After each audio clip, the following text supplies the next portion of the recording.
our gaze into the vast expanse. Romance woven by the dreamer's hand. Beneath the darkest veil, the fabled voyager, with all his friendships, surrenders every last shred of courage to the void. Faith warps. Stars vanish. Since then, restless hearts ignite clamor. Rumors entwined with human greed. Condense into a single mote, spiraling into the abyss.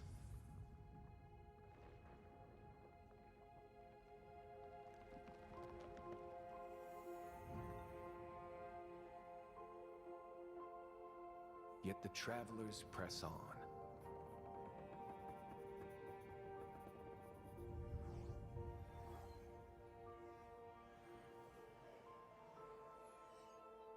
And the story endures. Its final chapter, unwritten.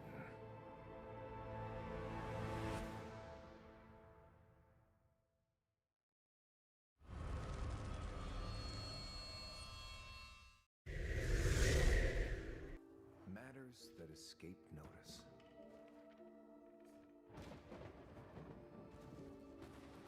A mere magician's trick.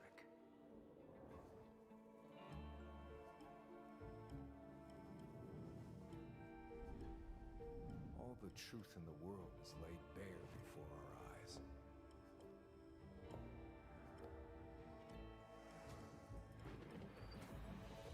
You see, whereas I observe. Look. When you have eliminated the impossible, whatever lurks behind the fog, can it be nothing else?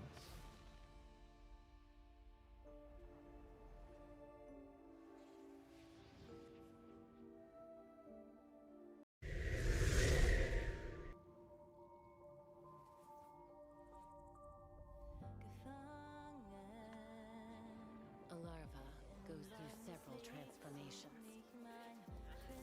In this process, they learn to feel warmth with their extremities. That's how new species are, Melly. Always fascinating. Observe dreams with their compound eyes. Break free from constraints with their wings.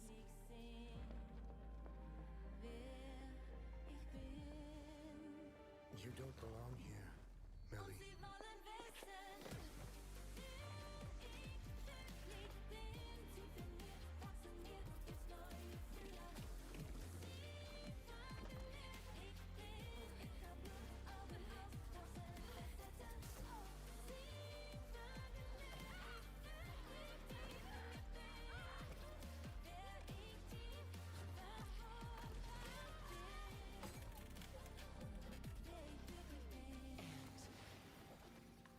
Pierce through lies.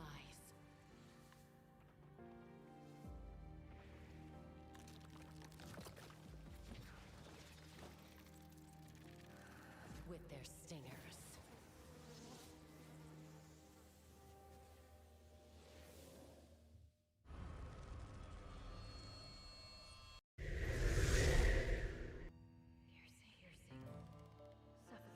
With every sudden plunge into sleep, time and I are sliced apart.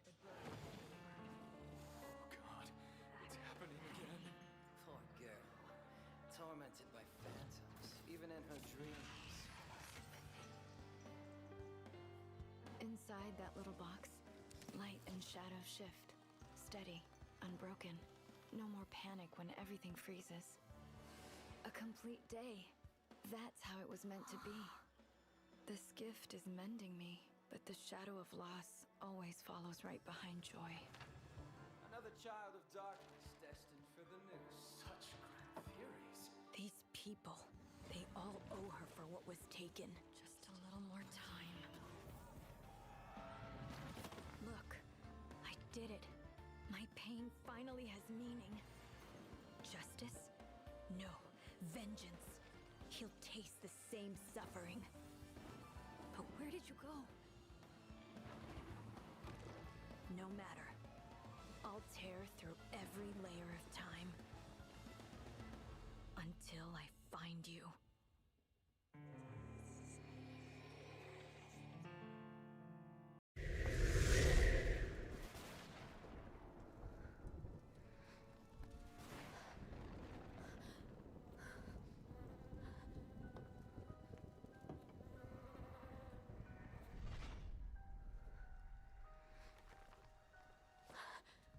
记者小姐，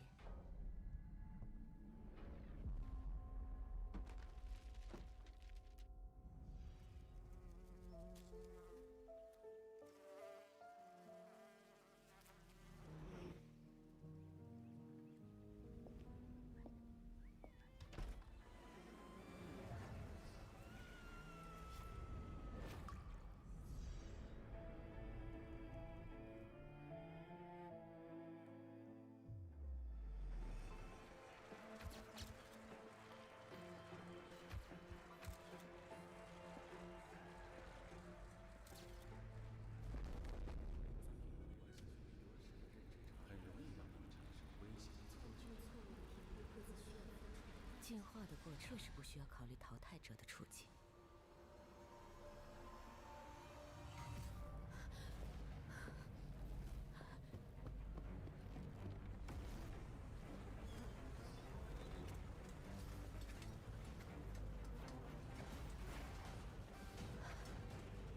找到你了，爱丽丝，找到你了，爱丽丝。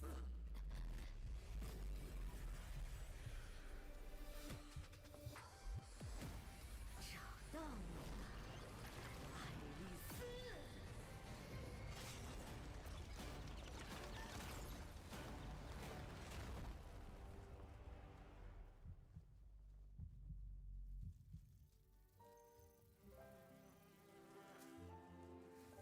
稍等，记者小姐，我想这里不是适合交谈的地方，请随我来。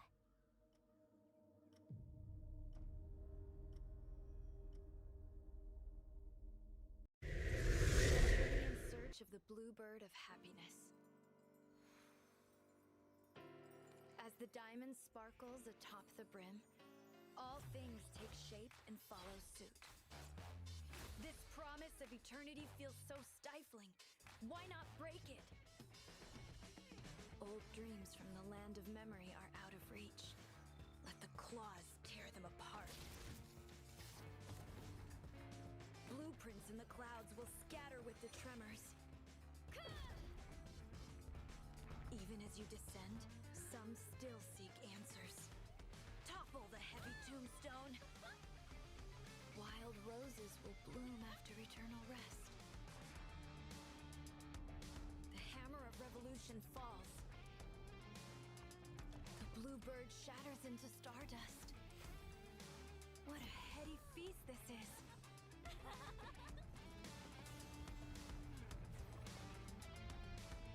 I don't believe happiness waits in some distant place. Look, the dark horse brings new sprouts from the ruins. Tomorrow, as long as I have freedom, anything goes.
everyone. Today we are starting day 1 of the Frostbite 2025 tournament. We are on day 1 of group stage.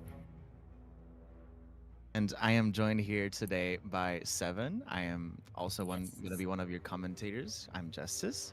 I am really excited for this matchup. For those who don't know, it's going to be, at least the ones that we're going to commentate are going to be ELV versus SGT and DM versus Watt.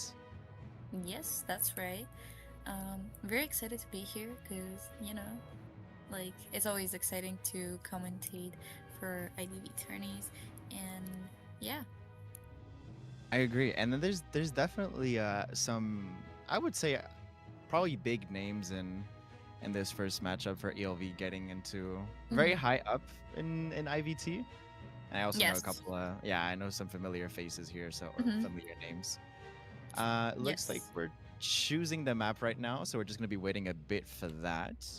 But with the new buffs, are the new buffs into competitive mode yet or not quite? Like, does Perfumer have the, it should, right? I believe it is still not in. Like, it should be soon, like, with the addition of, like, the newer characters. I think that the buffs are also going to be added. Or, I mean, I know for a fact that Audience Effect is already in, which is great, because it was in with the Persona changes. But then we also have, okay, so they did the coin flip, and we know that Sagittarius won the coin flip, so they're going to be picking the map, which means that ELV is now going to be betting 2 maps. Yeah, that is true. I just want to check the channel again. Yeah, there you go. Oh, there you go. So we do have a hospital in Armsban. Pretty standard, I'd say. I feel like like right now we're just really going, usually at least we're going for, I don't know, Ever Sleeping, Chinatown, maybe. I guess, yeah, those two are the most common ones. But I do want to see, there you go. That's the map I was about to talk about. But I do want to see more Darkwoods. Okay, that's very interesting to see, because Darkwoods is a very new addition to competitive, and we've already seen it a few times, both official and unofficial wise, and it's always exciting because, I mean, it's a very small map, but so strong. Oh, really quickly, yo, I don't know if you can stop the ban pick phase. I think that's what they're saying. Or like, yeah, Lila is saying that. But otherwise, yeah, like Darkwoods has seen a lot of tournament play. I think the top hunters in Darkwoods are probably Goatman. I think Ivy hasn't done too bad. Peddler has been played a lot there. I think even Gamekeeper, like using the hook on vines, is like very viable. But I'm not entirely sure what other hunters are played there apart from those. It's a very selective map for hunters because you have so many elevation spots and so many strong kiting areas. It's very hard for hunters to keep up, in my opinion. But also, on the opposite side, considering it's a very small map, it is easier to pressure. So hunters with high pressure can tend to do pretty well. That's why Ivy, I think, has like a pretty decent win rate on it. But since it's round 1, I'm expecting a Goatman pick, probably. For sure. Yeah, for sure. I mean, until we get the release of Queen Bee into rank and then further up into the tournaments. Yeah, that's scary. I think she's gonna be strong, but I don't know if she's gonna necessarily dethrone Goatman. I think Goatman is for sure the round 1 favorite pick for every hunter, and then obviously if you think that you can pull off a similar score on that level with any other hunter, then yeah, you get to see a lot more variety. Yeah, definitely. How I see it, yes, it's definitely true. We have seen, official wise, a few like more like comfortable picks rather than just meta picks. Like, we have seen different other than Goatman. Like, we've seen even Opera round 1 and more, but now again we're in an official setting, so there may be like space for their comfort picks, which isn't necessarily a bad idea. If you're comfortable, sometimes it's easier to just go with what you think you're gonna be good at rather than what the game says you're good at. Like if it makes sense. Yeah, no, for sure, for sure. I mean, if you're like an expert on Mad Eyes, I think you'd go. I don't know if Mad Yeah. Eyes is necessarily good. Yeah, I get what you mean. Don't worry, don't worry. Yeah. But yeah, And I mean, yeah. If wait, who's the team that's playing first? The survivors that are playing first and the hunter that's playing first. Do we know that? ELV. There you go. Yeah, ELV ELV hunter is going Hunter. first. Yeah, Yes. yeah. I mean, it's gonna be very interesting because I mean we don't know a lot about SGT now. Personally, I know the members, but obviously like um there's not lots of information about them because they're a fairly new team compared to ELV, who has experience with IVT as well. So Yeah.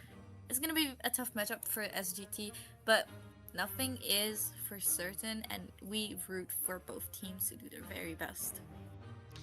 I think it should also be mentioned who their initial roster is, so that will probably help Yes. us understand the first hunter, who's gonna be it's gonna be Bill. I think he usually plays like just like overall meta, but focus maybe on Goatman and Opera, if I'm not mistaken. Okay. Well, I'm not entirely sure. I've definitely seen them play meta picks and then I don't know, probably like off metas or something. I have no idea. I don't have a lot of information about them either, so don't worry. We're just gonna, see it with our own eyes and just gonna see how it goes. I think it's gonna be an Opera, but don't tell anyone. Oh, They do have okay. an S badge on Gonna Opera. keep it But, secret. yeah, well, let's keep this. Ooh. Shh. Yeah. Nobody We knows. don't need to know. Because I low-key forgot that, like, rank resets it. So, like, every tier is now, like, lower than what they they originally were. So, yeah. You see, like, a Griffin and Sabretooth, and you're like, whoa, this is a low-tier attorney. Like, no, it's not. it would be funny, but... I mean, I think that the ranks would be too far perfect close together for it to be like if it was a low tier attorney, usually I do feel like there's some rank disparities. Like you'll see you'll see like your maybe a mammoth, like mammoth 2, then like a couple griffins, and then like this one random maybe champion or like unicorn 2. Alicorn. Yeah. That But this happens is a like lot. griffin 2, griffin 2, griffin 2, griffin 2. So but yeah. And maybe they just play together their whole life, Their whole life. Yeah, every single day they wake up, they're like, okay, guys, I'm gonna rank. You're not here? Okay, well then we're just not ranking. Next day, same thing. Next day, same thing. 24/7, 365 days a week. They just like eat this. Yeah. Well, it's core season, so it's not a bad idea to have very similar ranks, or at least. Oh yeah. Yeah. Competitive teams need to log in. Oh wait, I did not. Sorry guys, I did not realize that for some reason I had to start. Okay. Oh, you're the one who starts? I didn't know. Apparently I do, but okay. I just realized. But you know what? We're all good. We're starting with the picks and bans now. I'm gonna be very excited to see what the first bans are going to be. You know, I can already guess. Here, Antiquarian's here. There you go. Easy. Yeah. Or Antiquarian. Oh, wait, that's one or two. Come on, I know you want to ban Are we gonna Antiquarian or Mechanic. One of the three. Sure. Yeah. Okay, never mind. Puppeteer? Okay. I mean, Puppeteer is like this very tanky character. He's annoying. Like, there's not really much to say. I mean, they still have space for Antiquarian pick, but it seems like they might go for Archer. Yeah, I feel like Antiquarian on a one-to-one basis, if you compare it to Archer, I believe Antiquarian should be more solid against most of the hunters in the roster. But Archer is not to be, but Archer is. I know that some people keep saying that she's not. She's not really like that good. I think she's very, very, very good. She's very, very good.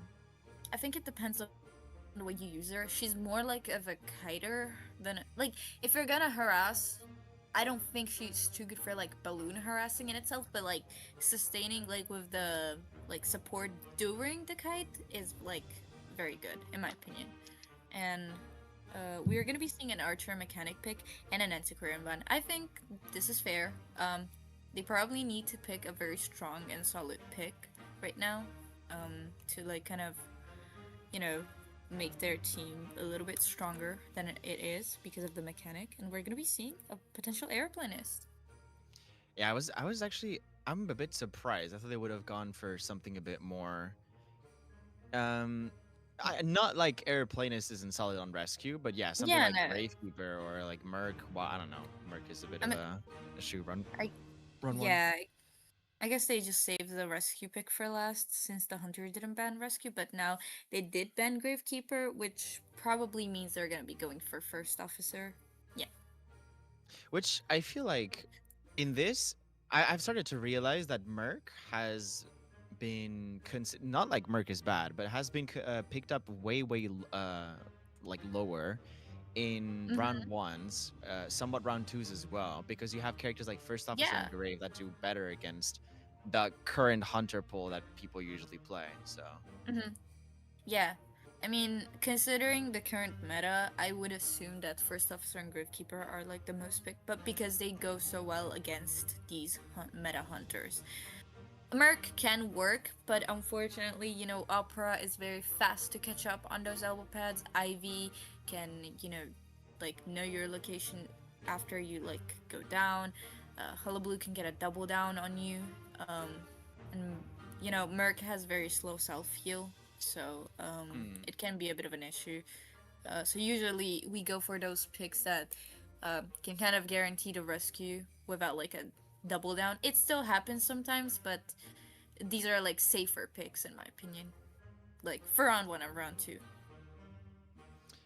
yeah, and honestly, now I don't quite know what they're gonna bring, but I would assume probably mechanic on something like Sui, Arch on like Flywheel, Airplane is tied, maybe Sui as well, and then tied on first. Stop! Queen Bee is not allowed, I'm pretty sure, but it would be fun to see her in journey. Probably gonna be a Goatman though.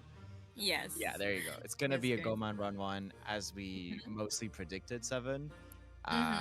And I think this team comp is not crazy bad. Archer can kite inside of cage, Airplanes can kite inside of cage, mechanic.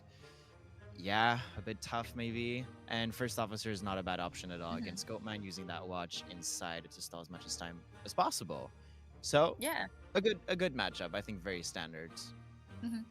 So in my opinion, the hunter right now, also considering the spawns, but I do think that the chase is mostly gonna be the mechanic. And if it's not gonna be the mechanic, I'm assuming it's going to be the archer, because while the archer is like, she's not bad, but also I don't know if she necessarily can kite longer than an aeroplanist or first officer. I think those two can hold on the Goatman much better. Well, not much better, but I think they do a little bit better compared to Archer. I mean, they're also spawning her. This right here is what I find to be the most common spawn right now in Dark Woods, for a very good reason. Yeah. Yeah, for very good reasons. But this, I think Goatman usually spawns in the middle left area so that he has a choice between like running into middle and seeing if maybe they make a mistake in rotations to catch off the mechanic or airplanist off guard. Exactly. Yeah. Or chasing the archer at the very bottom area, which is she doesn't have like too much to work with. She does have like one window to palace the great and edge side, so it's not a bad idea. Just Oh yeah, definitely. I mean, as we predicted, the build pretty much what you said. Airplane is okay. Basically, they all have bars on the mechanic, so kite, and then we have archer on flywheel, and both first officer and which is very solid. With this kind of build, you should expect something high, because considering it's a Goatman, you know, and the Sui build a Kai is like probably the most optimal scenario you can realistically have.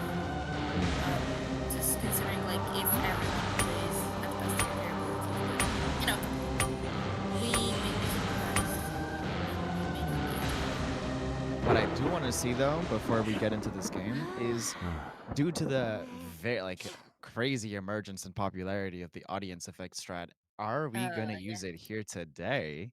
I do think that they're gonna use it because Darkwood is a very small map. But also keep in mind that because it's a small map, the Goatman can just bring up normal to kind of counter audience effect. So they have to be very careful with how they rotate if they do end up having audience effect. I agree. Now, as we get into the game, we're gonna see also the personas, and we're gonna touch a bit upon that. Let's see what we bring here. Yep. It is gonna be a trump card detention build with 1 stack of Wanted Order, 2 Unraged, 1 Berserker. We are gonna be opting for Abnormal, like you said, and chasing Archer first chase. And it seems like everyone except the mechanic has audience effect. So it felt like they were hoping that the mechanic was gonna take the chase, but instead the Archer did. Now we already see her take a very early hit and maybe use a bow very quickly.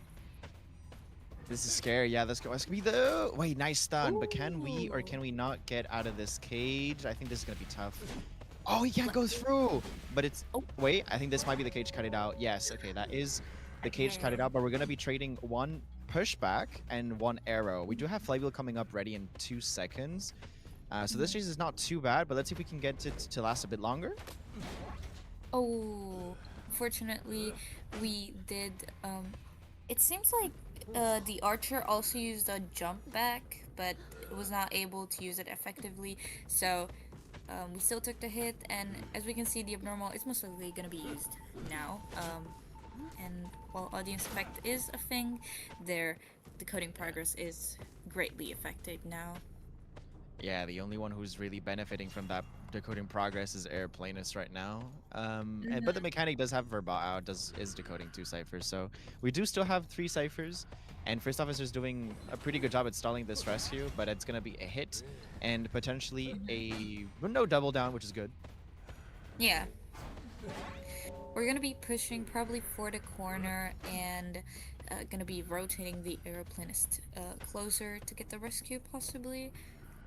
We see that they primed one of their ciphers, so they are gonna be utilizing this audience effect as much as possible, considering the Hunter used Abnormal, so they really need to get as much decoding progress as they possibly can. I'm honestly surprised by the way that the Hunter brought Rage and Addiction if they were going to chase Archer first chase. But maybe they didn't. Obviously, they didn't know where she was going to spawn, so it was just more of a preventive. Airplanist might get almost a free rescue here if Goman does not see where he is coming from. I mean, that's going to be a free rescue, yeah. Yeah. Oh, and he pushed him back with the thing, the jetpack. The jetpack. And now it just has to be, can Archer kite this out? We have a flywheel and an arrow to work with. That's gonna be a stun too. Very nice stun and arrow. We can break the cage here as well. No, we're going through. Still kiting here. Okay, now yeah, we can take a Yeah. Oh, we're stuck kiting the cages. oh. What's that? Okay. Well, Yeah. that was actually a nice rebound. That cipher in the middle should be the 28%. I don't think he's gonna necessarily abnormal it, because it doesn't have much. Okay, I guess he is. I mean, it doesn't have the best value he could have got, but I guess it's still good to bring the cipher progress down. And we are gonna be spotting the airplanes because the map didn't load. Oh, the Airplanist didn't know. Before the Goatman actually decided to chase Airplanist here, he was looking towards his left side, so he did know that the Airplanist. Oh wait, that could have been a Palisson, but he dodged it last second with the air, and that might be the cage cut it out as well. We're gonna have to use another cage over here. Airplanist containing quite well so far. We have another jetpack to use. It seems like we won't be making this vault. But the last 2 ciphers are started. We have a cipher on 60% and another one on 32. Unfortunately, I also see that the cipher that started is very close to the Hunter, and I'm assuming it's the 70% cipher.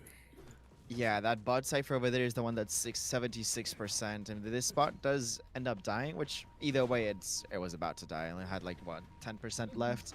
we need to make sure to find a way to pop this cipher eventually, right? Because that mechanic is going to decode quite slowly, Yeah. and we can't really play around this subnormal anymore on this cipher, and especially since we're kiting on top of it right now. Obviously, we can't leave. Like airplanes can't really leave, but yeah, it's not Mm-hmm. going to be too good on the survivors.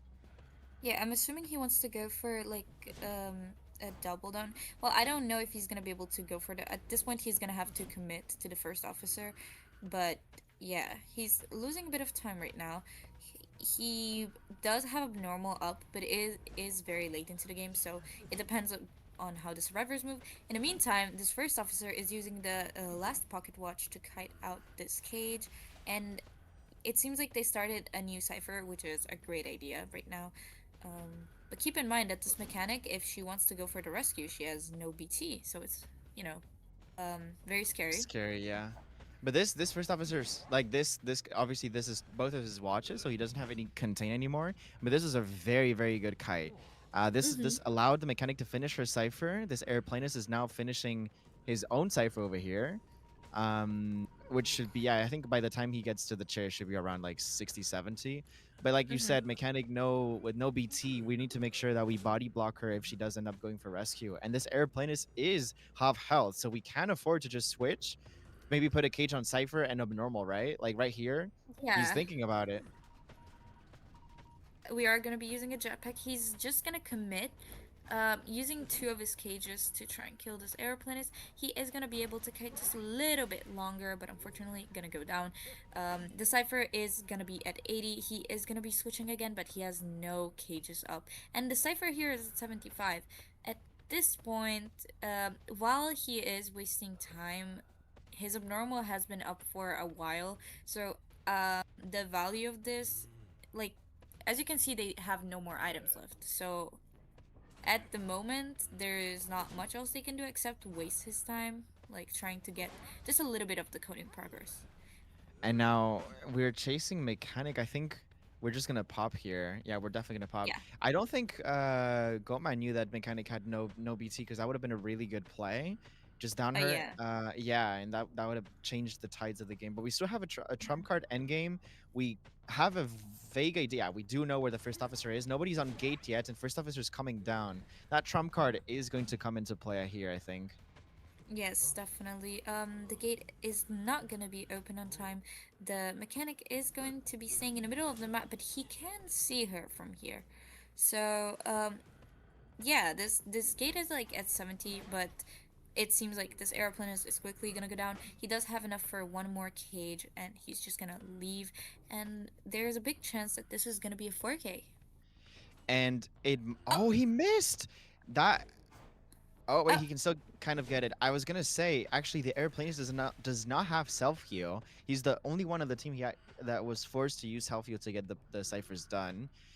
Which means that yes, he did miss these two cages, but this first officer is gonna die, and this mechanic can't really. We can't really do much, right? Like we can chair first officer yeah. here, go back to the airplanist, maybe split up, like a dungeon Hmm. play, or I don't know, 69% on the gate. But yeah, this is rough. Yeah. Yeah. He is going to be. Oh, he went through the cage, and he didn't notice. Oh, he did. Okay, we're. I don't. He does know where he is, right? He sees trails over here, so he knows where I the airplanist is.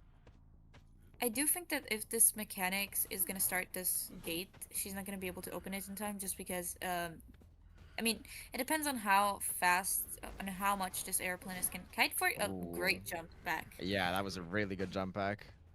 But as you can see, the gate, well, the teleport is like at 12. But he does go for the mechanic, and he does also know that this airplane has no self heal apparently. Well, I'm assuming just based on the movement of this mechanic that he guessed. I think you can also Um, see it. This is the issue with this map, which you pointed out earlier. Um, mhm.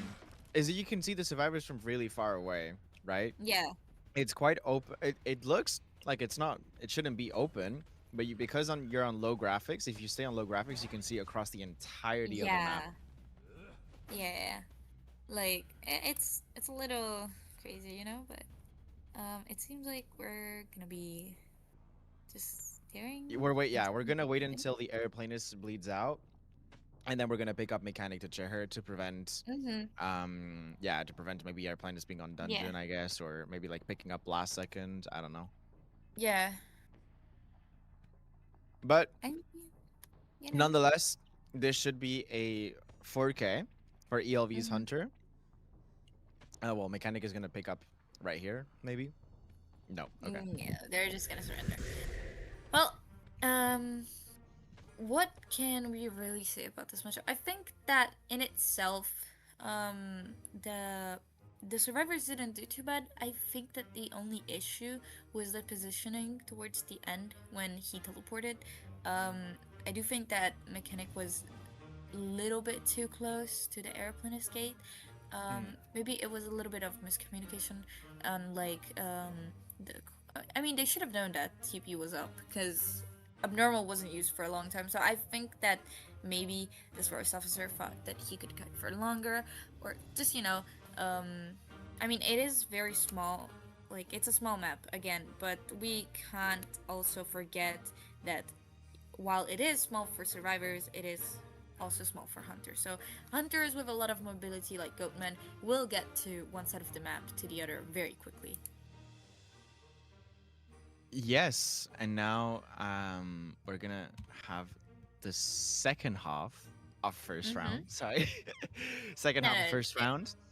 And we're gonna see SGT's Hunter, which is a Walmart, if I'm not mistaken. Yes. Not Walmart, yeah. Yes. Oh Pretty no, sure sorry, not Walmart. Elvin. Oh Yeah, no. Elvin. Is it? Yeah. Walmart is Elvin. Yeah. Uh, Okay. But I don't know how they're usually like how they are usually referred to when they play in like tournaments. Yeah. No. But Yeah. I guess we can. I don't know. They have three different No, names. we can call him It's either okay. way. I guess it's like as long as the spectators can understand. I think that is fine. Well, now, as we know, Elvin is known to be a Goatman player. Like he has played Goatman before in tournaments. So the survivor side is probably expecting that. But it is very hard for the hunter, even with a Goatman pick, you do know that like a 4 kill is a very hard request to fulfill because well yes he is meta, you also have to remember that survivors can just go for a one escape, like For sure. it is in their expertise. We know that the survivors are very known on this team, so it is going to be very hard for Elvin, but we gotta cheer him on. We do. I think just if you quickly come back to that previous round before I just got invited. There you go. I think the survivors definitely had a shot at, like, first kite was a bit unfortunate, but we still managed to kite. There was no double down. The normal on Cypher was a bit, ouch. There was a bit of rebound on Archer, right? And that did help. And also Yeah. first officer kiting. And that it's just like you said, that the end game, like I was looking back, and it's just that the end game with mechanic being too close to airplaneness maybe. But we're gonna see. I feel like I've seen. Is this? Yeah. I think this might be like first or second survivor of the server at this very moment, because they have a very high. Well, they used to have. I think they lost a couple games now, but they used to have 90% win rate before. Oh. Well, start of the season, right? But still, that's a Yeah. pretty good win rate. Yeah, it is still very good. I mean, I'm assuming they do play at least in a duo for that win rate, which is nice.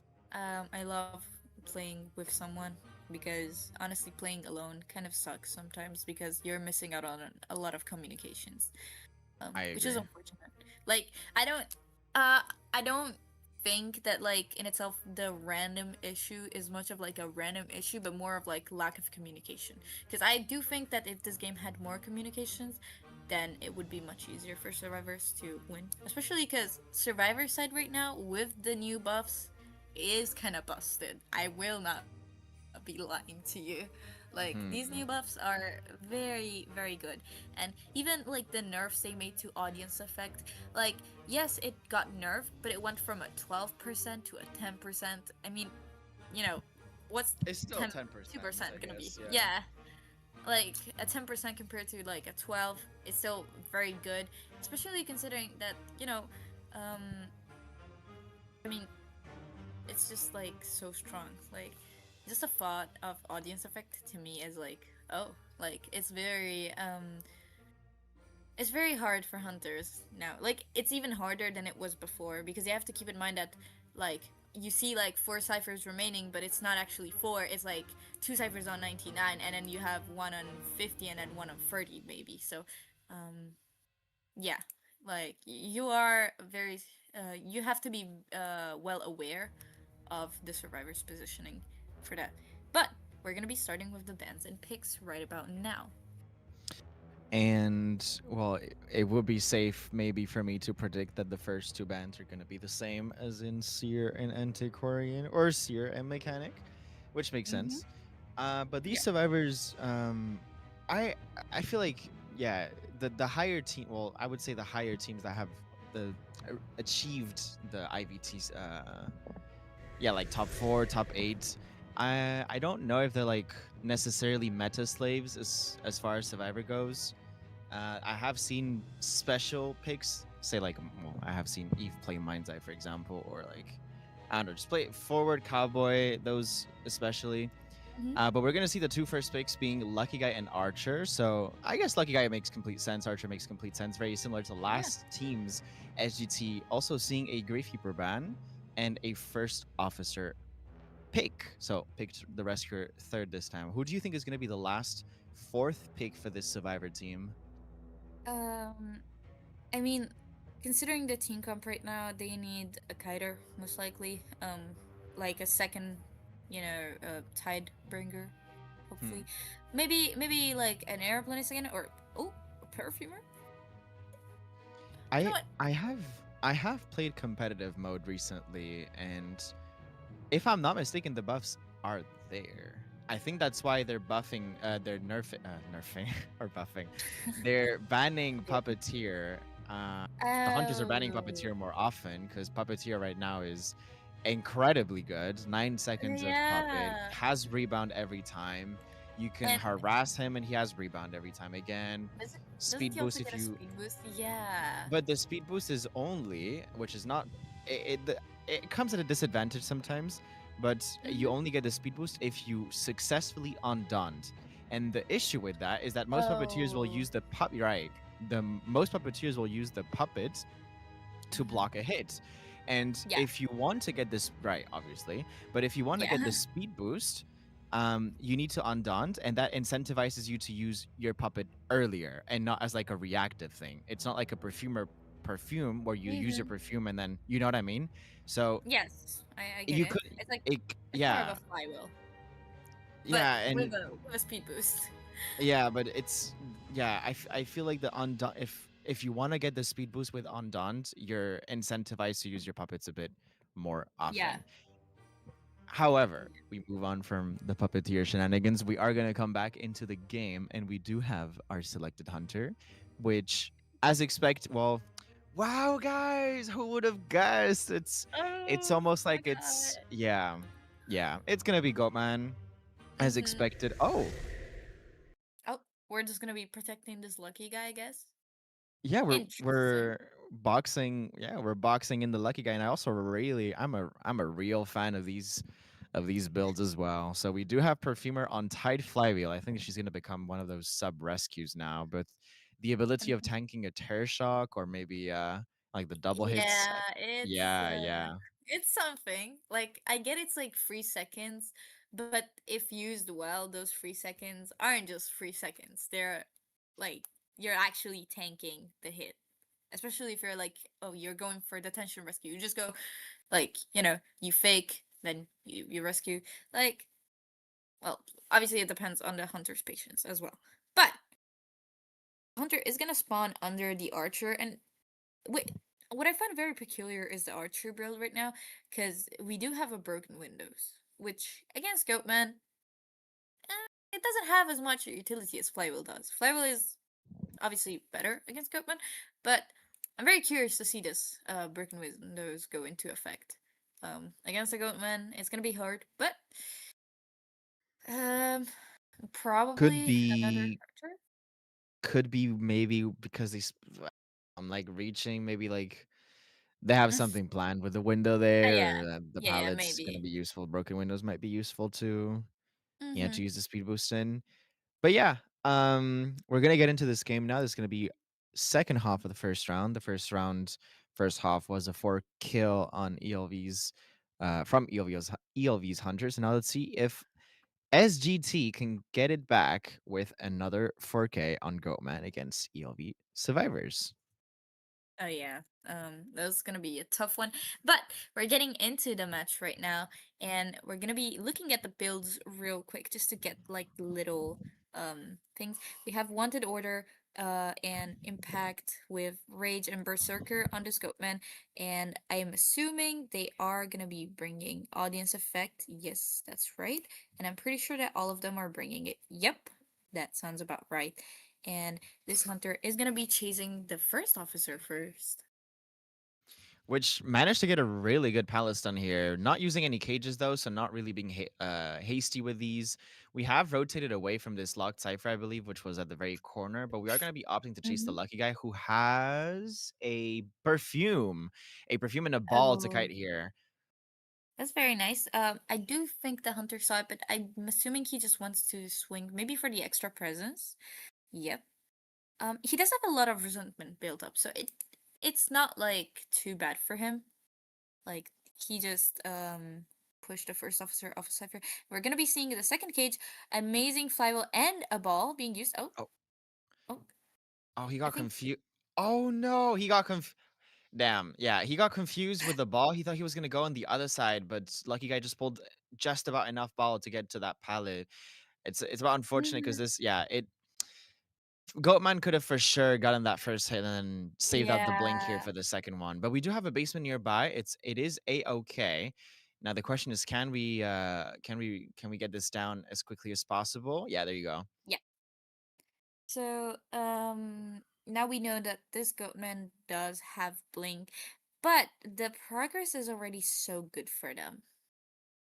And we do have audience effect coming into play right now. We don't really have to like do anything to this cipher. And if we do opt to go for this first officer right now, we have to be careful. Yeah, for this perfumer over here with a second tight on the team that might just Hmm. take this rescue. And I don't know if this Yep. Goatman is aware of that. Shear's gonna come in, and this is the cheese. You could just use a perfume, go back, and get the free rescue. Or well, in this Or just, case, yeah, yeah. fair enough. I mean, the good side for Goatman is at least he used one of her resources. But now, she does get a free rescue, and the lucky guy is just gonna die in the corner, far away from all ciphers, and all four ciphers are started. Now, two ciphers are basically primed, while two are at 30 and 40% respectively. And these are gonna be, yeah, these are gonna be quite easy to pop, I think, with the Yes. perfumer coming in again, or trying to bait a bit for for the first officer to come in. Sorry, we do have a lot Mhm. of cage resentment here, 111. We can definitely make this work, but yeah, that's gonna be the first cage. We get the first hit. That's gonna be another tied onto this lucky guy. We do have some ball here to use still. Hit on the first officer, and we do see the ciphers 99, 42. Yeah, I think this is definitely at least tiable if we can get a hit on this lucky guy. Mhm. Yep. The trait is gonna be up soon. I don't think he's gonna use teleport just yet to TP on the cipher, unless they're gonna be far away from them. I mean, Ooh. ciphers are 63 and 68. One going up to 70. Um, but also, is Archer here? Yes, she is here, Yeah, but didn't make it. she was trying to harass there. I think he was just a tiny bit too far for him to for her to do anything. That's gonna be a Mm-hmm. really good cage and first hit onto this archer who has BT and a lot of resources left. And as you can see, Yeah. that 99% cipher is gonna be popped by the Oh, no, perfumer. no. I'm assuming Perfumer, they're yeah. not popping yet, just so he cannot TP to the cipher, just to, like, give it like a little bit of Oh, we did here on the miss a hunter. bit. Oh, No, it's gonna be Cage gone as well. No, it's Prime. We're okay. definitely gonna pop here. Yeah. Now we do have Mm-hmm. trump card endgame. And if we want to play it extremely, extremely safe for the one man, then we just have first officer stay in middle. But the gate Mm-hmm. is pretty much about to be open, so I think this could be a tie for them. I think that just based on the uh oh Oh wait, no, we don't get the there's hits. Oh, we do, we oh, do. Wait, this and the could first officer definitely is also change. there. Yeah, but do we He know? he Mm. doesn't have because of tinnitus, but also he needs to kill him because he does have a pocket watch. So if he uses his pocket watch to rescue, it's going to be very We're gonna see him. Can we get the hit on him though? No, barely. We're breaking the cage there. This is very he scary. need That we can definitely get a 3K over here.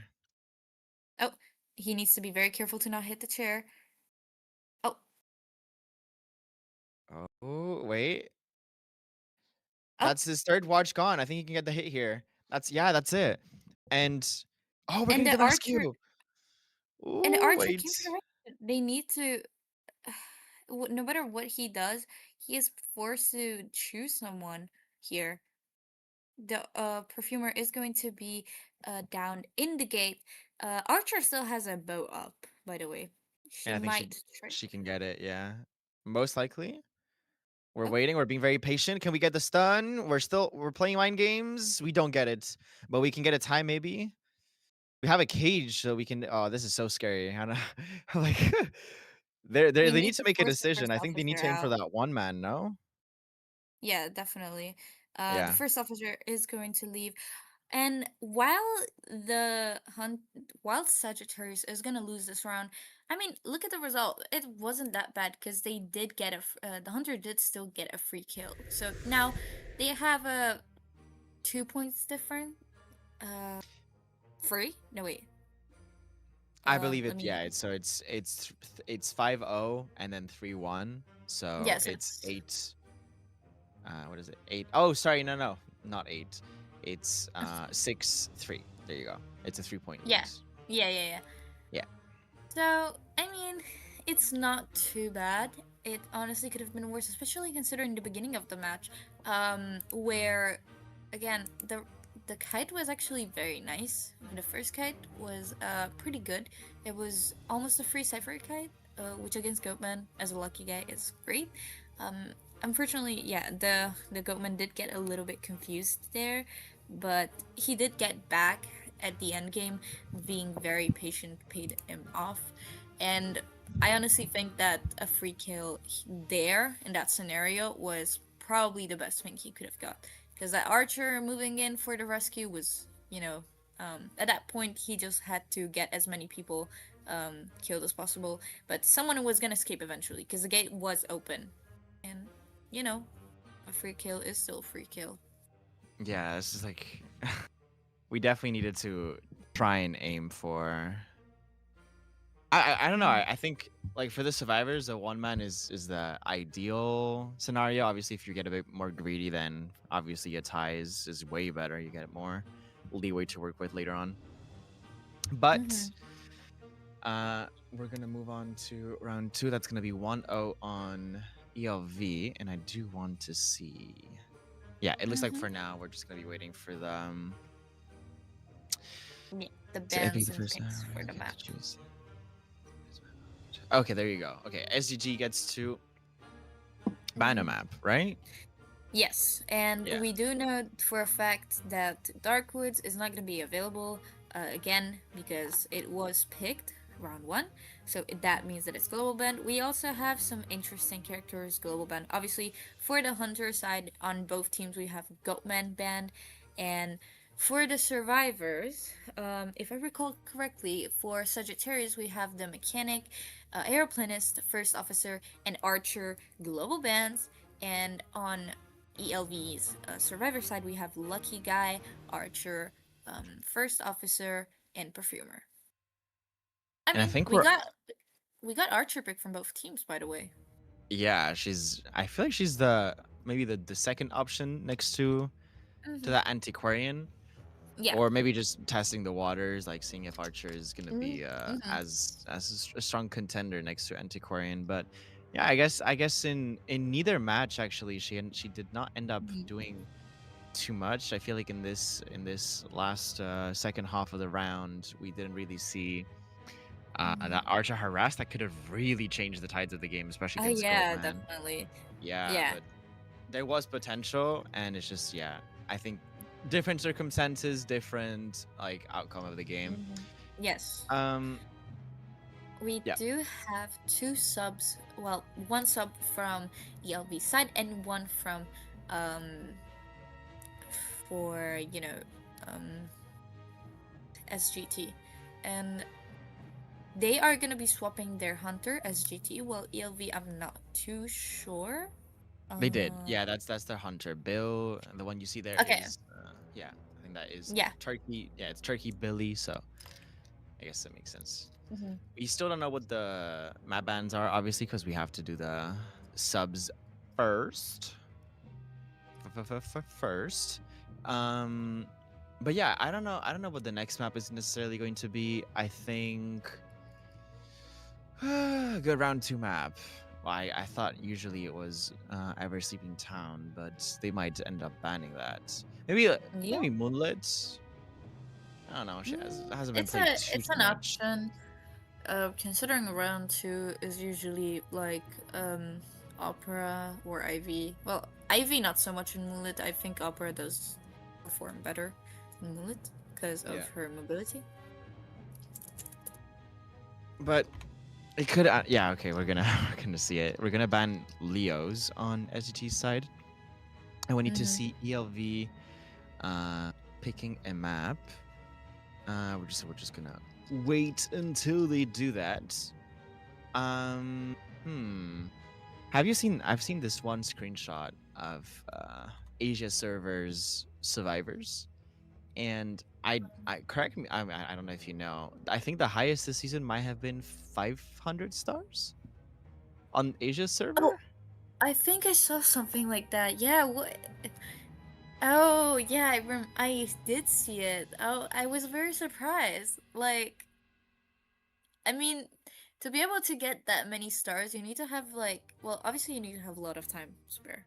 But also, probably at least a duo, because at some point you can only duo from champion onwards. But even then, 500 stars is an interesting amount. That means you probably triple ranked session all day for every single. For almost every single day, Yeah, or at least I'm a lot of assuming them. it is Yeah. going to be every single day for that amount of matches. Because how many matches was it again? Because I remember seeing like a lot of them. I was like, oh, that's very surprising. But we are gonna get the map pick if you want to see it. We're gonna get Lakeside. We do have Ooh, Lakeside. okay. Okay. I mean, Lakeside, I do think is like more of a viable option for Ivy. Now, I do know that Ivy had this bug that was reported on the server. Yeah. I don't know if it was fixed. It was. I'm assuming. Okay, that's good. I think it was. Yeah, I went against an Ivy today in rank, and I can tell you the tablets could very much be taken off. So I think the bug was that they couldn't take. You could not take the tablets off, which is obviously GG's. That's it. That's the game. You would lose against Ivy. Yeah. I mean, that's funny. Yeah, I guess NetEase also forgot to crazy. disable the new hunter. Yeah. Or maybe they just changed it so that people can just make their own rules for their attorneys. I'm not sure if like it was intentional or not. I do think it was a mistake, but you never know with NetEase, to be honest. Like sometimes you just see the craziest things. That one, was it Invisible Mary bug? Oh my god. Oh yeah. Ay. You know, what do you think, Seven? I think for this specific round, what is your what is your native language? I'm Italian. Okay. So, how about can you make an Italian accent speaking in English? It's like you speak in English and you make an Italian accent. Uh, um, I mean, sure, I can. Yeah, I can do that. Okay. It's Because my offer is that for this specific round or this specific like entire round, we can do it for both. I don't care. uh-huh. I pick it. I can do either French accent or I can do either Spanish accent while speaking English, and we can Um, commentate like that. I promise you'll understand me. It's no, yeah. no, But, no, don't worry. I do understand mhm. both those accents. I mean, sure, let's do it. Yeah. Okay, we can do it Yeah, then. sure. It's gonna be very embarrassing, to be honest. But you know what? Embarrassing. You don't have. You can stick to your. You can stick to Nah, your. nah, nah, nah, nah. I'm gonna go all in. I'm doing this. Yeah. Let's go in it. Like we're in this 100%. together. 100%. That's how Italian sounds, by the way. We have the very hard R. The Like 100%. Oh no. yes. Yes, exactly like No. Oh that. my god. Probably gonna like slip on off the accent at some point because I'm just gonna forget. But we're gonna try and hold on to that I as much as feel. possible. I feel like I should use the French accent because it's what makes when you mention things in English and it has the French accent, it just makes Yeah, makes the it so much French, more the so much French better. accent. Yes, no, Yeah, no, I the French accent is like this, you know. So like, if you have to say, the goat man is chasing the the good hunter, man. right? The hunter, Yeah, right? oui. So oui, yes, yes. So like, for example, listen. For example, right now we have the band survivors, which are obviously Sieur and Antiquarian, right? Which is Yes, not surprising, and we do have the yes, yes, subbed hunter here, who is gonna play. We don't know what he's yes, gonna play, but we are going to ban opera singer yes. We completely are fair. banning opera singer. Very. It is a very strong hunter round two, but oh my god. C'è, sì, sì. Yes. See. Um, we don't know the picks yet, but we will soon. Mm-hmm. Oh my god. They are. This is so- I was about to say. I was about to speak. Full English. They are going to pick their first survivors, which I don't know which is going to be. But we are going to see the bald guy, the bald guy, okay, and The the Baldi. meteorologist. The meteorologist. These two Sì. characters have been used. See, cosa?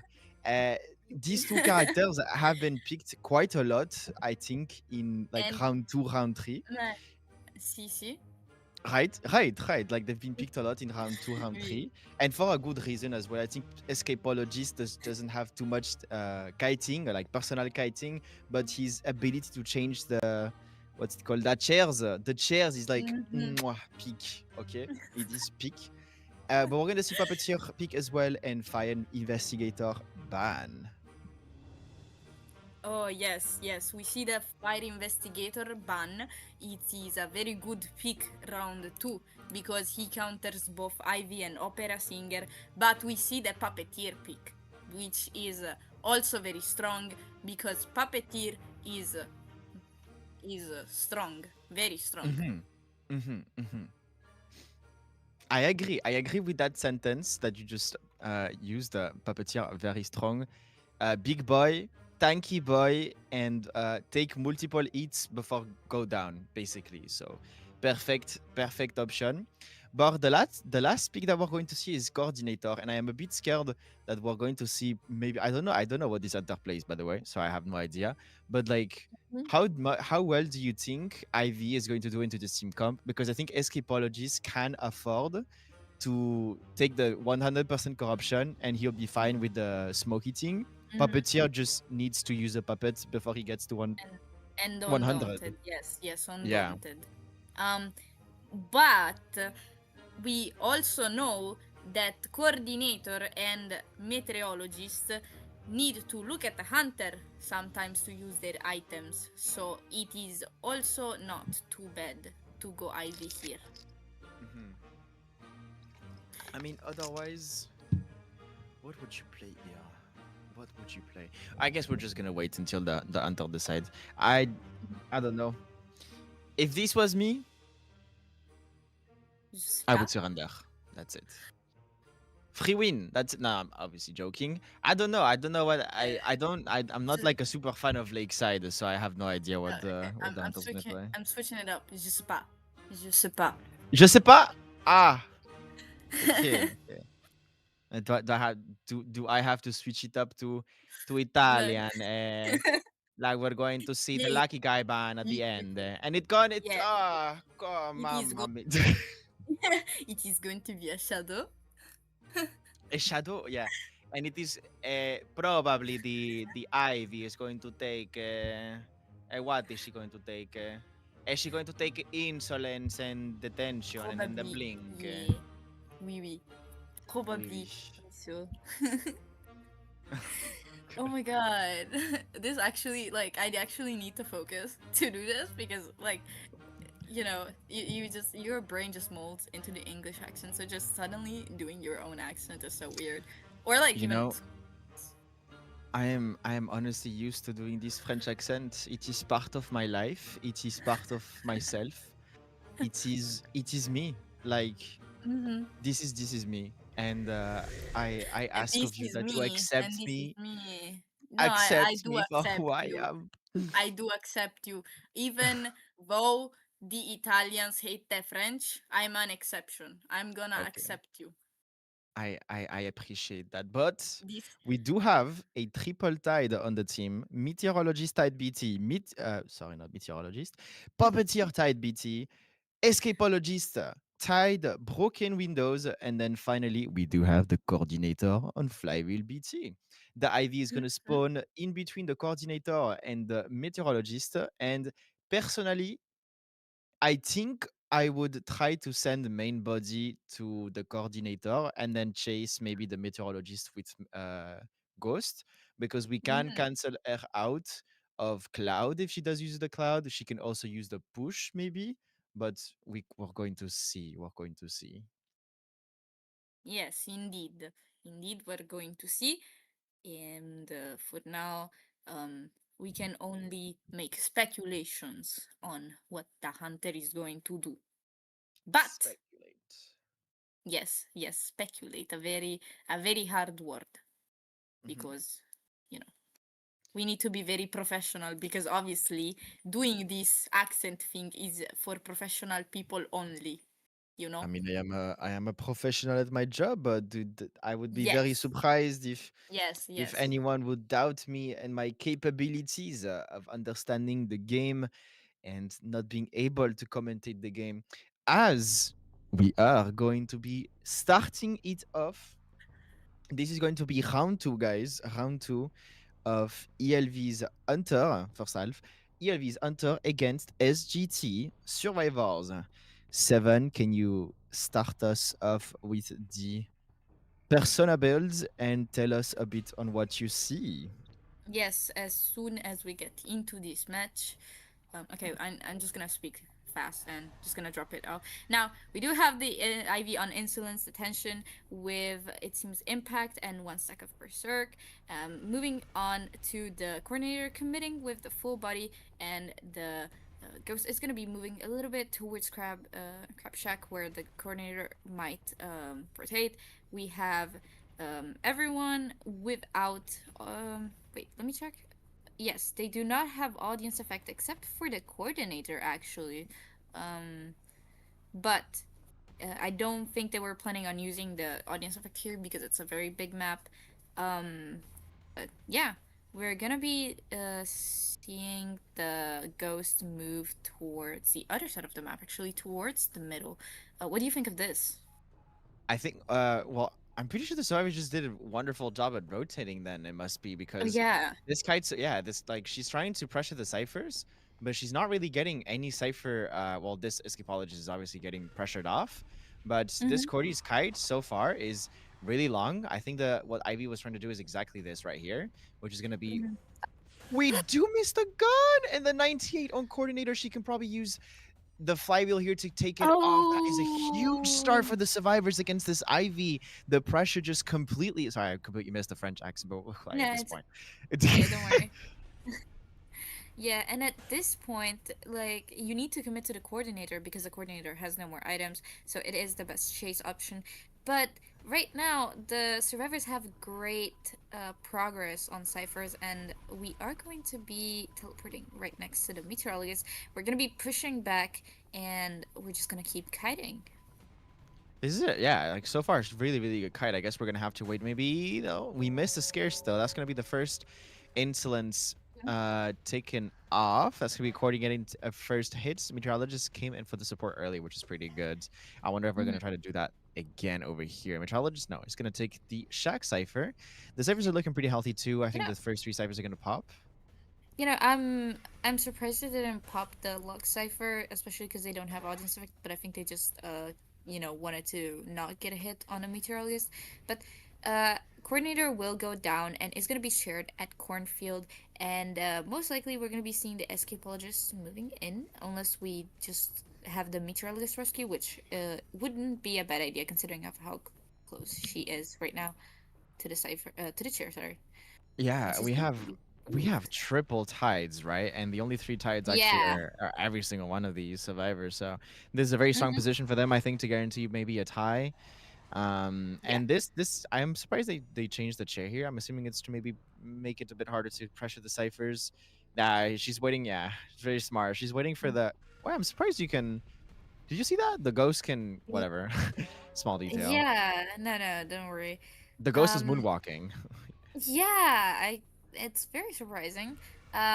We are gonna be seeing the coordinator go Oh, down. Oh, we missed the full oh, presence. We don't actually get it. Well, we're gonna hit her either way, it seems. But yeah, one cipher remaining, Seven. This is a really good position for SGT yeah. survivors right now. And it is being decoded right as we're speaking about it.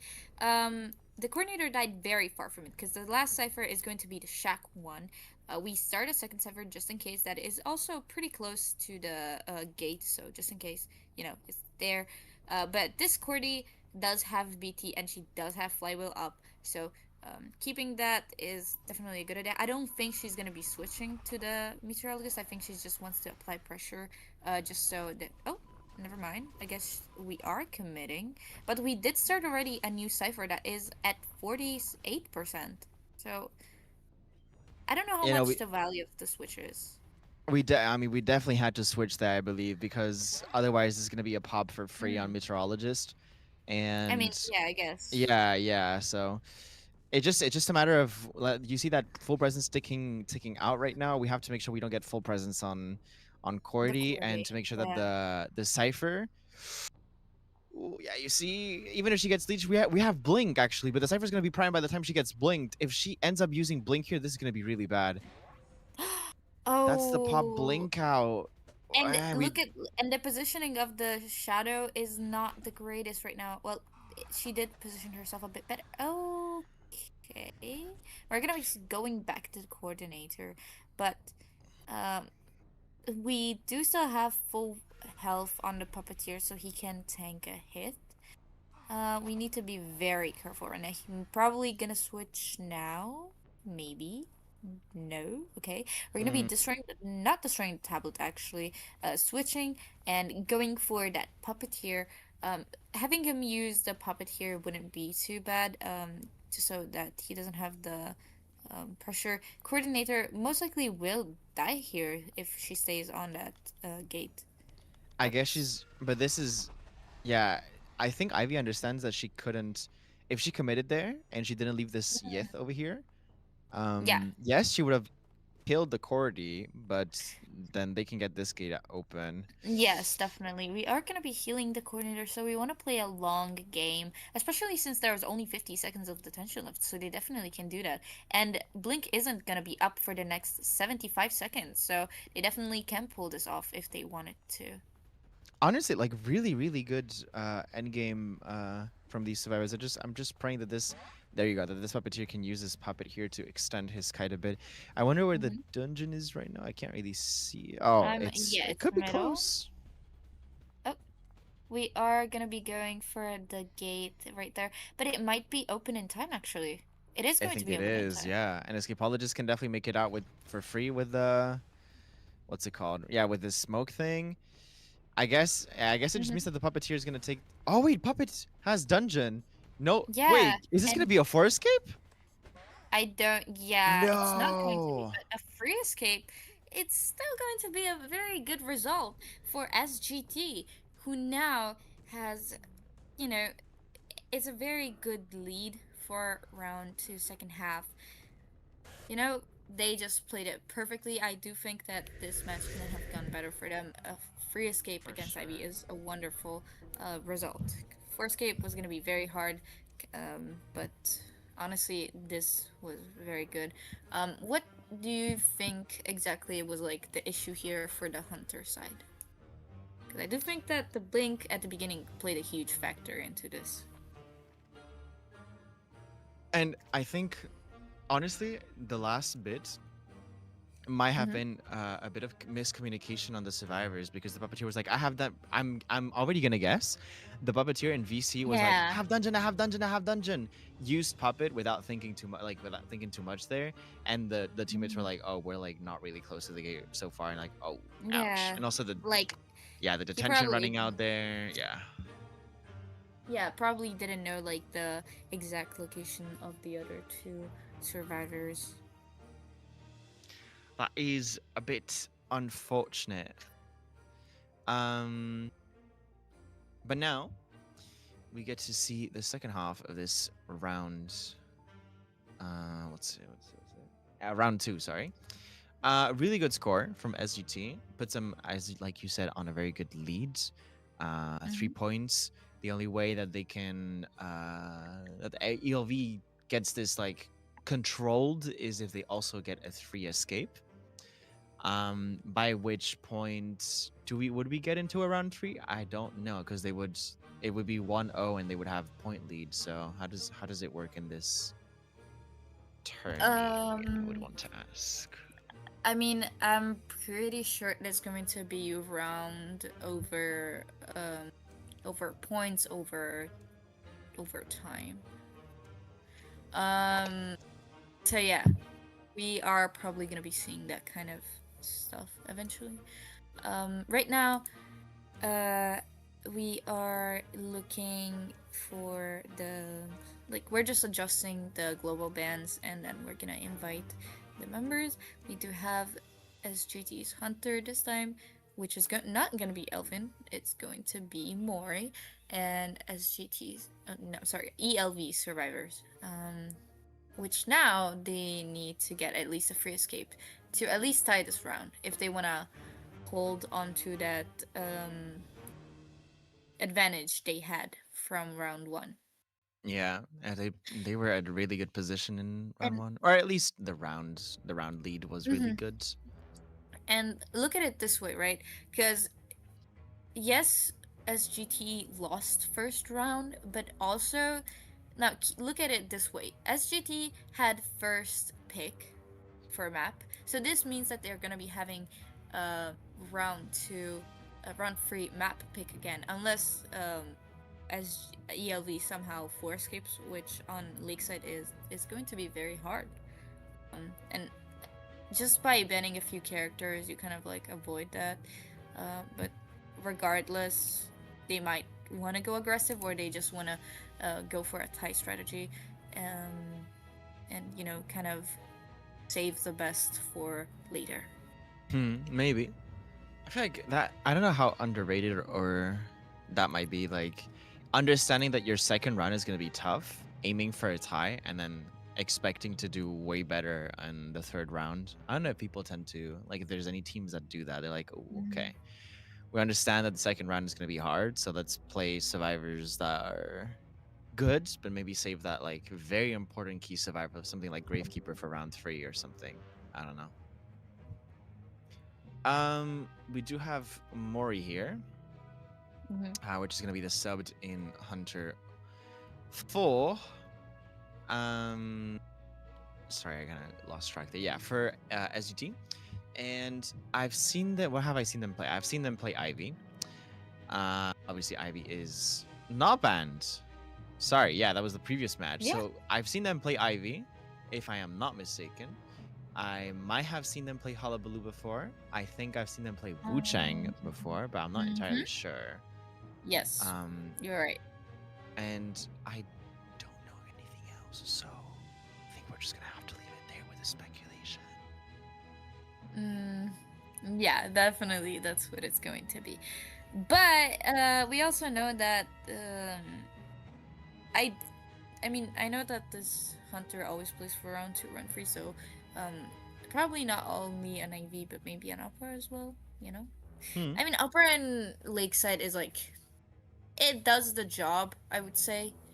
Not necessarily her strongest map, but I would say she can handle at least a tie. But now, looking into the survivor bans, we are hovering the Seer and the Antiquarian, as you predicted a round ago. Yeah, Seer Mech, Seer Antiquarian, honestly, just pick your poison at this point. Yes, we do see the Seer and Mech. Maybe not, banning the anti, because the anti you can still kind of counter if you decide to bring excitement, if you want to go for that tie strategy. But we are banning up her Singer, and let's see what the survivor picks are going to be. We do have, guys, Anti is not banned. That means that she can get Yeah. picked. Woo! Oh yeah. Yeah, we're gonna see Antiquarian and Merc as the first two survivor picks. Glad to see Merc actually. Well, not like he's not bad, right? But yeah, Psychologist ban makes me believe that this could very much still be an IV to prevent that global healing 3-hit survivor to prevent like the blink here. We are gonna be preventive here for the ELV team. We're gonna play Magician. Probably expecting that Ivy, right? But also think about it. Magician is just so strong right now. He's probably one of the strongest kiders right now, because of his buff, his recent buff. Well, not so recent, but it just made him so much stronger. He was already pretty strong, and underrated. But also Priestess ban and Professor pick. How are we feeling about this? I'm surprised. That's it. Honestly, I'm surprised we ban Priestess. Well, okay, maybe like I'm just completely wrong, and there's not gonna be an Ivy, right? And then the Priestess ban makes complete sense. But I thought that if there was gonna be an Ivy, then we don't really have to worry about that Priestess. I guess the global healing is still really good. I guess it makes sense. Professor, really good pick here into literally anything at this point. You can play him into anything. He does obviously perform a bit worse against some hunters, but really strong option, especially with his. I keep forgetting if the buff. I think the buff should be up, right? I have no idea. Yes, but the buff is up where he can also 2 scales. If all the other buffs are up, then that one is most certainly. Yeah, that one should also. Oh my god! So I was right. I mean, rather than like. Well, not right, but like I suggested maybe it could have been a Wu Chang. I get it. I'm surprised because this team comp isn't exactly a comfortable team comp for Wu Chang. Now, like, maybe we're seeing an possible excitement. But even then, right? We have the Antiquarian, we have the Magician, we have the Professor. I mean, maybe he's gonna chase the Mercenary, who knows? But, yeah, I don't know if Wu Chang, like, I guess he's like very confident about this pick, otherwise he wouldn't have picked it. But even then, he does get kind of countered by the Steam comp, I would say, especially because Professor can also use the scales pretty well, especially against White Guard. Black Guard is a bit faster, but at this point, I think sorry. Yeah. Oh, sorry. Yeah, I think it's just anything. Whenever I'm playing Wu Chang and I see Rock Height, I'm like, that's eye candy right there. But in this case, both Anti and Magician would be a horrible first chase. I mean, you teleport onto them and they're like they can use their items for a long time. They're going to be able to kite you for a long time. Mhm. Professor, like you said, is a bit different because if we are on Blackguard, it might be a bit harder to use the scale. But if we have green ping, good reaction, maybe we can use the Yeah. scale to vault a window or something, like Mhm. safely vault the window. Use the scale, can't really Mhm. hit the survivor. And And mercenary also, is a pretty good rescue or like ish yeah. rescue against Wu Chang. So Mhm. Also, with Professor, you have the slowed attack speed. Um, so definitely, I'm assuming it's gonna be a Professor. Um, I don't know if I would chase the antiquarian here.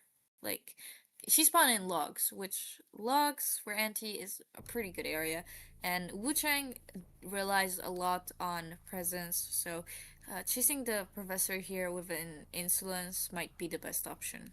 Might be actually our only option because magician is all the way up to big boat, and I don't think he's really a target at this point.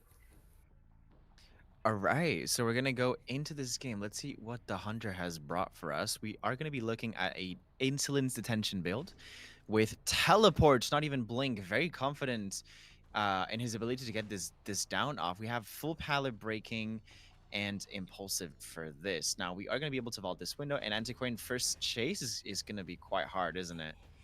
Mm-hmm. Yeah, definitely. Uh, we are gonna vault into the umbrella, but the umbrella is gonna be brought back dressed on time. No confined means that she can just keep looping here.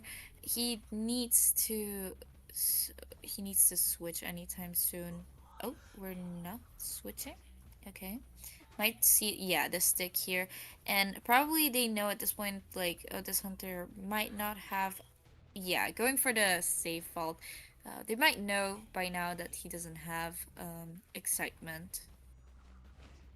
Well, she did. She was pretty conservative with her stuns, as you can see here. That's going to be one stun used. Oh, we Mm-hmm. vault. Oh, But yeah, so we. I don't know if we end up knowing what this Wu Ching has. We're gonna opt to switch maybe to this professor, or not. Just oh, making sure to pressure. We have a yeah, scale as well, an antiquarian. Antiquarian with a flywheel still, with a scale up. We have half of our stick left. No blink. This is really tough. That's a really good stun too. Or really yeah, patient. yeah, definitely. Um, I'm assuming he's gonna rely a lot on his end game. Oh, we're gonna swing for the pallet. Um, going back to logs area. Now we're just not gonna vault just yet. But we're probably gonna see another stick. Oh, we're just flywheel, which is gonna be safer. We're just gonna jump through, and we have one more stick, just one, but might do the difference. Yeah, Oh, do we have insolence yet? And we don't. This is gonna be the first hit on black with a yeah, blackguard. it is insolence, but it popped just now, so very unfortunate for the hunter. And they do pop their third cipher. This is not good. I wonder. Well, again, I think this is. Well, we'll say this is an okay situation because we have Of the a. TP. Yeah, we have TP, right? And if we get Mm-hmm. this, so we get a chair here, we get the merc. If we can get a good double down or at least one hit on him after the pop, we can get the Yeah, chair on antiquarian, and maybe, and I mean this in the best possible way, maybe we can get a tie or a win with that teleport going somewhere else. But yeah. until The then, we're gonna see. Yeah, the only problem is we're not able to find the mercenary here, so he's gonna be able to stall for a long time, and he is gonna be moving in now, probably gonna be using an elbow pad right about now, and he did stall enough for the cipher to be 70 and 60, well, 70 and 80 right now. So I don't know. This is a very hard situation. Um, what he needs to do is ensure that this ante gets down, and after he just needs to go for a tie, right? So the best scenario is to try and stall this rescue possibly, and then go for the other person, or he just needs to get a quick down, right? But we also have the TP, so it might be fine. I want to bring up the fact that this merc has left a football on the Oh, ground. We're gonna probably chase the merc. I'm assuming, like, yeah. Oh, we can't. We can't pop here. Yeah, we have to be oh, careful. That's a bit of a could be a misplay. But yeah, yeah. this I was gonna say because Antiquarian now has some form of rebound. for endgame, and the fact that this merc is now the Yeah. one on chair makes things a bit more difficult. Magician gonna go in for the rescue here. We have Tide, so that means that the mercenary won't really be able to get to full health necessarily. Oh, he's not really gonna get to full health. I guess they want merc on full health, right? They're gonna pop here. There you go. Mhm. That's the pop. I don't know at this point. Like, I really don't. Oh, yeah, he needs to get the down as quickly as possible. But even then, this mercenary is not Ouch. gonna die quickly. So, if he can cut off this magician, maybe going for the gate, then he has a chance. But oh, we're just gonna swap, trying to force this person out. This is very risky right now. He risked a lot by using this TP, but it may reward him, just maybe. If he And he doesn't, doesn't. let's see if he's able to find. We're hiding very well right now. There's no trails available for him to see. Antiquarian coming in for this gate, but I think we're definitely gonna see the magician, right? We're gonna Mhm. go back to this merc, maybe. No, I we're am not really assuming interested. he wants to go for a safe tie scenario, but now, yeah, it's gonna be a tie for round two, as we see the Antiquarian use the ball just to get to the gate safely.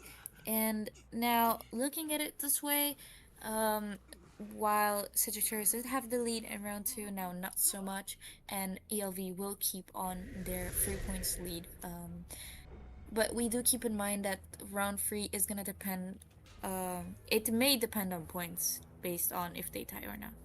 Because if they do tie, then ELV wins because of point advantage. So, Yeah. it's gonna be harder for SGT.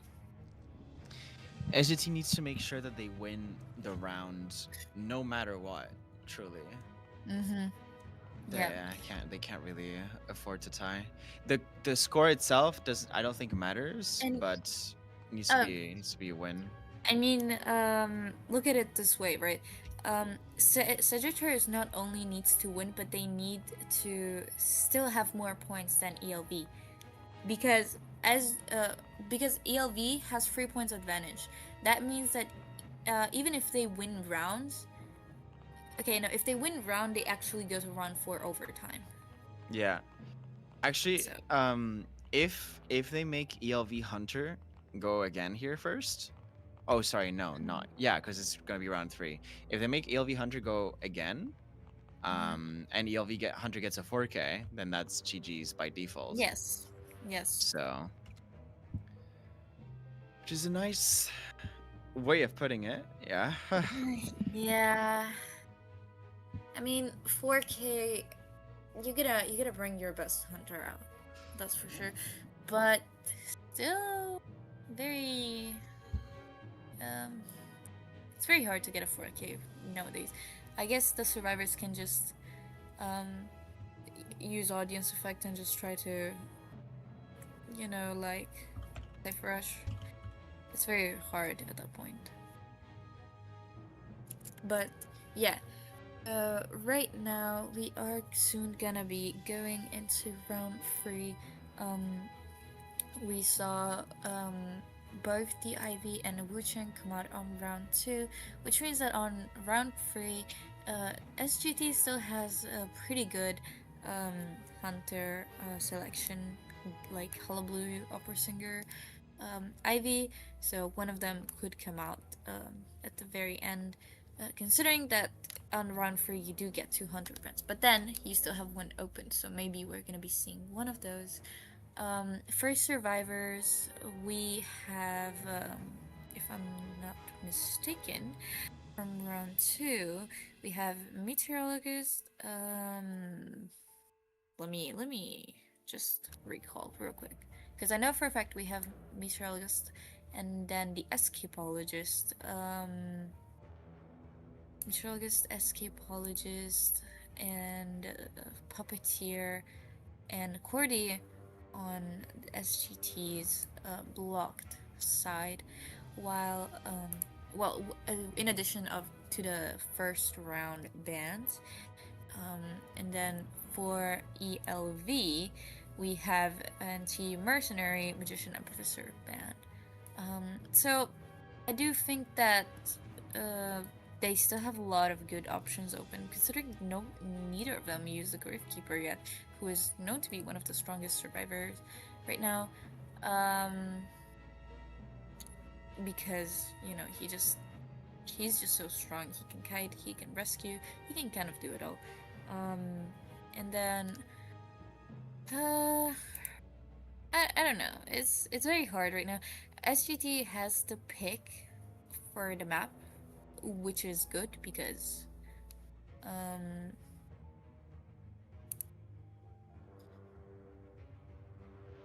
it's good because then I forgot what I was saying. Oh my god, I'm so sorry. Oh yeah, the map pick. It's good because they can go with what they're comfortable with, maybe what the hunter's comfortable with. But yeah, I'm curious to see what the map pick is going to be. Yeah, and sorry, kind of like you're in the middle of everything. Oh right, what were they gonna do? Okay. They tried to sub in someone twice. Yeah, they tried to sub in someone that was subbed out before. I don't think so though. That's a survivor. Pretty sure. Wait. Yeah, it's. Hold on.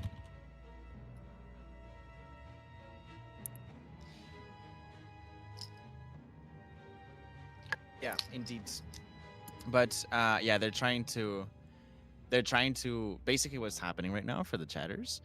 ELV is trying to switch their hunter again for the previous round 1 hunter, which is not possible anymore. And SGT is trying to switch a survivor other team, which is completely fine because it is a different person who hasn't been subbed in or subbed out yet.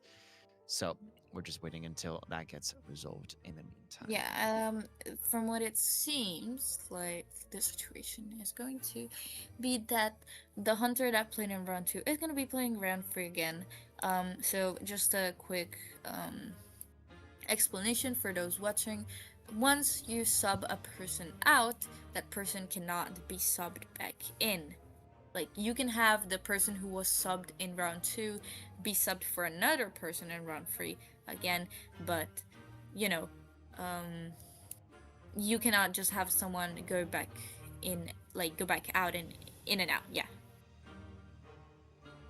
for sure. I just have I have one question, not for you, not for anyone, for the chat right now. So for those who are unaware, two things, as a matter of fact. For those who are unaware, there is a hype system. So if you have any favorite teams in this tournament, make sure you check the announcements on the Discord server where you can find the teams that are participating in this tournament, and you'll be able to hype your favorite team. And then the second part, I wanted to ask the people here, who is your favorite team that is participating currently in this tourney? Because we do have, is it 16 of them? I'm not mistaken, not 16. There's a bunch of them. Wait, let me just check real quick. But I do know we're in group stage, so it's either 16 or 8. Well, it should be. I suppose. I would assume it's, or 12. It could be 12 since there's 4, 4, 4. Yeah, I'm assuming it's 16 teams, but yeah, I'd have to check. I'm trying to look for it, right? But okay, let me just look at announcements. We have a total of 16 teams. 15, yeah, because I'm counting. We have. Yeah, I just did 4 times 4. Like, it was just gonna be faster that way. We have A5U, which is, well, I know who their members are, but technically that is before you. We have No Roofs, we have Sky, Bingus, Watt, MHX, BNY, Prototype, I believe. OMMI is also playing. SDT, which is the team that is currently playing at this very moment. Which is that Innovators? Could it be? Wait, let me check real quick. We have what team are we talking GSL, about? Amethyst, INN is one of their teams as well. Oh yeah, that's Innovators. Yeah, yeah. And then obviously ELV, C3, and TKC mentioned. Yeah. All right. What do we got? ELV is We're- going to be banning Hospital, and we are going to be picking Church from SET wants to pick Church. Now I have a question that doesn't necessarily have to do with this tourney, but in the like IVT rules, so we're not talking about this tourney rules. In round 3, isn't usually like the map just get picked and there's no ban? Or am I wrong? Because I do believe it's like that because of the global bans, but you know I might be wrong. I think well, every single map that was previously banned gets unlocked, right? And then one of the teams gets to ban a map. That is for sure. Okay. I see how it is. So that's why they have to ban Hospital again here, because it's available again. Okay. Thank you. That Yeah, makes yeah. sense. All right, we are gonna be seeing ELV's Hunter go first once again, and it says GT is going to be having Survivors go first. Reflection. Oh, right. Hunter is going first for ELV. Makes sense. If they get a 4K, then they win, right? Yes, that's So, right. Because Let's see what we can. Oh, let me switch. Hold on. There you go. And then, is it ELV's Hunter? Yes, I do have some of their survivors, so I could invite them. I think. Do I Yeah. have their survivors? I do not have them. Well, I have Gumball at least. Yeah. As far as I get. Yeah. All right. I'm super like Cool. this. Might have. Sorry. I think this Hunter doesn't. Well, whatever they're playing in ranked right now, they're one of the highest right now in the server, right? They have 96% win rate. So I think whatever they're playing in ranked right now, obviously is not Ivy. She's probably getting banned, and is obviously not Goat Man. I think they should just go for it. Like whatever they're playing right here, I think it might just work. Like they're winning a lot. I know it's not the same like rank and tournament obviously, but because we do have the global bans right now on survivors, it might make it a bit easier on this Hunter to figure out. I guess it's just the team comp that they used against Ivy on that second round was just really, really solid. So we'll see. Yep, that's definitely right. We're just gonna be waiting on SGT's last survivor to ready up. After that, we're gonna be jumping into the bans and picks phase. We gotta see. Yes. We gotta see. Well, someone's not readying up right now, so we are not gonna be getting anything quite yet. A lot of very solid survivors are banned. I wonder what we are going to be opting to pick for the survivors. While we wait for the owner of the room to start, I'm reading the chat. We do see, I don't know. I don't think this team is a team, but Team Kitty Cat, the team that has first QS on it. Okay, we see some ideas. Is QS even allowed? I think so, right? Is he? Actually, yeah, I think QS should be allowed for this tourney, no? Or is that not the case? I know Maybe that not quite. Lanternist isn't, but I think QS might be. not, because I haven't seen. Well, this would make it, I think, the first tournament ever where I see QS played in like a tournament setting. So I think QS is not allowed.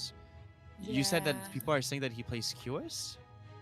No, I think that someone just said they are rooting for the team that has QS in it, like the first person that plays QS, which would be interesting. But wait, like they're rooting for. Yeah, I think that's someone who's Mushin. Yeah. Or I don't know how you say his name. Muxin or Mushin? Yeah, Mush. Yeah, I- you know what? Him. Yeah, Him. that guy. That guy over there. Yeah.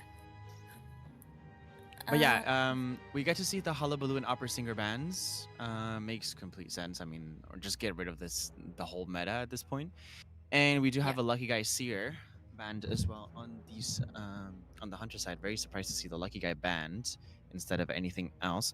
We do have journalists coming in, magician, really, I think fairly solid options for round three. I mean, magician round literally anything, but journalists a really solid option for round three. So really excited to see Mhm. what we're gonna take. Yep, that's right. Um, Sorry, I'm reading the rules real quick just in case. While you go, if you don't mind going on with Yeah, absolutely. Thank you, thank Uh, you. we do have a fine investigator ban as well, and a prospector pick. Interesting. I think that's because I have ADHD. Is an S Mm. badge prospector. Yeah, the yeah is an A badge I'm. S badge prospector. Yeah. I do think that I know who this prospector is going to. Like, I just have a feeling, the tingling feeling. Um, but uh, now we see the last pick, which is going to be Gravekeeper. Double rescue team comp is very I think fairly good in round three. We might want to aim for, I guess, one is no, not one escape, tie, right? We want to aim for tie or more, I believe, on the survivor side. Now that all the meta is completely gone, I'm guessing we're gonna see Tide BT on Grave. I say we're gonna do Tide BT or Tide Flywheel on Journalist, and maybe like yeah, the others probably BT, like Perspective Magician, probably BT. I think if they put anyone on Sui, I would say it's Journalist. We'll see. Yeah. A journalist, I'm very curious about this pick. I love journalists. She's very interesting. Also, her new skin is very pretty. Like, I bought it as soon as I saw it because I honestly forgot about it. But then I saw it and I was like, oh, I need this skin. Um, but this is a very solid team comp. The Prospector is a very peculiar pick, but considering that this is a comfort pick, I don't need to say probably. I know the player. I know that this is a comfort pick. So, um, yeah, maybe they're just going with what they're confident in. And the peddler pick is going to be locked in. How do you feel about that? Um, so obviously I don't know what this hunter's plays, but I am apart from the hunter itself, I am not surprised. I think that Yeah. Peddler has been drafted multiple times, both like any round, I believe. I think Mm-hmm. sometimes round one, that might be a bit too hardcore, but definitely round three in those like hospital, church, and other maps. Definitely in hospital though. Yeah. And she's good. She's not gonna do too well into journalist with vines. I think she's also not gonna do too well necessarily into gravekeeper, but Mm-hmm. and also into prospector. Might I add? But maybe Yeah. magician could be a nice chase for her, right? Because even if you use Yeah, your I do wand, it think that's doesn't block the vine. yeah. At most you can like just block the way for the vine. I'd say. Hmm. And we also see well, as expected, we do see the two BTs, the three BTs on both Gravekeeper, Prospector, and Magician.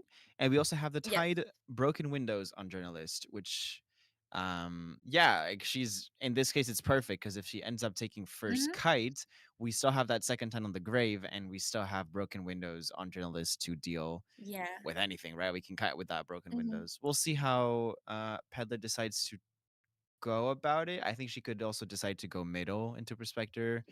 But because she's in a straight line, I think Peddler will commit to Journalist. Yeah. Still, you know, um, journalist isn't really that bad against Peddler. She actually holds on pretty well, especially because the little Orphe can just completely block the vine, and not only that, she can just cancel the Orphe, so she cannot even dash to the vine to the end of the vine.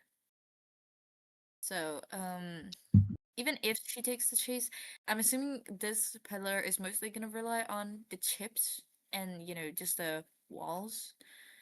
Um, but other than that, yeah, we just have to see what the specific builds are going to be like with the little, maybe the audience effect is going to come into play again because it is a red church. It is very small map, and they need to avoid a 4K. So maybe, just maybe, it is going to be an audience effect kind of matter. Now let's see. We do come in here with a blink, trump card, and detention berserker. Claustrophobia, very common trait on peddler as well to guarantee potential ties or 3Ks. And we do have 3 stacks of rage, which I'm very surprised. I'm guessing it's for that perspective. Yeah. The journalist did transition pretty well here. Yeah, we do see her, right? No, I think not quite we were yet. just assuming this is her. No. Okay. She's probably gonna notice as soon as the tinnitus goes down. Yeah. No. We're just gonna. Okay. We have 2 stacks of vine. Might switch for the prospector. Yeah. We're going towards the prospector. Not using the vine just yet because we know the prospector has the most likely gonna see it. Oh, Yeah. that's a very good magnet, though. Yeah. But we are also pushed into a little bit of nothing. We're just gonna use another. Oh, we do take the chip, and we are forced to take another hit. She has no more vines and no more chips, but we are gonna be having one now. He does have flywheel. Oh, Oh, what?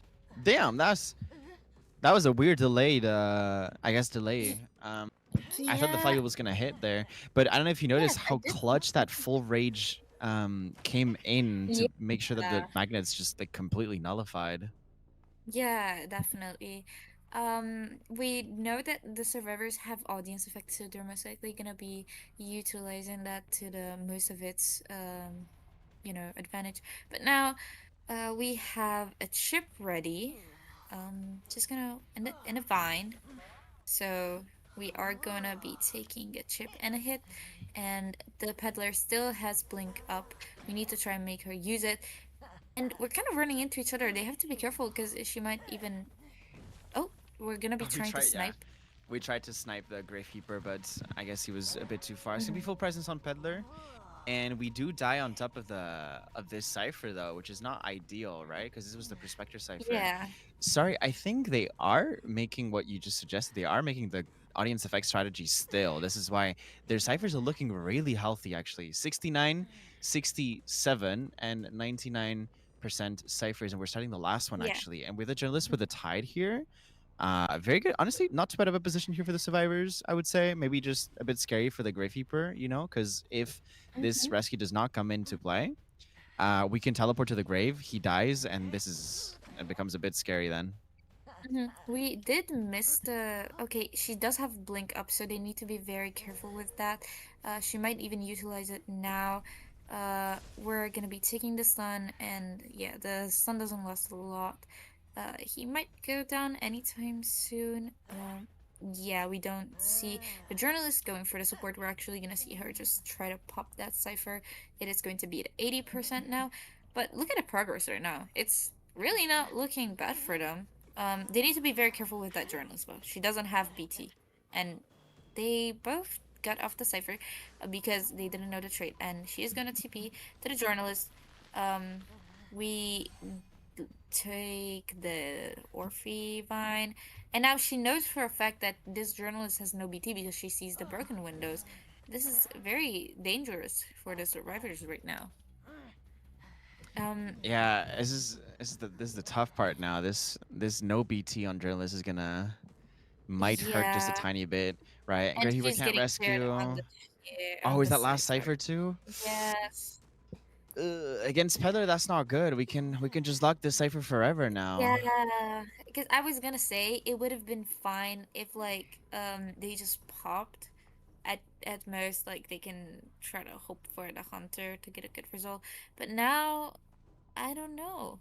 They need to start a new cipher at this point, just because it's safer. And the magician probably is gonna go for this rescue, but the cipher is now at 20%. It's not really looking too good for the survivors. Well, we have to make sure, like, regardless of what happens here, we really need to make sure that we don't get 4K'd, right? Yes. This rescue can or may not happen. I think that's still okay. Even if they get the rescue after half and like there's a 2-man endgame scenario, that is way better way better than just getting 4K over here. Yeah. The cipher is not And like as too far off though. Like it's 65%. We just need to make sure that we can maybe body block for the we need to be journalist. careful for that. Yes. Where? Ooh, this is Oh. scary. Very Oh. scary. Oh. Wait, we hit the Orphe. Oh, we did, right? Oh. Yes, we did. Yes, yes. Okay, she still has an Orphe, and this is gonna be vital as the cipher is almost primed. She might open the area here, and we're just using a wand just to make sure that, okay, we're just gonna pop. She is gonna die Whoa. though. That Orphe logic was disgusting, I might say. It was Yeah. horrible. It didn't follow with the journalist. It did like a little split. I think it went Yeah, through no, the window. I don't know what happened, but now this hunter has to be ready, and not gonna be using it just yet because we expect that. Yeah, like, we enough hear the just- tinnitus here. We know that we have teleport. I think if the We need to Gravekeeper takes split. chase, yeah, if the Gravekeeper They takes need- they chase, need we're to like get- super fine. Yeah, and they need to open at least one of the gates. Like they cannot just stand still, and at this point, yeah, they can get the one escape. Like there's no way they shouldn't get the one escape. Like this Gravekeeper should be able to kite. Yeah. I mean, the dungeon is here as well. We're just gonna TP away just in case. This magician is dead because he has no more wands. No, he's not dead. Okay, that's what happened there. Did you see that? I'm not entirely sure, but that is going to end up being the Yeah, one escape on the survivors, which is again, this is completely fine. This is exactly what they were at least trying to do. And this does guarantee that they can play the second part of this round, where actually the hunter has to 4K no matter what. If they get a 4K, we're gonna go into round 4, because they would have the same amount of points and the same amount of rounds. So that is a little bit scary. Yeah, that's definitely true. Now look at it this way. Well, yes, they were able to save this just by, making sure that just now they, they saved the round free in a way, but also getting a 4K for the hunter is very hard. And, yeah. There you go. Okay, perfect. I am here as well. Let us see. Now is ELV Hunter just went right now. Now we're gonna see Mori play their hunter. Now what did we see last game? It was a Wu Chang, right? And he managed to get, I forgot what the score was. Did he manage to get a 1K? I think it was 1K only, right? With the witching, yes. Yeah, so definitely we need to see what we can play here that will guarantee us a 4K, because that is our only win condition. Yes. And that means that the survivors are in a very comfortable spot. We can afford to bring Embalmer. We can afford to bring some harass, maybe like banning that Ivy to make sure that there's no harass. Yeah, right. Like we can go aggressive here. We can play, I don't know, double There's so many decoder picks. harass. Yeah, rescue. I you have can no go. idea, like... You can go double decoder. You can go Cordy. You can go Embalmer. They still have the Gravekeeper open, which is a very solid rescuer pick. I don't know. It's looking really tough for SGT right now. You know. Damn, I am. I'm almost not excited to go into overtime. I do wish SGT Hunter can get this 4K, but also my own personal I'm like, oh my god. Yeah, don't worry. I saw. Yeah, I mean, also, yeah, I don't know. I don't know what happened at the end. I think we kind of all panicked a little bit. I don't know if you saw, like, first the Orphe did like this weird swerve. Like, I don't know what happened there. But then, oh, I guess, okay, wait. Oh, okay, so basically this journalist thought that this Orphe was gonna follow her through the the opening of the peddler, but it didn't, and instead he went around all the way, Yeah. which meant that she could not get the body block. And then I don't know what happened like with one of the openings that the peddler tried to use, but it kind of like went on nothing, which was very funny. But you know what? It was still a free K. What can you say? Like, peddler is scary, I'd say. I would take the 3K any day, honestly. Maybe not so much for LA. ELV is probably like they're in a comfortable spot, so I think they should be. Yeah. What are they saying? I'm just that first flywheel, I genuinely thought it was gonna connect. I'm surprised that it didn't, because then if it did, it probably could have got the prospector like even 10 extra seconds would have been great, and then the cipher progress would have been ahead, and maybe the cipher at a wedding would have been popped at that time, and then it would have just been better. And all right. You know what? I think they should pull out the Mind's Eye. Okay. That's it. We're just going all in. They should do, and this comp, I think, is very feared by co-op players because it truly is menace. I'll let you know. Wait, let me cook here for a second. Yeah. Okay. You cook. Okay, ready? Little Girl Tide, Wildling Sui Tide, Explorer Sui, and Mind's Eye Sui. Okay, you're definitely. I might be onto something. You might heavy on the might. Heavy. You know what? I remember seeing. I don't remember what team it was during. I don't know if it was IVS or IJL, something like that, where they pulled out like the Seer Mind's Eye mechanic prisoner. It was crazy, and they still managed to. It was against the end. Yes, they got did. Forest Escape, Yeah, which is honestly crazy. Wait! My prayers have been answered here. Let it cook! It's happening. Composer, prisoner, first 2 picks on the survivor side. Now we just need the Little Girl and the Wildling, or like I don't know, forward, or like cowboy, like bad. I don't know, harass and like a solid rescuer, and I'm sold. You got me. Yeah, and I mean, what can you really do against this, right? Because you can't really use the abnormal. Like the two, like it's just not gonna do that much of a difference. Like I guess you can go for like, I mean, the meta hunters have been banned. Maybe Hullabaloo could. Oh, we're seeing a full decoder. Oh my god.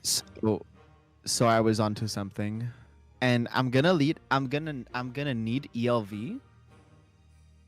I'm gonna let them cook. Like this over here is the meta, and I'm gonna trust them with this. Okay. No. Hear me out. Like now, look at it this way, right? Because then now imagine they have audience effect as well onto this, right? What is the ciphers are just gonna melt through? Like ciphers are gonna be non-existent by like 4 minutes, and Batter is gonna be the last pick. Batter is, I would say, as a harasser, he's like most of the time off the ciphers. But does it matter when you have free decoders on your team? I don't think it really does, like, that much of a difference. I think they should do Prisoner Tide. Yeah. Or Composer Tide. They just said Tide's Eye isn't coming. No, I think Mind's Eye is definitely gonna, cause she is in danger of getting chased. I think out of the if we're like, let's be for real right now.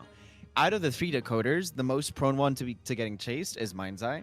The second one will be Composer, and then the last, but the least one you'd want to chase is Prisoner, because he does have that little mini stun, like potential of rebound. I guess Composer is similar if you have a hunter that struggles to get distance. But that Mind's Eye is definitely going to be bringing a Kite. I just think that Composer and Prisoner can afford to maybe bring one Tide if the batter is not the one with the Tide. Because if he's the one with the Tide, like Tide Flywheel or something. Yeah, he might just have that. Because they just need a 1 escape, right? Because then they still win. So, well. No, are they gonna get it though? Or is this Why hunter gonna be? not? This hunter could for sure punish the survivors. Like he could go I something. would Oh, say Hullabaloo here would. you're right. Yeah, yeah, no, yeah, you're right. Yeah, Hullabaloo. I don't think you really have any other option here. I just don't think I don't see how it could possibly work with anything else. Because then, like, I mean, Peddler might work, but for a 4 There's kill no. here, it's I hard. guess it's not like too hard to. It's not too hard to go towards the chair to rescue against Peddler, but it is somewhat hard to rescue when you're on the chair. So, I think any of these survivors can go rescue, and then Mind's Eye can kite because she'll be able to rotate very easily. Even if she takes middle, she'll be able to see where the hunter's coming from, rotate away, and like go out of middle so she won't get chipped. I'm just thinking like out of prisoner and composer, I believe maybe composer would be a really good chase for Peddler because the Yeah. the speed boost isn't really gonna help you do too much. Maybe like get out of the way of the vine, like just barely. We'll see.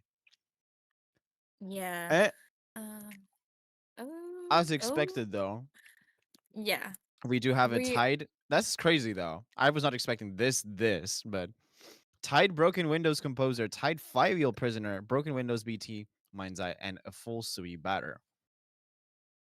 full sweep batter. Oh, I certainly did not expect a full sweep, but like I understand the logic, but at the same time, it's like, do you really like? Do you really have a choice to go for a batter here? I mean, I get it, but also like, I don't. Like, maybe they just have something planned.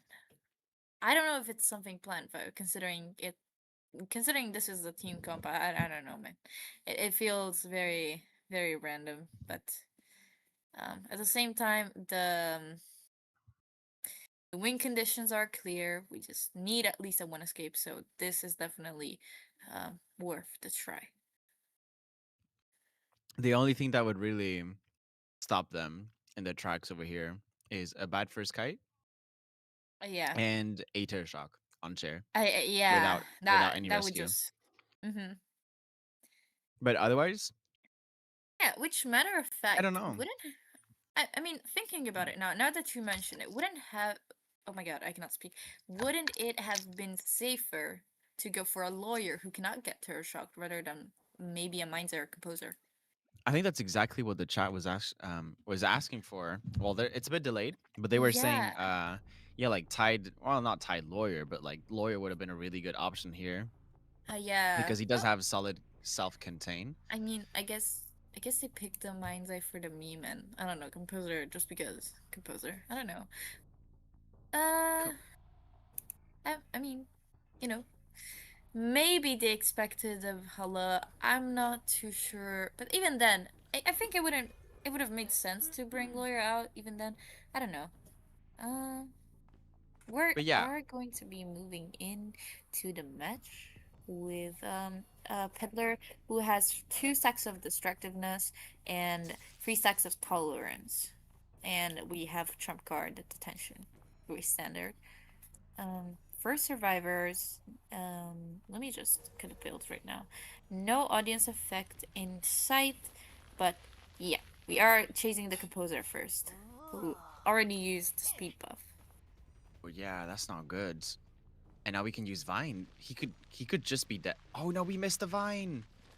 I think that if the vine was controlled a bit better there, we could have gotten the first down super We quickly. are already on the um. Very good Oh push as well. We do have abnormal. Did yeah, you notice as well? I think yeah. uh, I the just peddler's getting noticed. a bit scared of the like we have a lot of decoding, so I need to make sure that I cheer on ciphers maybe. Composer so far not doing too bad. I think the first hit was Yeah. really early, but now we're back on track. Mm-hmm. And broken windows here, just getting us out of the way for the chip. And batter is already here, harassing. Not really the best thing you hope for when you're playing hunter. And another pushback. That wasn't that far actually. Does she have rage? She does not. Oh, because it's tolerance. Yeah, like it reduces the Yeah, knockback yeah. effect. That's why. But this is like Peddler's not really breaking the batter's balls, right? And So he can she just keep really needs doing to make this. sure to do that. Yeah. Yeah, I don't think this abnormal is gonna make that much of a difference because he can just die. And a Oh, really good push as well from batter, canceling the vine. This is like, again, we have the two decoders. Well, as we, well, yeah, it's just three decoders. It's very hard to not do that. But we have two decoders decoding right now. Prisoner, Mind's Edge, Cipher rushing. This first kite seemed to be very short, but this batter is doing a really wonderful job at harassing. Can we get yeah. a hit maybe here? The chip, gonna dodge the chip, and Composer, like, might I say, Composer doing a very good job at dodging the chips as well, because Yes, that's I been like maybe agree. three chips fully dodged. We see that this peddler tried to split the composer and batter, doing a good job, but batter is just gonna get back here now, as you can see him like slowly approaching. Very scary. Oh, he's Not gonna use. he's Yeah, approaching. yeah. He is approaching, but now we are just gonna start the cipher on graveyard, and are we switching? I guess we are. I mean, at this point, I don't even know. Like, if I was in this position, I was, whew, like, I need to make sure I deal with this batter somehow. I obviously can't chase him, Yeah. because if I chase him, then bye bye ciphers. Yeah, it's Um, unfortunate that, like, in a way, he didn't break the balls. Like, yes, they do give you some extra distance, but I think that if he broke them, then he would have had less effective. Oh, oh my that god, was. Did you see how, like, how little? small Yeah, but that she still got was? stunned. But Yeah, because of the, I think it was both destructiveness, no, tolerance, sorry, um, and rock coming into effect, the gem. You get it. We're just at this point, this feels like cyberbullying. Like, I won't lie. Oh, oh, we're oh, that could have been a blunder from Prisoner. uh Ooh. And we need to. okay. I feel really bad because. Okay, there you go. That's the down. But we really need to make sure to break these balls, because now he has one Yeah. ball. Then he's gonna have the reset, and that last cipher is at 53%. This is not even the first chair. Prisoner doesn't have BT though, and neither does, unfortunately, Oh, neither does batter. it might be just a matter of harassing. This is not gonna be easy. The mind's eye is coming in with the BT, trying to body block. Have you ever seen a mind's eye body block? I haven't, but I think we you might know just what? pop here, honestly, because the chip. Yeah, it would be We can't really. safer. Yeah. Or We're we're healing. just Wait, are we healing waiting. batter? Yeah, we're healing the batter. It seems like we really want to. Go for the We're not. rescue, I I'm don't think we're gonna. assuming. I don't think. Are we gonna pop? Well, I don't know why we're healing the batter necessarily. Oh wait, Oh, she expected the pop, but we're not there yet. I think Mind's Eye is definitely the one that goes rescue here, and then batter can also just go to the gate. he can also just push the hunter away. You're right. Yeah. Yeah. Pusher.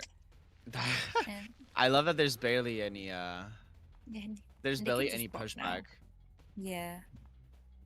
I know they just pop. And realistically speaking, the batter, which is exactly what he's doing right now, could very much just. Oh, yeah, the batter could very much, well, support him, because they only need one escape to win. Yeah. Oh boy. We're Yeah, that's the down. oh, are we Oh. pushing her into the we got a little greedy. We get a little greedy for that pallet stun. Oh, that's a lot of that's a lot of stuff happening. Wait, Oh, I alt tabbed for 1 second, and I said, yeah. "What's happening?" Surprised that.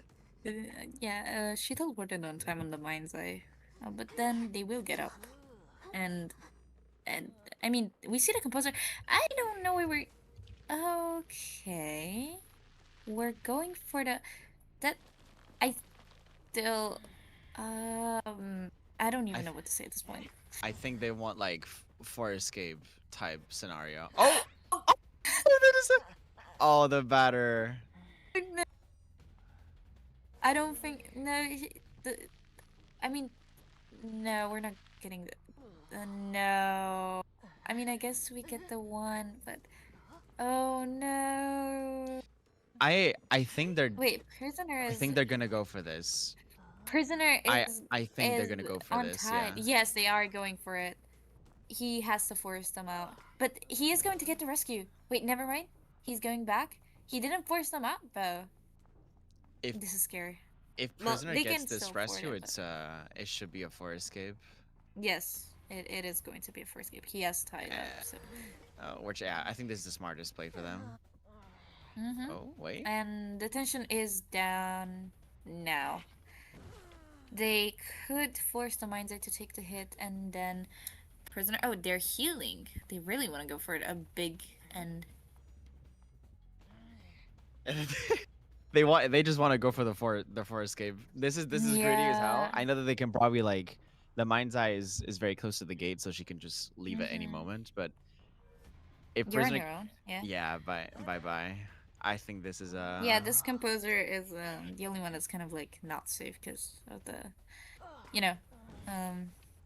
I Oh. guess these team comps are the ones that just end up working out. I Oh. don't know what to tell you. Yeah, you're right, and it's going to end in a for escape. It's very tough on the hunter, right? But I do think that this team comp was just gonna be very hard to deal with in the first place, especially with a peddler pick. I do think that the hullabaloo pick would have been better, but regardless, I would like to say that both teams have done a wonderful job. Now ELV will win this this matchup, and you know this doesn't mean that Sagittarius is out because this is a group stage. So they basically compete for having as many points of round wins. I'm not too sure as possible, but yeah. Yeah, I'm just gonna like quickly give him some thoughts because we do have another commentator for this next matchup, which is Yeah. gonna be DM against SWAT Yeah. coming in very soon. Yeah. I'm commentating as well. I will take a small break to eat, but thank everyone for tuning in on ELV versus Sagittarius. Justice, do you have any last words? No, I honestly like very quickly. I think but both teams did a wonderful job. Really like to see team Sagittarius take it back on Survivor. They did 3 escape, right? I believe they did 3 escape. Or was it the hunter? I think yeah, they did 3 escape. So yeah, good job on both ends. I want to see more of everyone, every single team, and there's a lot more matches to come. So do stay tuned. Yep.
Alright, hello everyone, we're back once again with the second matchup of today. For first day group stage, it is going to be DM versus Watt.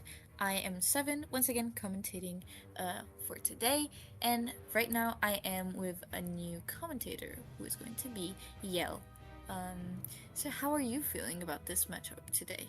Are you like excited? You wanna say something, to the people out there? Yeah, I'm interested to see how this matchup's been. I think I've actually seen these teams around. Not sure if the DM team is the same one that I'm thinking of, but I think I recognize the members. Yes, I do know what you mean. I think I've seen them as well. Not necessarily. I'm not sure if it was the same team, but I have seen them around already. Yeah. I think a lot of the tourney members also, like, a lot of them mix up a lot in different teams when I see them tourneys. Yeah, I get what you mean. Yes, there's a lot of competitive players who kind of like play around with different people. It's also to understand who you can like work better with, because then if you find someone you're very comfortable playing with, then you kind of click and you make a definite team Yeah. from there. Quite nice seeing But them. yeah, it's a very tough fight for both teams because we see some really good players in both teams. Right now, we're just gonna wait real quick. So let me look at the chat. So we're looking at the coin flip. It seems like that is going to be banning 2 maps because they lost the coin flip, I'm assuming. And they did ban Chinatown and Red Church, and DM picked Moonlit, and VAT picked Hunter as their starting faction. So Moonlit round 1 is, I wouldn't say like it's the worst, but also it's not as common as maybe Ever Sleeping. It is a larger map. What hunters do you think they're gonna play? Let me think. Round 1, Moonlit. I mean, Goat is good. You can go Specialty Hunter, like if you're confident on something. Wax Artist isn't the worst. Breaking Wheel isn't the worst. There's a few picks you can do here because Moonlit is so far apart and it kind of counters, not exactly counters, but like it's harder to pull audience effect into action into a bigger map because you waste a lot of time going from one side of the map to the other. But it is still possible. That is, you I can guess get I guess it's a. oh, you can get a lot of snuffing rescues on this one, which I Yeah. think might be quite important. Yeah, you need to really position yourself well for a map like this because it's very big, it's very open. Well, except a few parts of the map. There's like a lot of parts where you can kind of see from the other side of the map. But also, I do think that it's at the same time, again, like, yes, it's a map that is like harder for the survivors to get one cipher to the other, but then on the other hand, if survivors get to do a good first chase, then it's harder for the hunter to pressure ciphers. So it's a matter of first chase, like who's gonna have the advantage at the beginning of the match. So right now, I guess we're waiting on the lobby. I'm not in it yet, so I can't really know Oh, you're what's not in going the on. lobby. Oh yeah, no, I'm not. Oh, the Wait, match. let me. Oh, We're in did a it match. start? Yeah. Okay, you know what? Can you stream? I don't know what happened here. Ooh. Let me see. Okay, wait.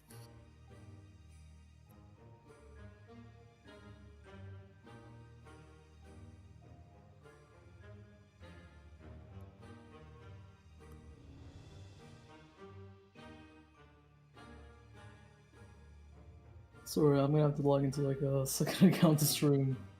I know it's fine. Don't worry. I'll wait. In the meantime, if you want, you can Yeah, so Uh, we're gonna see for the survivors, we're gonna see a forward, a novelist, a doctor, and enchantress. And then the hunter band priestess, seer, acrobat, and antiquarian. We're still waiting on the hunter selection. mm-hmm. Hmm, interesting lineup. We've got multiple wrestlers. Oh yeah, definitely. Um, yeah, I mean, there's that. Um, yeah, I'm just gonna wait to actually be able to see to comment it because otherwise I'm just gonna talk for. It's really hard to commentate when you don't really see what's actually going on. Oof. I don't think I have the perms in to join. Oh, okay, wait. Let me just do this. What's your give? Can you write the account name on commentator one? Just Yep. okay. Also, we're gonna see a bonbon. I know a few people who would be interested in seeing a bonbon gameplay. Oh, on Moonlit? That's very It's interesting. quite a wide map. Mm-hmm. But also, it's so much easier to stuff a rescue with Bonbon on such a big map. That is true. I guess it goes both ways because you could also waste time by not rescuing until, after half or even until last second. Mm-hmm. Yeah, So we'll see what that map control looks like. yeah, that's definitely gonna be coming into a factor. And I mean, I'm assuming that they are adjusting their personal build, and if not, they are gonna be getting into the um, Right. map selection. So novelist we're gonna see with borrow time and flywheel. Enchant we're gonna see with borrow time and flywheel. Forward we're gonna see with borrow time and flywheel as well. And then doctor is gonna have borrow time and broken windows. Okay, you can. I think you can add the Yeah, second account. Okay, don't mind this, guys. This is just normal things happening. technical issues. Yeah, but we got this. Okay. Oh, can you see the screen? Yes, and am I looking at it right? Is this a doctor pick? Because I think I did Yeah. not catch it just quite Yes, before, this is but the doctor that's very here. interesting. He's gonna spawn out in the open on the bridge. We'll see where she Mm-hmm. goes. Hmm. I'm pretty sure the Bonbon's gonna chase the Doctor, right? Yeah, no, I don't think there's any other choice. I mean, Doctor did get the buff, but even then, it's still a it's still a Doctor against a Bonbon. I don't know. I guess we'll Yeah. have to see. She does have knee jerk, which might help her just slip away from the hunter bombs. But also, I don't know what the build is gonna be. Oh, this skin is a little funny. I won't lie. The Yeah. little hat. Oh, we're not chasing the doctor. Actually, we are going to be chasing the person last stop, which is going to be the novel. Is this the novelist? Yes, Yes. this is the novelist. Oh, interesting. He's going to First play. bomb, just gonna, avoid it. Saving up the bombs just yet. He Hmm. doesn't have fast pallet break, it seems. So, Yeah, no, he has right now, instant attention. mm-hmm, yep. And, the chase is going on, but this novelist isn't quite. Oh, the Mhm. distance that you can just use the book at is crazy. We do see a few more bombs placed, finally getting the first chip. Insolence is gonna pop pretty soon, but not Yep. quite yet because the novelist is doing a really good job at avoiding those chips and trying to look back to not give the novelist progress on that book. We finally get the insolence and we might see a book swap here. We need to be very careful. Oh, Flywheel. Flywheel and just we're just gonna use the book to avoid the hit, a warp, and we don't make it to this pallet actually. Yep, the middle area of the cutting it has been used up, so we'll see where he Hmm. goes to next. Yeah. So now we have the the cipher positioning is quite alright. We don't see audience effect coming into use, obviously, as this is gonna be moonlit, so it's most likely not even on their personal webs. But We're gonna see Ford yeah, sneaking in, giving forward tinnitus. is just giving tinnitus, maybe rescuing late, maybe stun rescue even. Yep. Um, we are gonna see the progress go a little bit up. Progress isn't looking too bad, I would say. Might that's actually a free Ooh, rescue. that is a free rescue, but he does not have tide. We have to remember that. Ooh, pallet stun. Yeah, and we're gonna see a stun from the forward right after the pallet stun, and this gives the novelist a little bit of distance. The forward is gonna stay with this novelist, gonna stun again, gets the full presence for the chip forward. It's oh Ooh, chain bomb. oh Novelist goes down. yeah. Yeah, that was really nice. We see that this forward is right there just to harass. He has to be very careful. We don't get this harass, and he is going to be dead on chair. On to the 56% cipher. Yep. And then forward's half health. It seems like he's going for the cipher. Yeah, that would seem the case. He also has warp up, so yeah, it's gonna be hard. He can chase this forward, right? But he also has 60% of his ball left, so that's still not gonna be a good not it's still not gonna be an optimal chase, you know? Right. Ooh, gets the chip down.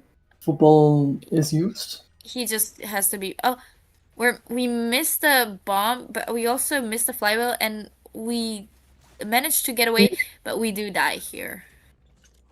We're looking at 80 on the one cipher, and then we're looking at 60 on the other cipher. So Yeah. cipher is not too bad. Mm-hmm. The unfortunate part is that the cipher that's at 70 is the one closest to the chair. So now I don't know how we're gonna be seeing this rescue happen. I'm assuming he's just gonna go and try to kill this enchantress. Yes, we are trying to. Right. Yeah, we're just using Flywheel. flywheel just to be sure. Cypher is at 77. He can't really switch. I mean, he can, but then the doctor can just heal the forward, right? The optimal is just to hopefully down one of these. That will relieve a lot of pressure. Oh, And that is then a crazy. Yeah, the healing speed goes crazy for Doctor, and they're just yeah, gonna heal again. this Mamon's gonna have a hard time crushing the cipher. Oh yeah, definitely. This enchantress just has to get as far as possible from this. She can just wait for. She wants to use the stun, but oh, that was Ooh. nice. We'll go down here, but you know what? They did heal themselves, and the cipher is at 79. At this point, he doesn't need to cheer on the cipher because it will be popped probably. So the point is to get as far as possible so he can maybe try to stuff this rescue. Ooh, We, he's using warp on the last cipher. No warp I mean, for endgame. yeah, this is a very bold choice, and we're just gonna go back. I don't, I don't know how I feel about this. Hmm. This is going to guarantee at least a tie for the survivors at this point. I definitely think this is a panic decision on the Bonbon. Yeah, Perhaps. and they are just gonna pop, which is probably the most optimal decision for them. Dungeon, they do know where the dungeon is because Forward did die on it once, but that means that the Bonbon also knows that it's there. Are we gonna make this? Yes, we do. And now I think he's just gonna push for the dungeon, I think so. especially, yeah, especially considering he doesn't have trait, but whoever is on the 30% gate, the doctor, I'm assuming, isn't really close to finishing it. But we are just gonna walk for the dungeon. It is actually an enchant. And Yeah. then we'll see see if this forward gets the dungeon actually. Ooh, Oh, really playing with fire here. we might. Whoa.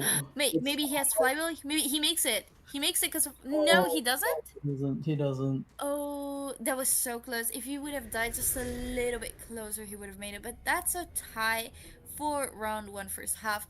Not necessarily surprising considering it's a bonbon, but even then, very good result. Considering everything, I think that the tie was fine in this situation. Right, the resources were used really nice. So the forward was harassing for the novelist after share, which stalled a lot of time for the cipher progress. And then he still had a quarter of the ball remaining to get to around the dungeon area. Unfortunately, he didn't get it, but you know, it's the effort. It's the part that counts. Yeah, definitely.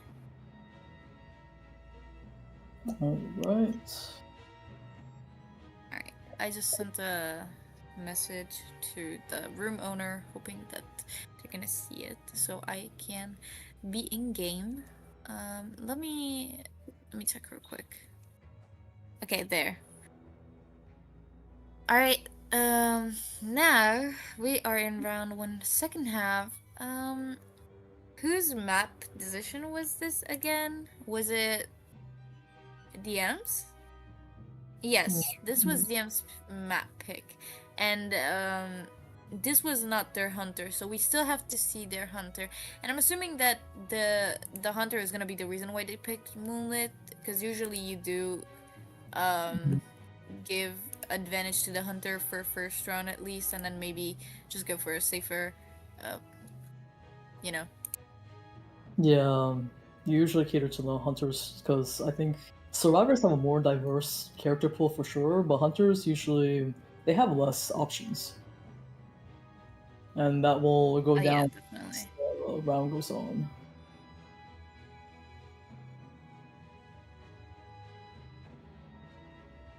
Yep, we're gonna be seeing... see a wheel. I want to see a wheel.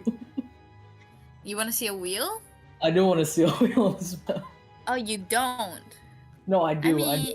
Oh, okay. Sorry, I cannot. Apparently, I cannot hear. Okay, wait. Let me just.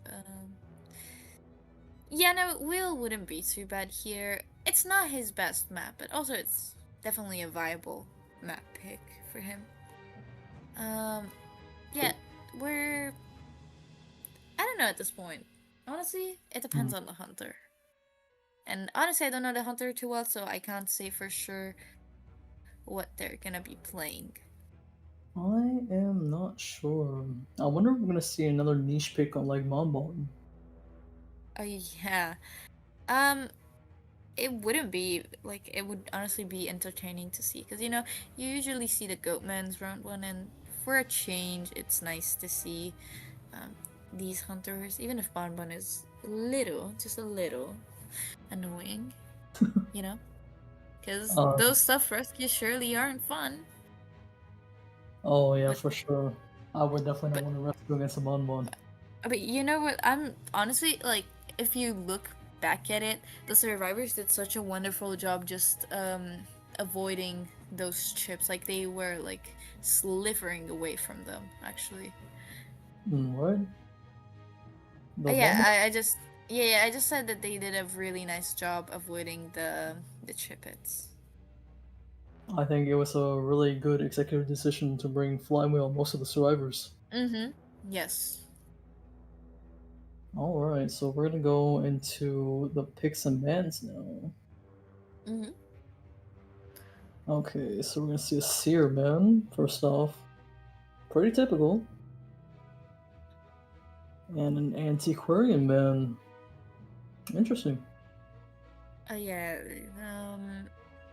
now we do see the Puppeteer and Gardener lock in. That's very interesting.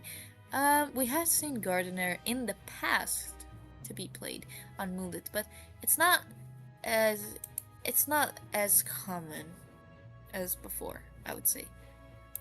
Yeah, Gardeners. I'm not.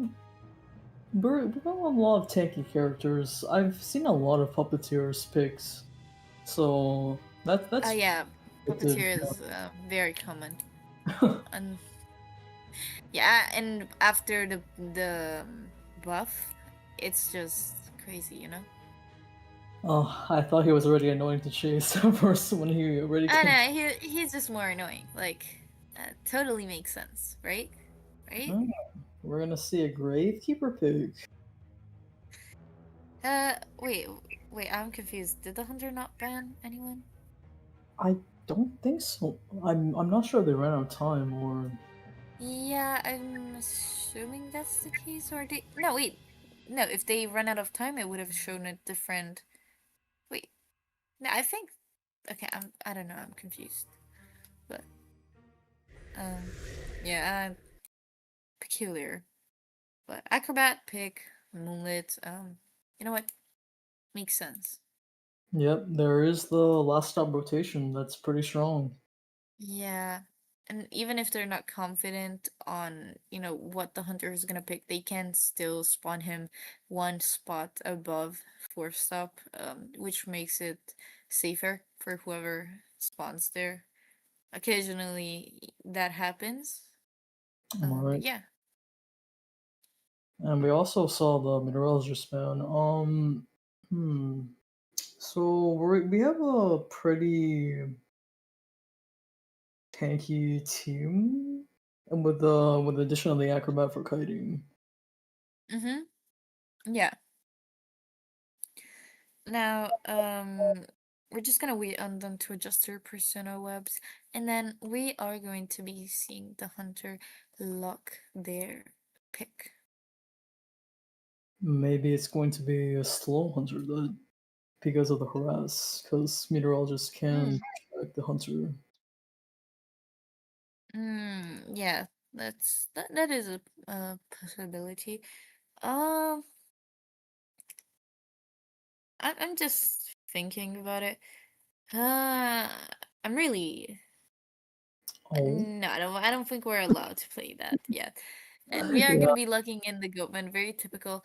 Um, yeah, I'm know if meteorologist ban was really necessary, but I guess she's annoying to deal with, so we might as well get rid of her.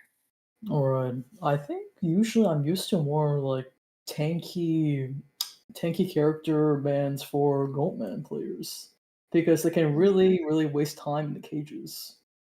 So I'm a bit surprised at the ban picks on the hunter. Yeah. Um, I mean, Syrian anti-Korean is fine. The no ban is just I don't know if it's a mistake or what, and then you I just mean, have the yeah. yeah. Oh, but the builds right there are what really interests me because we have all BTs and we have all tides except for the acrobat who has flywheel.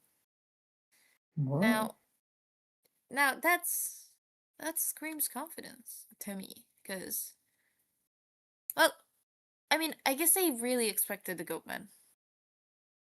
Yeah. So he's gonna spawn between the Gravekeeper and the Gardener. And do you have any thoughts on who he's gonna chase? Uh, at this point, he could even go for the Gravekeeper, but then um yeah, I don't think Gardener is too optimal to chase. He could, uh, and then just have the Gravekeeper be free because of the slower decoding progress. But even then, he goes for the rescue. So I'm not too sure. Maybe he wants to go for the Gravekeeper. If not, I don't know. I think it would be more optimal for Grave to chase Gravekeeper because yes, he does have a shuttle, Mm, but once you hit him up, it's kind of like gone. There's nothing really too strong in that area for against the Goatman. oh yeah, that's true as well. Yeah, there is a possibility he's going to go for the Gravekeeper, but then you know, Gravekeeper, um, even if he's a rescuer, his chase is he's really good. he can tank so many hits, but then that gives extra presence. So I guess we'll see how this turns out. But yeah, as you said, maybe the Gravekeeper is indeed a bit more of an optimal chase. Right. I don't think the Goatman would have expected 3 times, so we'll see. Yeah. I don't think he's. Oh, we're just gonna Ah, go for the Gardener instead. he is going to go for Hmm. We probably communicated that Gardener is right now on the lower floor. We are going to be spotting the Gardener. He doesn't necessarily need the cage for the bubble hit, but we are still going to be using it just to get closer.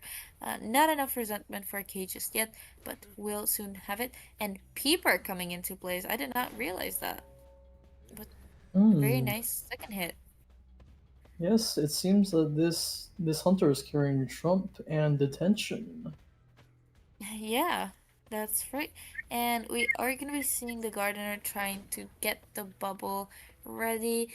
We might see him go for uh he needs to destroy this uh pallet, but right now the gardener is gonna just walk away, and we are gonna respect that pallet drop, and then I guess she's just gonna keep cutting. It's a very good rebound after the first 2 hits, I'd say. He does Yeah, have cage up and not able to get the gardener just yet. But there's a oh, lot of good mind games going on with these pallets. mm-hmm. Yes, it seems like Acrobat will walk away from this cipher, who the gardener will be cheered on, sorry.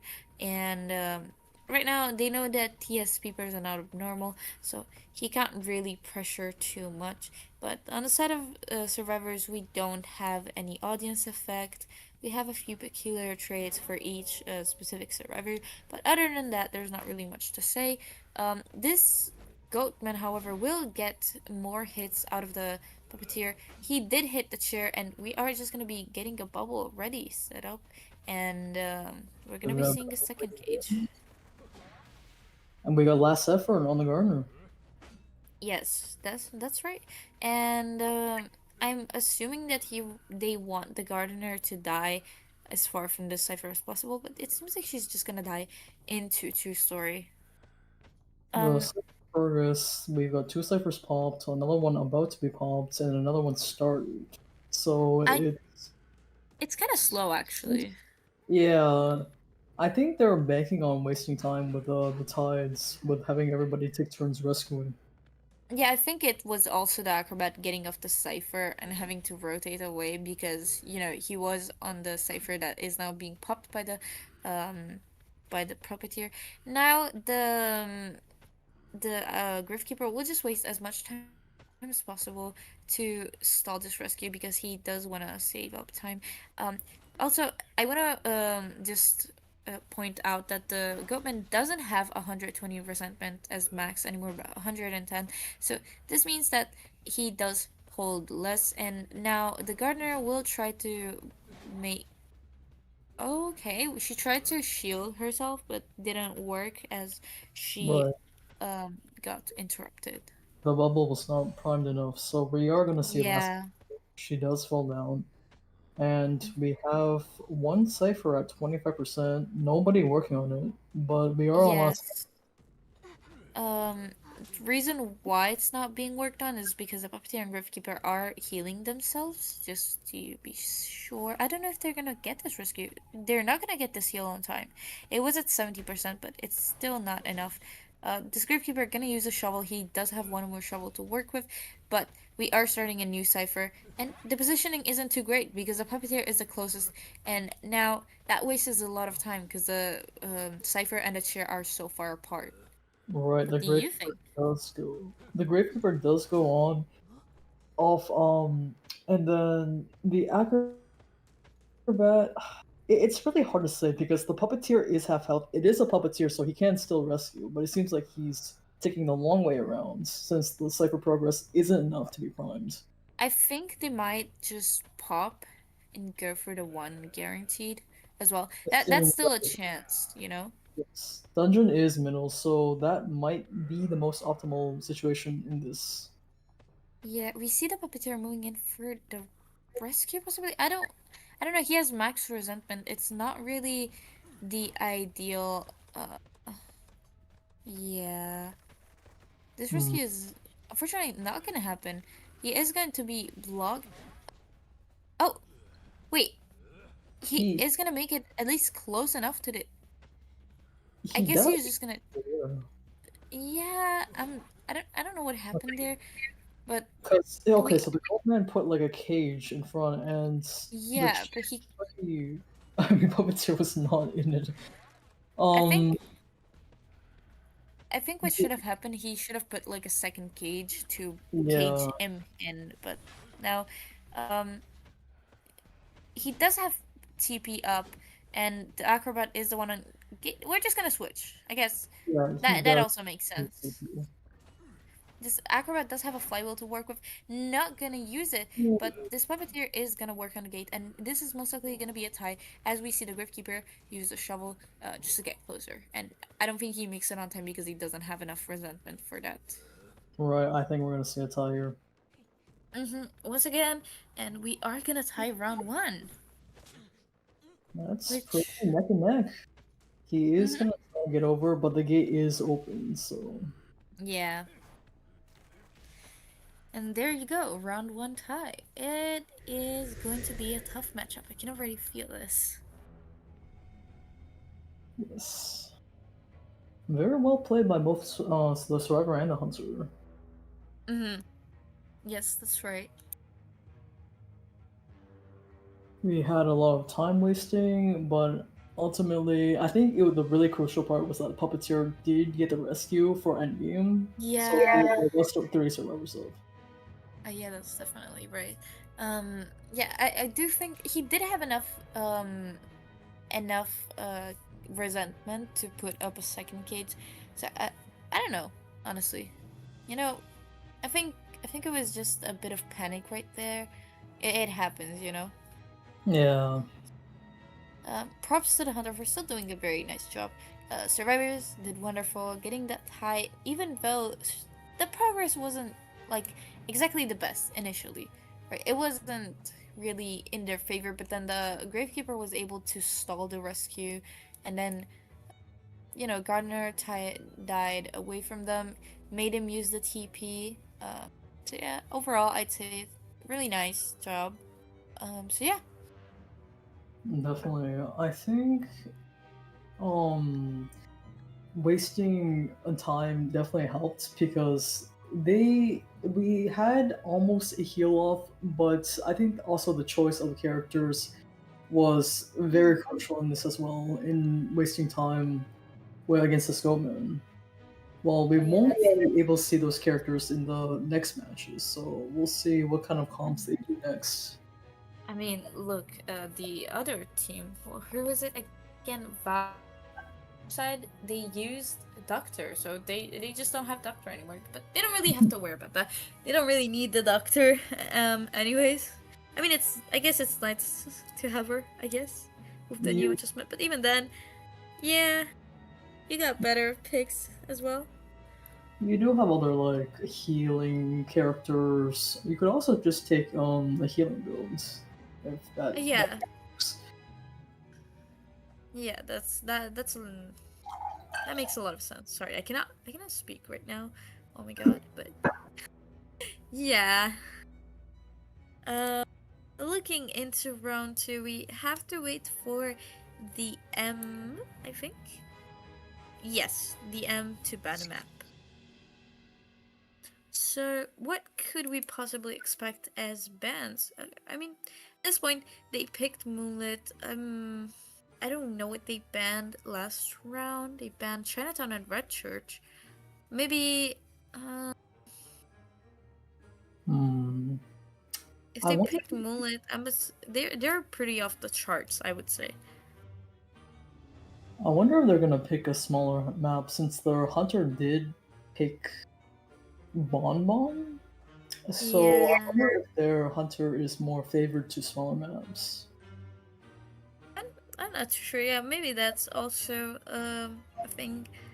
But yeah, we're waiting on the teams to reply. I wonder if anyone's gonna play Darkwoods since it is available this turn. Yeah. I don't know. I fear many people do not like that map. Yeah, wait, we're talking about Darkwoods, right? Yeah, Darkwoods. Yeah. It's an interesting map, especially for hunters. I would say survivors should thrive in it because, you know, it has everything a survivor could want. So many elevations, so many good areas to kite. I think that it's not a bad map, but also there's some hunters who really excel at it, so you kind of have to be careful on the other hand. But Right. still a scary map to have be picked. But the I think, yes, this is the is gonna ban hospital. Very, very standard, I would say. Yep. You have to be scared that sometimes a team could just pick hospital. Like, you know, it happens It's sometimes. a very good map for survivors to utilize. Yeah. A lot of good kind of areas. Yeah, I would say so. I think we have seen hospital a little bit more because of peddler, but even then I'm not too sure about it. Yeah, even with a peddler pick, hospital is a very annoying map to deal with. So, we still don't know if VOT has any subs just yet. We're waiting on it, even for the beta. It We're seems just waiting.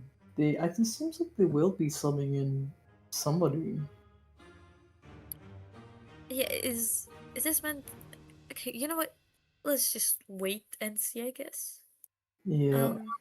In the meantime, what kind of hunter or survivor would you like to see be played? Just in general, like, you know, what could interest you? Well, I am definitely again biased towards Wheel, but I don't think anyone is crazy enough to play Wheel on. Maybe they might. It's not that bad of a pick, but we have seen two different subs for VOT actually. So they used both subs out. So whoever is subbed in now cannot be subbed out. They are locked until the last round. I'm interested to see who these new people will bring to the table. Yep, that's right. I don't know. At this point, you have a lot of picks. You could go safe and go for an ever sleeping. I think ever sleeping isn't bad.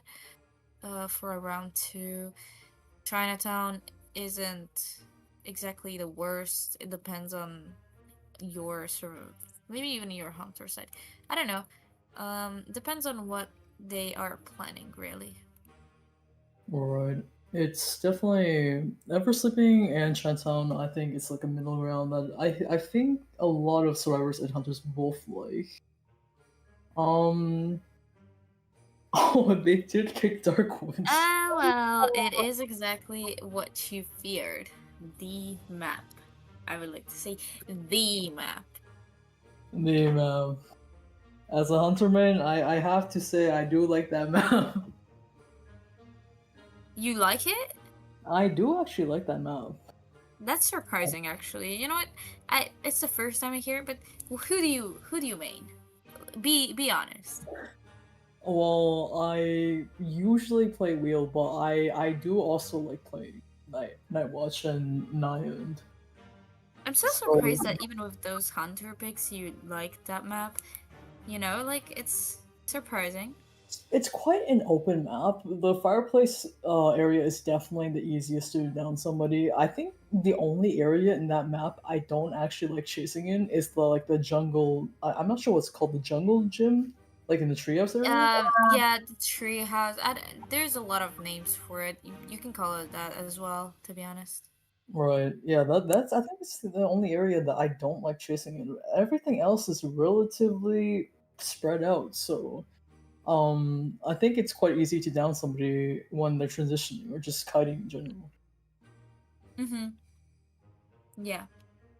Yeah, it's annoying, you know, but also some hunters can perform really well on it. I've seen I would say even Gamekeeper. You know, peculiar pick, but also on this map he works very well. Right, I think it was a while ago that a lot of people were complaining about the visibility of this map, so I believe NetEase adjusted it. Yeah. So Actually, something funny is that in the matchup from earlier, basically the map didn't load from the other side, so basically the survivor was putted out because just the map not loading, kind of, you know. oh, Yeah, it was very unfortunate, but yeah, it happens, and also, again, like, it it's still like I would say this is a problem with all maps. Like for some reason, if you have low graphics, it actually helps because it loads the map slower right. from closer. So I don't know. It can work in. Yeah, I think I actually thought it was just me, but when I play with higher FPS and higher graphics, I feel like my gameplay is less smooth. Maybe that's just me. Yeah, I would say FPS. I would say FPS. I need the high FPS, but performance, like the graphics in itself, I would say performance graphics are the best probably. Yeah, because there is like those situations where it's like sometimes the map doesn't load, so you can see the silhouette of people from far away. Had that happen a few times where I was like looking for survivors, but like like a barrel in front of them that they were crouching behind, so, like it didn't load, so I could just see them. Mm-hmm. Um, All right. Um. Yeah, now we're just waiting for the survivors and Hunter to ready up. hmm. What hunters are you looking to see on this map? On this particular map,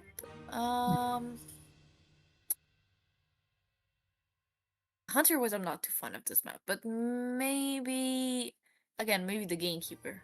I don't Like, like going against him on this map, but I do think he's ent- entertaining to watch. You know, like yeah, I think a yeah. gamekeeper could definitely hold people off the rope. Is it called?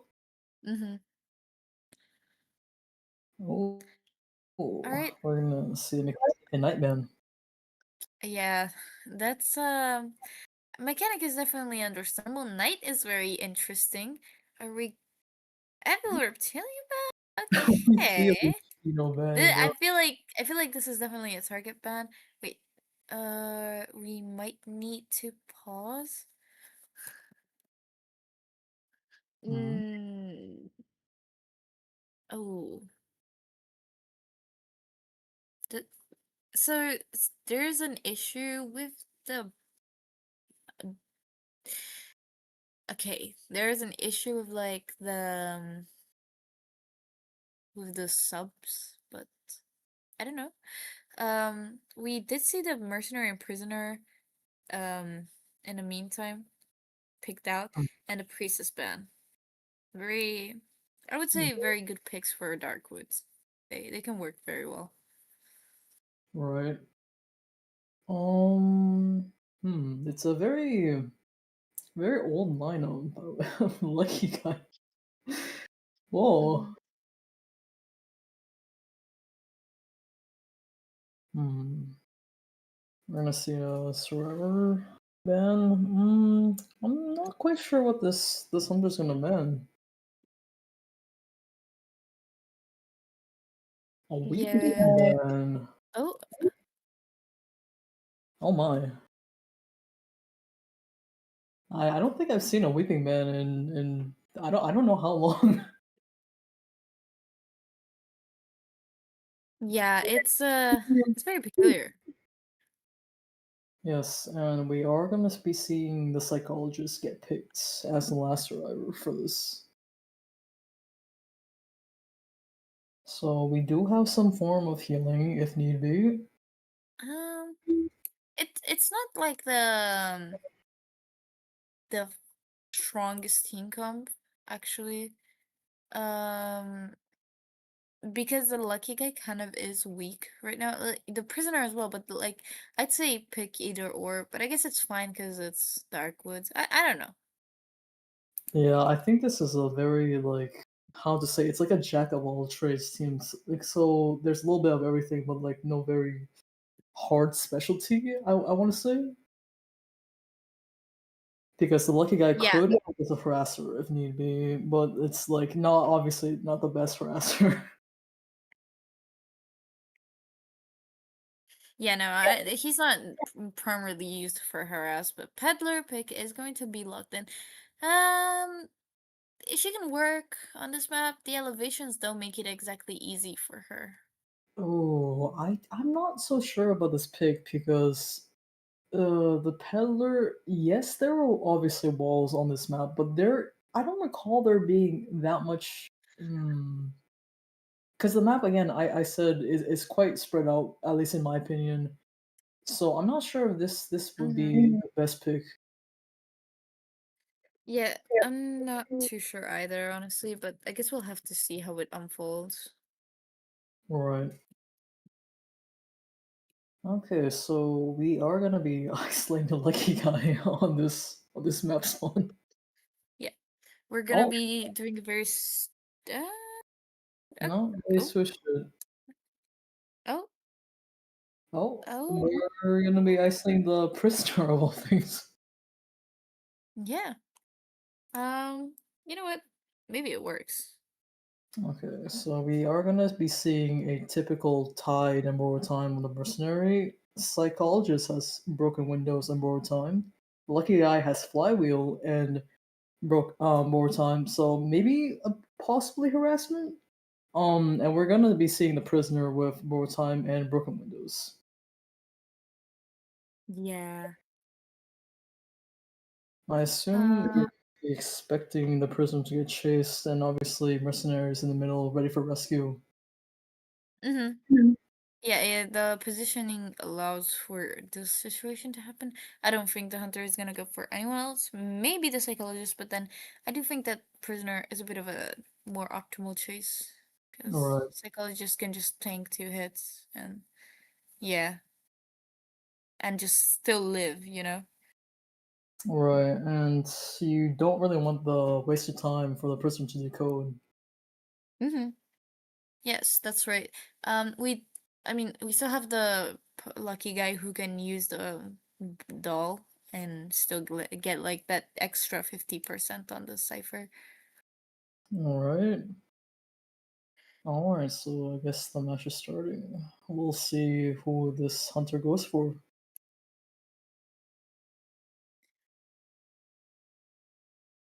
All right. Getting into the uh second wait, sorry, first half of the second round, we are going to be seeing Peddler with trump card attention, 1 stack of impact, 1 stack of berserker, and 2 stacks of rage with claustrophobia. And then we have Lucky Guy with a standard flywheel and audience effect. Prisoner also has audience effect. Mercenary also does, and I'm assuming Psychologist does as well. Yes, that's right. Um, and now we're chasing the prisoner immediately, already looking forward to using a chip. We avoid it very nicely, but we do take a normal hit. Alright, the stun has been used, and he is kind of kiting towards the mercenary cipher. So, oh, he does get caught by the vine, and that Yeah, yeah, and now he just dies on the mercenary cipher that gets blocked, and the mercenary is gonna be here for the rescue, but you know, not exactly the most ideal start right now. yes, the kite was a little short. Cipher progress has been hindered, and mercenary is just gonna Mm-hmm. be wasting a little bit of time before the rescue in this area. Yeah. And this pillar is just taking a few chips just in case. Mm-hmm. Maybe okay. No terror shock. We are gonna be seeing them split so they avoid the double down.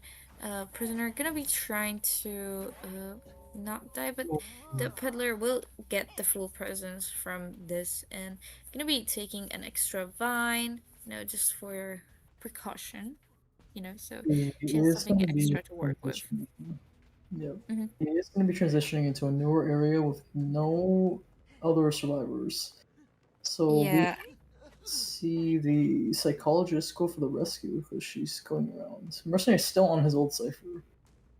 I'm surprised the psychologist didn't just whistle the mercenary. I think it would have been more optimal for them because, like that, the psychologist still is full health because the psychologist is still a better chase option than mercenary. Even if she has like knee jerk, you would rather have a mercenary kite with slower sheer progress. Um, Right. So we are gonna see no tear shock, one hit on the psychologist. Ooh, Blink has been utilized. Although a little late, we see the immediate switch to TP, um, which is nice for the cooldown. We have 3 ciphers left. Not exactly ideal. We are a little bit behind. We might go for that bot real quick and just kill it off. The bot is like almost full. Like, I'm assuming he just started using it, and unfortunately, the bot is gonna have to go already. He does still have the box to get his one item, while the mercenary and psychologist heal. So. Right, and then Lucky Guy's gonna relocate onto second floor. Peller's gonna choose to go open into the middle area to look for other survivors. Yeah, this psychologist needs to be very careful because she is the most optimal target right now. But being on the cipher, this means that she will not take the chase actually. We're moving towards not the mercenary. Seems I like guess this we're Peller is lost. yeah, yeah, we're just oh, okay. Maybe lagging, I don't know. But we are chasing the mercenary who's gonna be taking the hit, and the ciphers are already at 80. I don't think she makes it. Yeah, she's on cooldown. um might make it on time. Yeah, we're just gonna force the pop here. Ooh. I guess she's just waiting. Just a little. Oh, doesn't get it. Oh no. Yeah, the That's lucky fine. guy still has the gun, but at this point, he's gonna be forced to use it to help come out of the basement Yeah, we are if gonna he see. can get the gun. Yeah. This is gonna be a little tough because they're going. Okay, so Lucky Guy's just gonna go for the pop first, Mm-hmm. and Yeah, it then makes a lot of sense. yeah.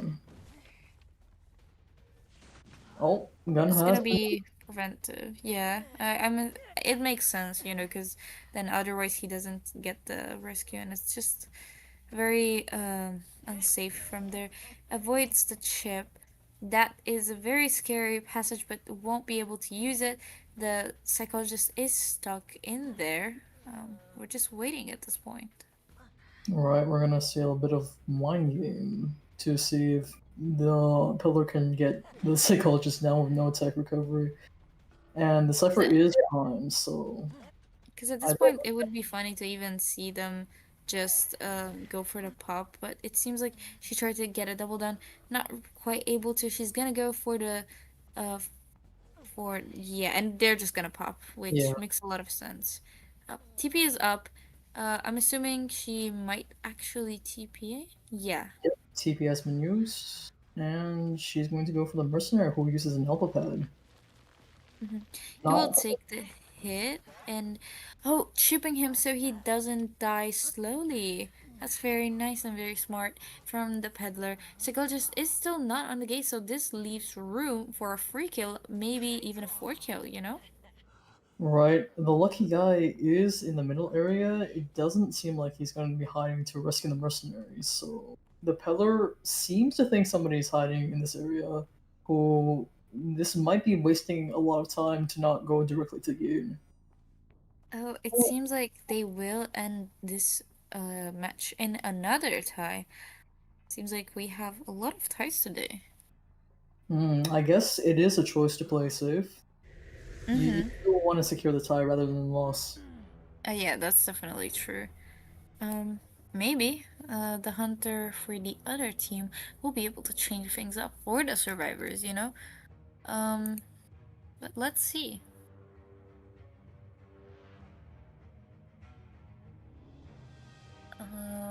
So yeah, at this point, round 2, they need. Okay, wait. I'm looking for the. Okay, so this was DM survivors. Right. So DM's hunter is going now, and he needs at least a tie or even a free kill for DM to win the round. While for what they need at least a tie or a free escape to win this round. So again, both are possible outcomes, but let's see how this is gonna unfold as we invite the team members eventually to the custom. I wonder if they're going to tie again, so it's really going to come down to the last rounds. Yeah, that may be the case. Honestly, hopefully not, because I have been here a while. I would, Yeah, I would like to go and rest, but your you know what? vacation. Yeah, but you know what? It's It's still nice to commentate for tourneys. I don't mind. So actually, I have a fun time doing it. So yeah. That is quite Um. nice. I think this turning work. People should try it out. It's actually not that bad. Mhm. You get to meet a Yeah. lot. Yeah, that's definitely the case. Um. So yeah, we're just waiting on survivors from VAT to join. Just you know, um, just in just waiting for the ref, I think. Mm. So Goman will not be able to be used in this round, so I'm wondering Mhm. what this hunter's gonna be playing. Yeah, I'm very curious as well, I won't lie. I don't know. Let's just wait and see at this point. Mm-hmm. Mm. We've got two other matchups later tonight, which Yes. I'm also going to be working for. Oh, what are those matchups actually? Introduce them to us. In the It's meantime, while we wait. going to be OMMI versus Innovators, which is the one after this one, which Mm-hmm. I believe again I've staffed for both teams, and then afterwards it's going to be Amethyst versus Gaslighters, which I think Oh. they're also very prominent teams in the tourney scene. Oh yes, that's right. Um, we've seen both of them before. They are known teams. So definitely exciting. Mm. So yeah. Right now, we do have 3 survivors in out of 4. Just waiting on the 4th. And then we can start with the bands and pick space. Yep. Mm.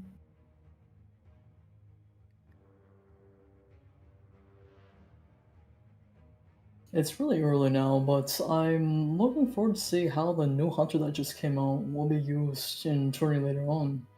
Oh, Kringby, yeah. She's definitely gonna be interesting. She did get a lot of nerfs, understandably so. But um yeah, no, I'm also curious to see if she's gonna be played. She doesn't seem too bad to me, but on on practice I actually need to see her to, tell you if she's actually worth or not. Like playing, learning for attorney.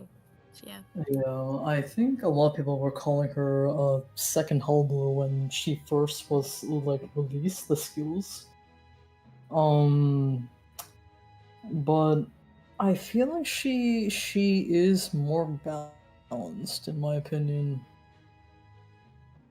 I have I not think tried her. maybe after the nerf she might actually be. I don't know. And I really need to see her. I cannot tell you right now. We we are seeing a lot of chip hunters kind of stuff. I don't know what's happening right now, but you know what? It's whatever. If it works, it works. Definitely a lot of speedy, like chase heavy hunters. Mm-hmm. I'm not too complaining because I mean both are interesting to watch, like very fast paced, aggressive gameplay, but also a lot more like slower, like minding like hunters that were released before, like Dream Witch. Yeah, I agree. They're very fun. Even Shadow is like, a lot of people complain about those kind of matches because they're slow and stuff, but you see a lot of discipline from the players, which is exactly what's important about those characters. But Definitely, yeah, we're we gonna are getting into the bands and picks, and do you want to introduce the first bands? we are gonna get a seer and an archer ban, which understandable. Archer is pretty annoying in the right Mm-hmm. circumstances. Yeah. I can see why. Maybe there is also a reason why. Maybe we're not confident against it, or I don't know. Maybe it's because of the um what's needed. Did we? Okay. I'm confused on what's happening, but we are gonna be banning. No wait, we didn't ban a hunter. No, no, they're selecting survivors right now. Oh, Um, I'm not interesting. sure. I mean, I don't know, but we are picking professor and mercenary. No, Hmm? maybe not mercenary. We aren't sure. Ooh, Magician, actually. these are very interesting picks on the survivors ends. Mm-hmm. Magician is And very strong, and Professor now is like very prominent considering the last buff. So, understandably so. Mechanic will get banned next. So yeah, we are going in response with a lucky guy pick. lucky guy again. I didn't realize he was so popular. Yeah, he is pretty popular actually. I think we've seen him before as well. I'm not sure actually. I don't Mm. remember. We are gonna see a meteorologist ban again. Yeah, I'm very surprised about that actually because it's not. Oh wait, I'm more surprised about this rescuer pick. How do you feel about this? Journalists on Darkwoods? It's really 50-50 because depending on the situation, she can like save you and get you the rescue that wouldn't be possible.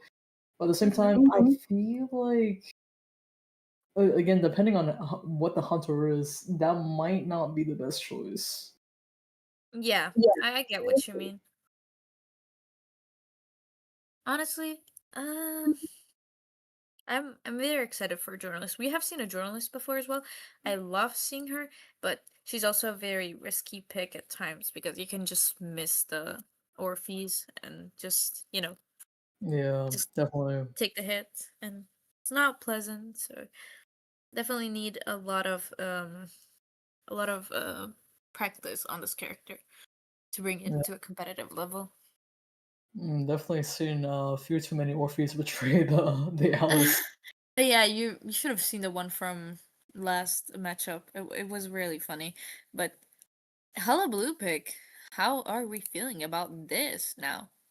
It seems this hunter really likes their meta hunters. On Hollow Yeah. Blue or Darkwoods, uh, I I guess it could be viable, but at the same time, again, mentioning with the map, there's a lot of elevation, so might be hard to land those those trick shots with the clones and stuff if you can't see up there. Yeah. We see a T spawn, maybe like a cross spawn rather than T, sorry. Um, No, No, we're not. We're not sure. We are. Okay, And what about then- do you wanna introduce the builds to us maybe while we wait for the hunter to pick the spawn?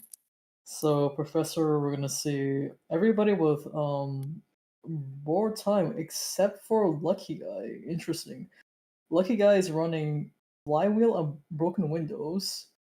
Professor is running Flywheel. Journalist is running Tide, as expected, and then Magician is also running Tide.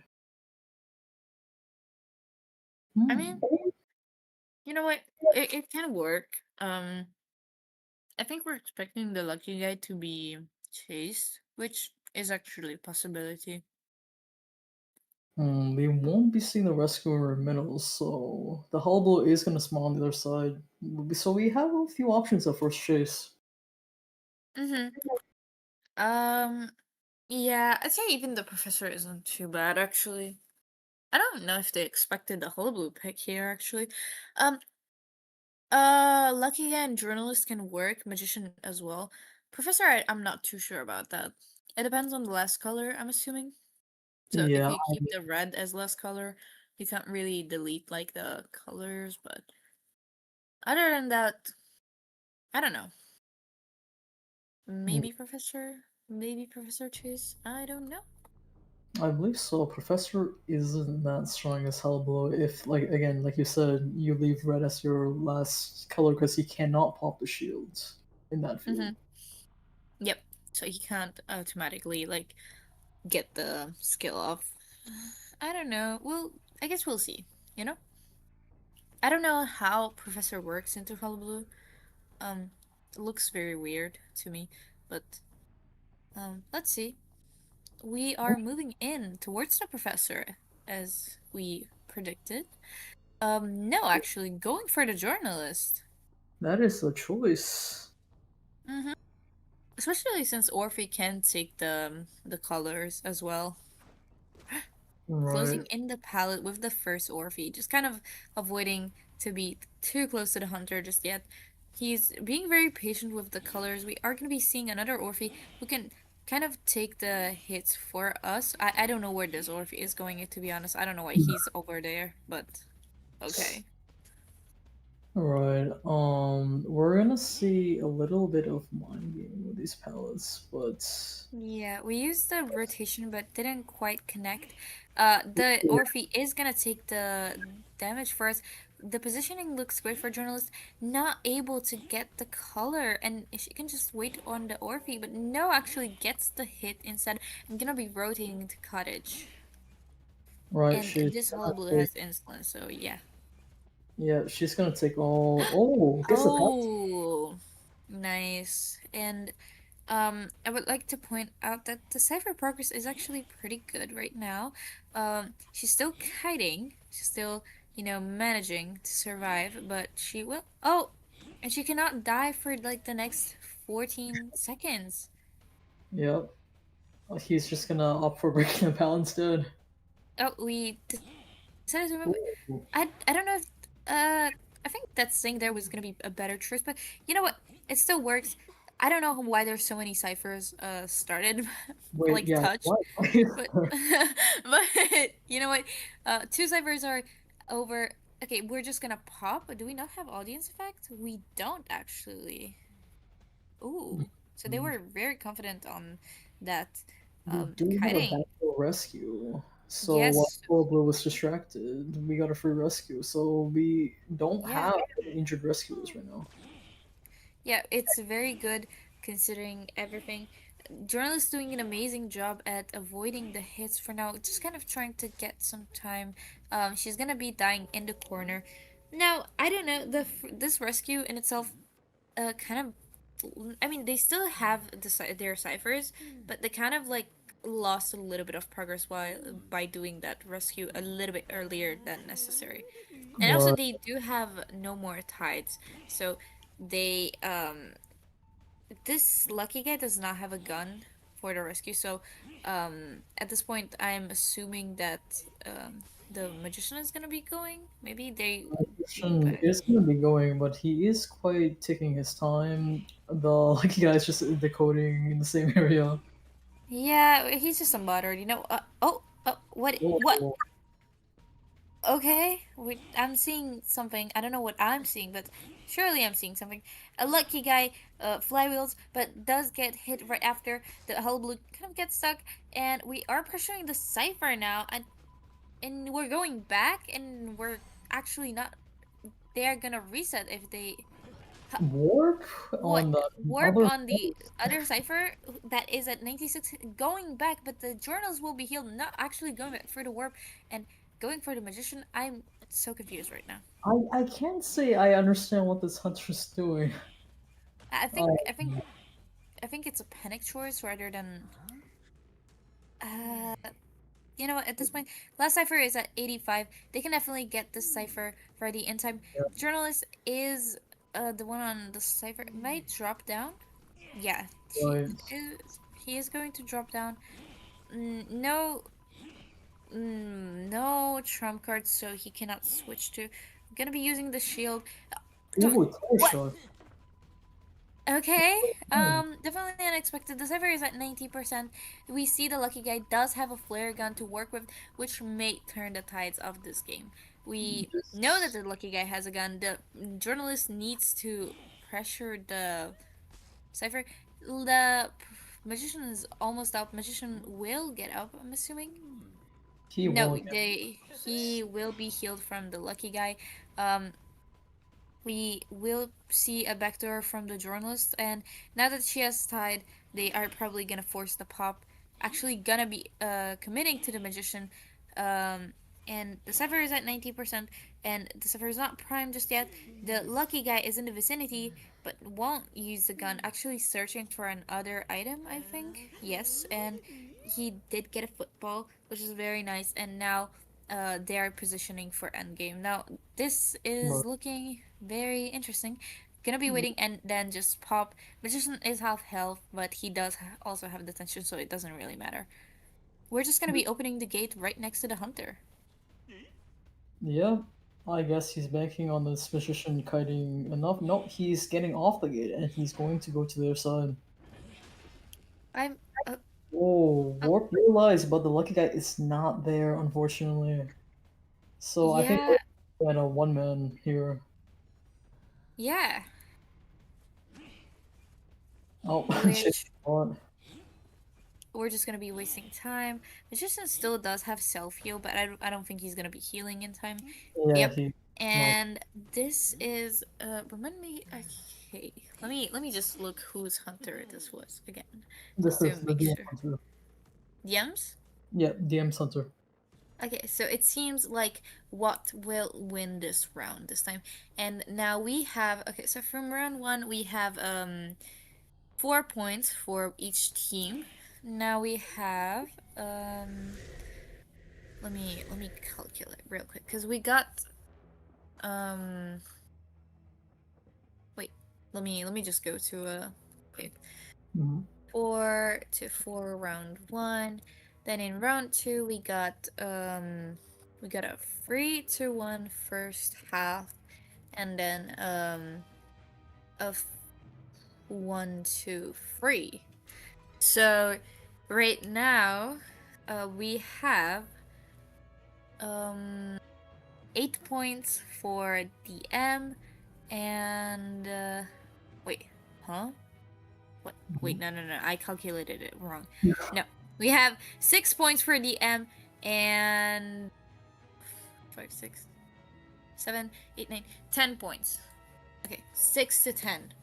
Sorry. 10 in Vad's favor. So Alright. now going into round three, if I'm not wrong, if they get a 4K, they are immediately out of the run. DM's immediately out of the run, because of the points advantage. Yep. But other than a 4K, we get the second half. So maybe they will go aggressive and go for the 4 kill or 4 escape, or maybe they will just play the safe one. Especially because they have the points advantage, I'd say it's safer. But then you need to keep in mind that they also need to have a higher score. So maybe going aggressive is the decision. I'm not too sure. I actually think it might be better to play safe because based on the looking on the first round, they are going head to head, so both these teams are perfectly balanced. Yeah. So it might be safer just to play safe because they do have the point advantage, like you said. So I don't think risking it all at the end might not be the Yeah, that's most- definitely true. Now, going into round 3, we are going to be waiting on if there are any subs, and after that the bans and picks. Thoughts on the map pick? So on the map pick, we haven't seen a smaller map. Maybe they might go Ever Sleeping since again it has not yet been used. It is a comfortable map for both Survivor and Hunter. Yeah, it's more balanced, I'd say. We have a DM sub. I don't. Okay, so we have a DM Hunter sub. Okay.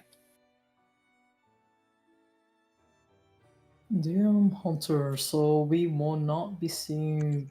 I believe it's the Hunter that plays the meta characters. So I'm looking forward to seeing who this Hunter plays.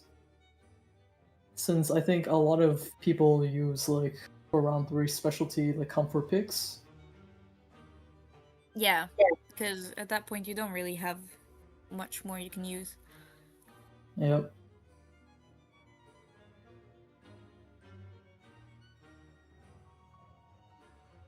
Right.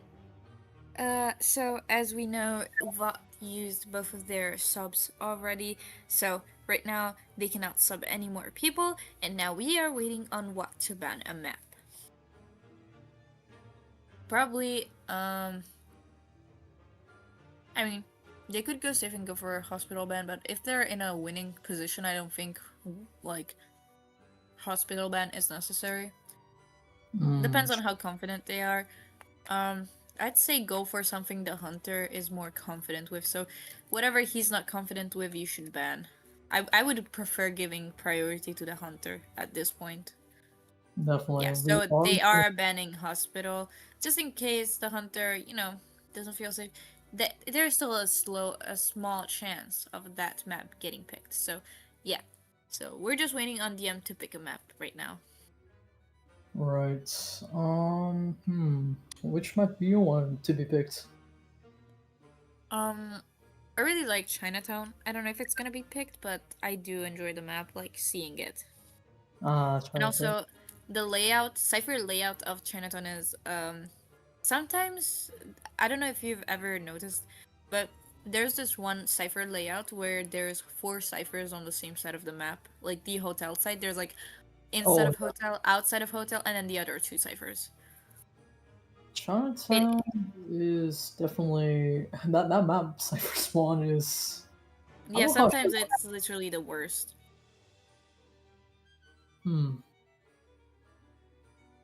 I think yeah, would be a lot of interesting hunters you could play on. Picture this, right? You want to see the wheel? We see the Chinatown pick. Wouldn't it be perfect? Because wheel is good in Chinatown. That is true, but low key, I play wheel in every map, so. Okay, yeah. Okay, that doesn't apply to you, I guess. I guess you're just an exception, you know?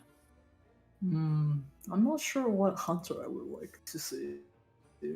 What about you? But in the meantime, we picked Red Church. Ooh. So we are going with smaller map this time.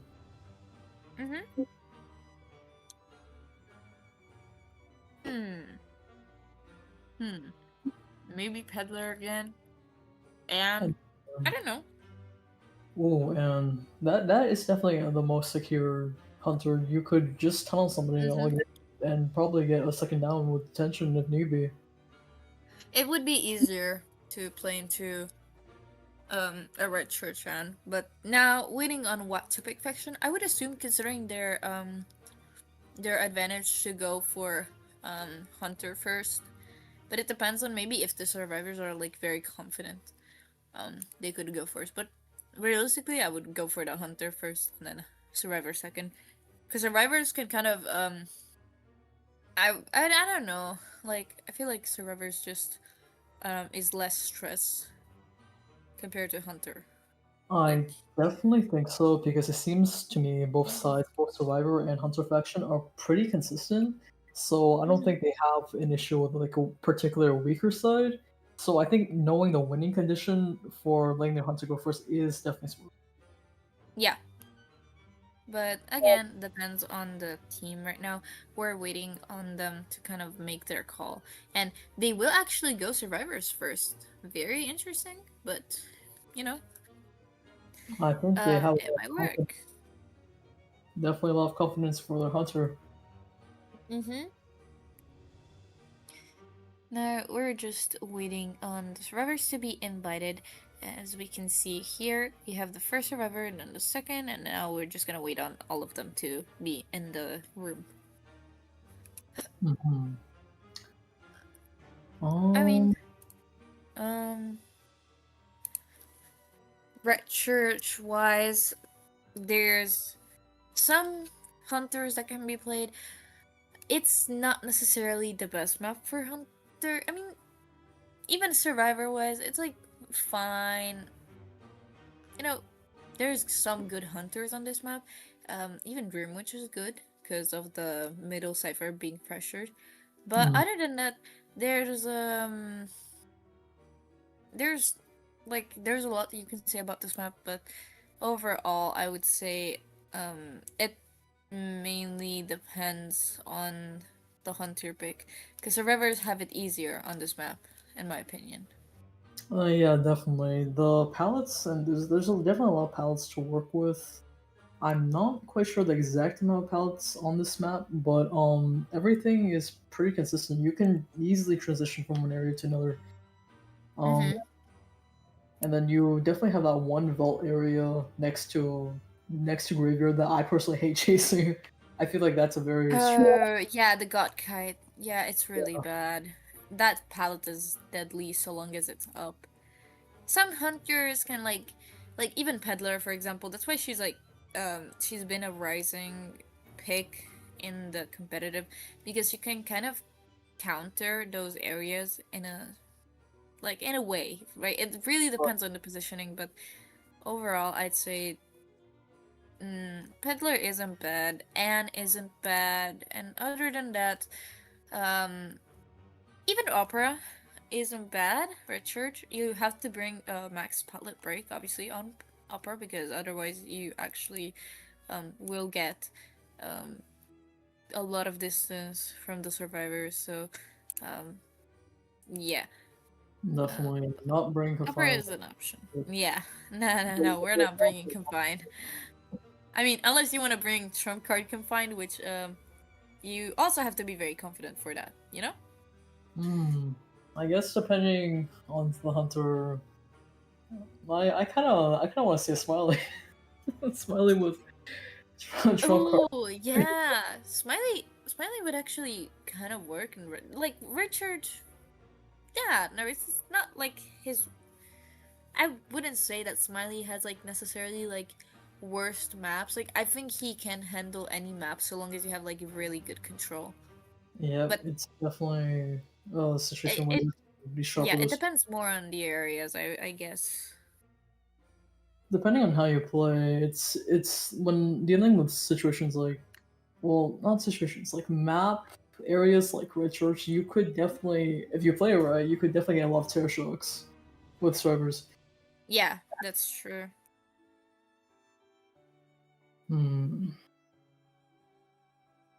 I think another hunter that probably won't get picked, but I want to see on Red Church's Soul Weaver because she gets real speedy with all those webs, Oh and yeah. you can make the most of that on Red Church with all the tight areas. You know what? You actually made a great point. I love Soul Weaver. Soul Weaver, yeah. She's so underrated, I think, and she also got buffed recently. Like, well, not much of a difference, but I guess if you bring Soul Weaver with max speed recovery, attack recovery, sorry. You know how they buffed some older hunters attack recovery by like 5%? Soul Weaver is one of them. So, you know that may be good. But Immediately banning the thief and mechanic. Okay. Maybe opera? Maybe? I don't know. I'll have to respect the thief, man. He is kind of annoying if you find a No, way. you're right. Yeah. I Mm, honestly hate seeing a good thief against me. sometimes, out of pettiness, I just run excitement when I see a thief in my match. Oh. Yeah, you're right. That's a good idea. Peddler and Shadow and Ooh. Opera will be banned. Very good decisions from the survivors, which again is a VAT survivor side. Alright, Now, so reminder. none of the meta Mhm. hunters are available right now, so Yeah. I'm wondering what this new hunter will bring. Wait, is Goatman also global ban? Why is okay? No, it doesn't show in the banned characters, but I'm assuming that he is also part of those global banned characters. Yes, it's Goatman and Hullblue that were banned. Okay. Cowboy. Okay. Okay, I guess we're going aggressive. This is go big or go home. This kind of situation, you know? Indeed, and the Seer Very slot interesting. utilized in this round. Seer having left the Mhm. band. Yeah. He's left the banned prison. No bans? What is happening? Oh, Oh, oh. um, Was that a FO ban? yes, I- I did see FO, but it was not selected, so I think it might have been a mistake on the hunter's part. Yeah, I think he didn't make it on time actually. Yeah, we are gonna be seeing hovering on meteorologists and a lock-in. Hmm. Yeah, he is going to be banning first officer last. Hmm. We're seeing a lot of people. I'm not sure if they forgot or they don't know how to use the system, but I think a lot of people are forgetting to ban. Yeah, I think it's because they forget that time actually runs up pretty fast in comp mode. Yeah. Like maybe for people watching, it feels slow, but it's actually pretty fast. We are going to be seeing another doctor in this Oh game. my god. Doctor again? Oh wow. What is the plan here? Like, I'm trying to see the plan, okay? And it's very confusing. Honestly, going against like some of these chosen survivors, it would be a very nasty terror team. Oh yeah, you're right. So your meteorologist Dr. Kawa? Yeah. That is, pretty interesting. We I are wonder. really considering the Doctor to be a good pick now, considering the last buff. I mean, it makes sense, though. Right, and then I believe a while back they did change. They did add the one trait where it's like you get a speed boost if you heal yourself, which I believe was added during like Mhm. that one perfumer crossover collab. Oh, really? And yes, and it also is very good for other human characters because that speed boost is I believe it was tested out on somebody tested out and it was very especially with a veteran effect as well. It's very fast. Oh, yeah, I get it. Oh, yeah, the Persona web change. Yeah. Yeah. Okay, yeah. And with the new buff, yeah. It's very annoying, actually. Oh. And Bon will be picked. Oh Yeah. my god, how are we feeling about this? I did not expect to see two Malmons in the same matchup. Yeah, I'm me neither. and it's again against another doctor, so we will be seeing how that goes. Mm-hmm. Yeah, it's going to be a coin toss at this point. I don't know, like, Hmm. Bon really is popular, I guess. Is he? Um. Okay. Do you want to introduce the builds? Yes. Okay, so we have Seer and Doctor on Sui, both of them, and Meteorologist and Cowboy on Tide Bard. It's something. Um. It's something. I can I can see it. I also am very curious and confused about it, but we have to see it on with our own two eyes before we judge it. I think they're actually going with the strategy that you mentioned before, where they're going in and very aggressive. I think they're banking on maybe getting 3 survivor zone. Still, I'm like, uh, like the thing is, for when you bring Sui, there's like this risk where you might have to pop in an unconventional moment, Right. like like situation. So I don't know, like it can work. It's just I I don't know, guess you know. they're banking on the doctor being chased because both characters with Tide are on either side of the doctor. Yeah, Um, but also, uh, I don't know. I don't think Cowboy or Meteorologist are good chase targets for Bonbon. hmm. Okay. It's unlucky he didn't spawn on the same side of the seer. He might actually just cross middle and go for the seer, but I don't know.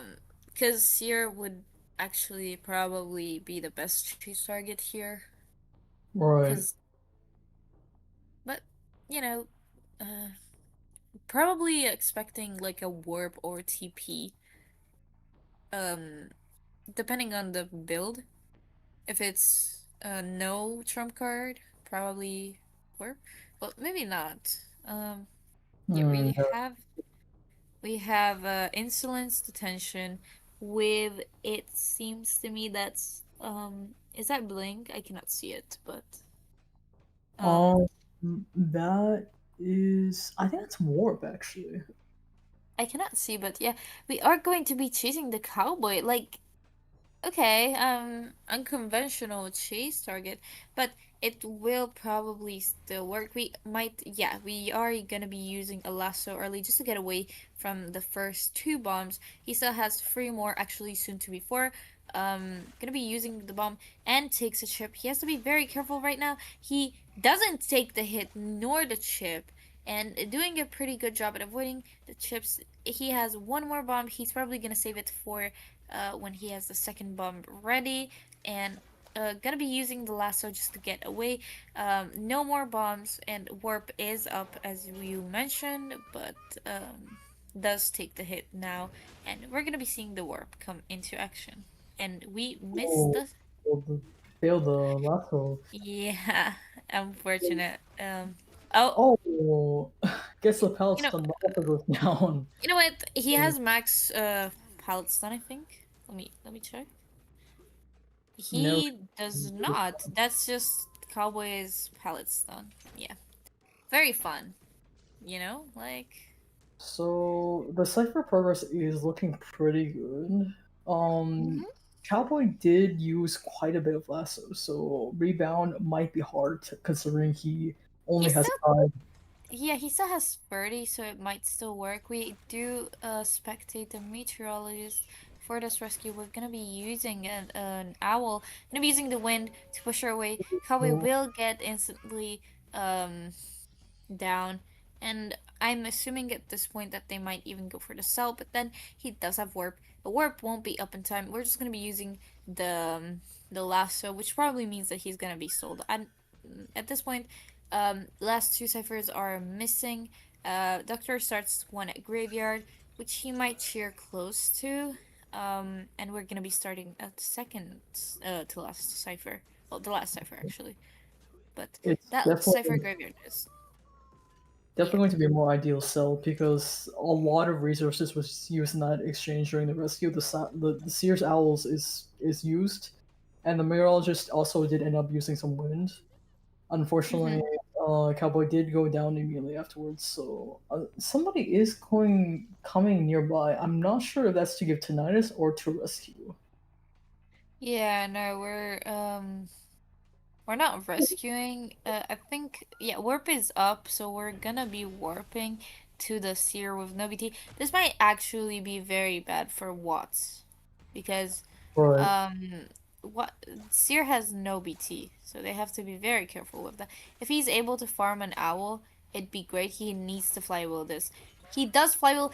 doesn't take the hit somehow. I'm surprised he will get the speed boost and gonna be rotating away. But he has to be very careful now. He does have a lot of distance, but he is also chipped. So yeah, Oh, I he think needs that to was farm good. this out. Oh, Oh, he is going to go down to one chip, so he has to be very careful. Both ciphers have very good progress, but he is going to yeah. here before they can be primed. Yeah, and looking at it, we primed the meteorologist cipher actually. Okay, we want to send the doctor in. We're not sure. I don't know what's happening. Uh, but I know for a fact that this is going to be maybe a one escape at most. Right. I think Tie the if they play it well. oh, it seems that the doctor. Is I'm going for the cipher I'm not actually, just not risking sure. it. Since she doesn't have borrowed Yeah, time, it it's makes a definitely lot of hard. sense. Mm-hmm. I'm gonna be trying to get this meteorologist chipped, not making it. We need to push him, get the rescue, and will not be able to body block. I don't know if the seer was rescued before or after half. Seems like he was rescued after half. So now, gonna be looking for that meteorologist. Meteorologist is at God Kite. He will look for her. Warp is up. So if she doesn't kite long enough, then this doctor might not even get out. The dungeon seems to be on Doctor's side of the map, which is going to be dungeon location. Sorry, what am I saying? Breakable. Oh, Ooh. So this is definitely not looking optimal. Dr. Jis on the gate. Bonbon is choosing to chair first and then go to the gate. It's going to be hard to say whether or not the gate's going to be open oh, before. I'm pretty sure. I'm pretty sure she does make it with the time of the animation and yeah, it's open in time. But it was a close call. Now, if they want to win, if what wants to win, Hmm. they need to at least 3K. If the hunter doesn't 3K, and at least 3K. So if he gets 4K, they win. If they get 3K, they tie, but then they win by points. If they don't 3K and they do tie or less, then it's going to be a round 4. If I'm Right. not wrong. Okay. I think the survivors did try their best, but I don't think the builds was definitely optimal and the exchange was definitely unfortunate. They did get away with a lot of like avoiding chips and hits with the flywheels and just the Cowboys lasso as well. But unfortunately, it was just not on their side for the rescue. Yeah. Um. Honestly, it's really hard to say. The cowboy maybe could have got a little bit better, but then maybe the suis weren't optimal. So yeah, the usage of items wasn't the most ideal, considering that um you know at that point the seer didn't have an owl to kite long enough for ciphers to be popped. The doctor couldn't really do anything at that point. The meteorologist didn't really have a lot to you know work with, and then just got hit at the pallet. So I don't know. Right, the meteorologist maybe was planning to help harass or use the wind during rescue, but unfortunately, like Mm-hmm. the pushback was not optimal in that area for either rescue. Yeah. Yeah. I mean, I guess she got the rescue safely, but at the same time, it's like, you know, yeah, you're wasting a lot of your abilities, and then if the, I don't know what happened, but, if the seer then just gets, um, killed immediately after with no BT, and he's rescued after half, then I don't know what's the point, you know? Definitely, I think the main loss was that they were not able to get the cowboy off of chair to rebound, and definitely not able to body block for a seer, which ended up costing the end game. Mm-hmm. Yeah.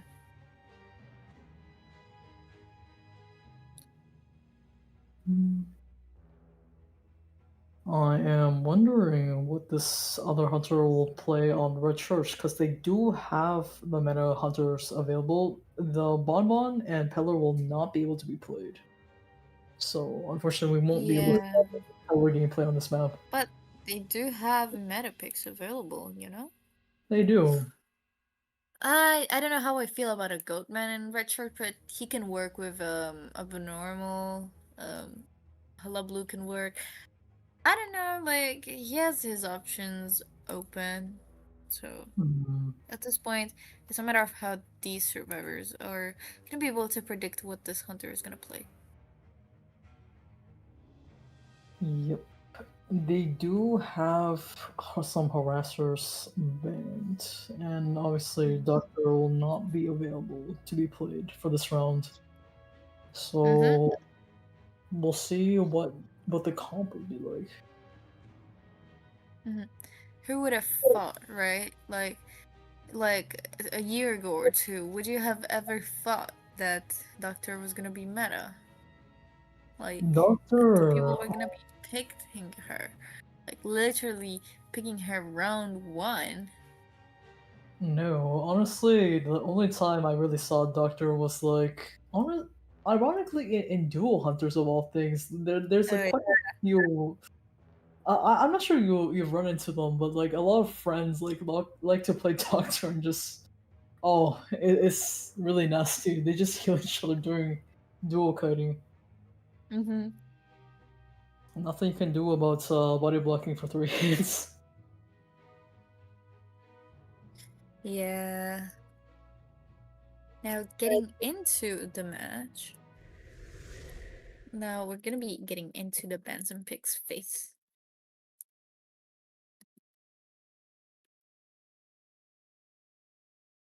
Ooh, we're gonna Oh, see a postman. oh, damn. That is definitely new, and we are still gonna see a Batterman, which I'm understandable. Also annoying harasser. Um, Fool's Gold and Evil Reptilian Ban. Very, What very. what is happening? Oh, What is happening right now? What am I looking at? Evil Reptilian was banned before, wasn't he? yes. I'm not sure if these two teams knows each other. Maybe.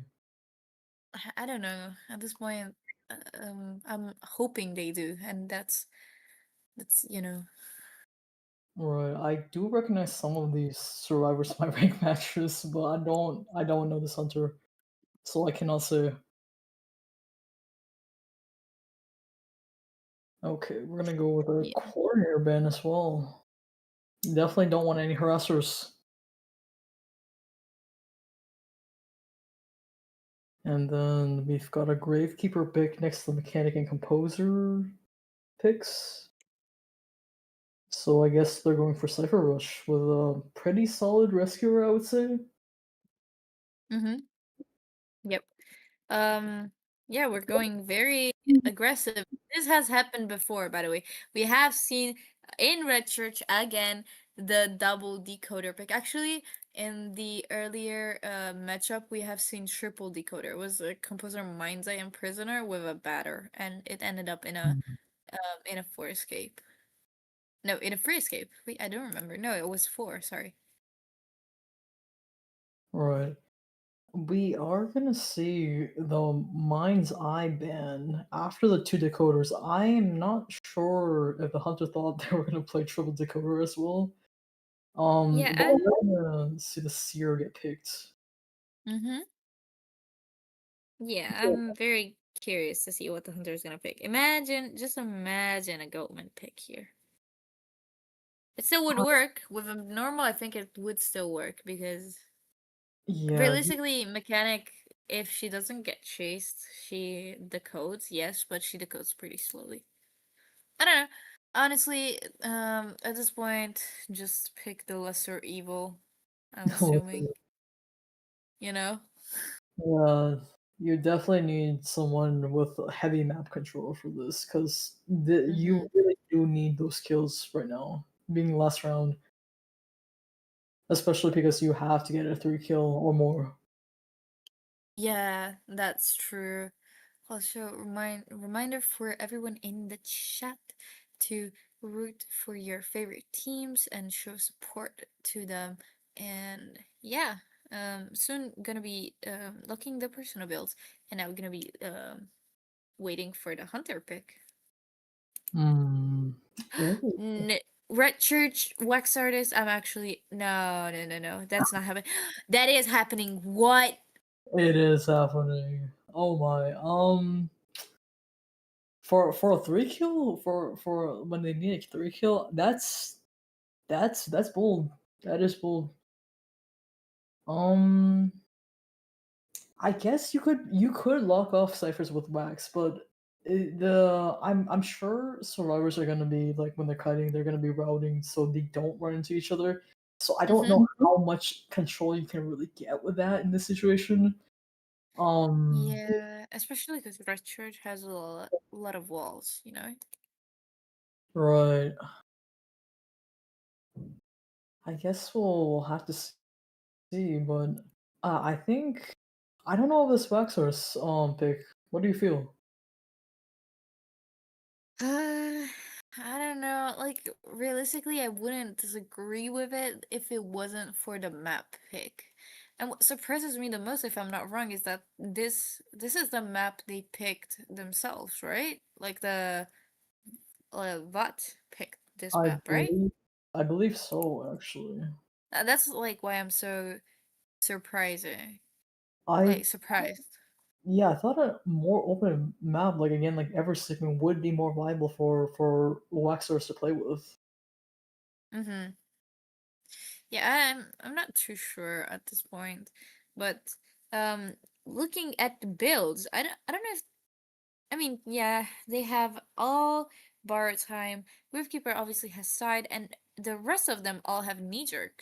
I mean, realistically, knee jerk works really well against Wax in this map. I'm thinking about the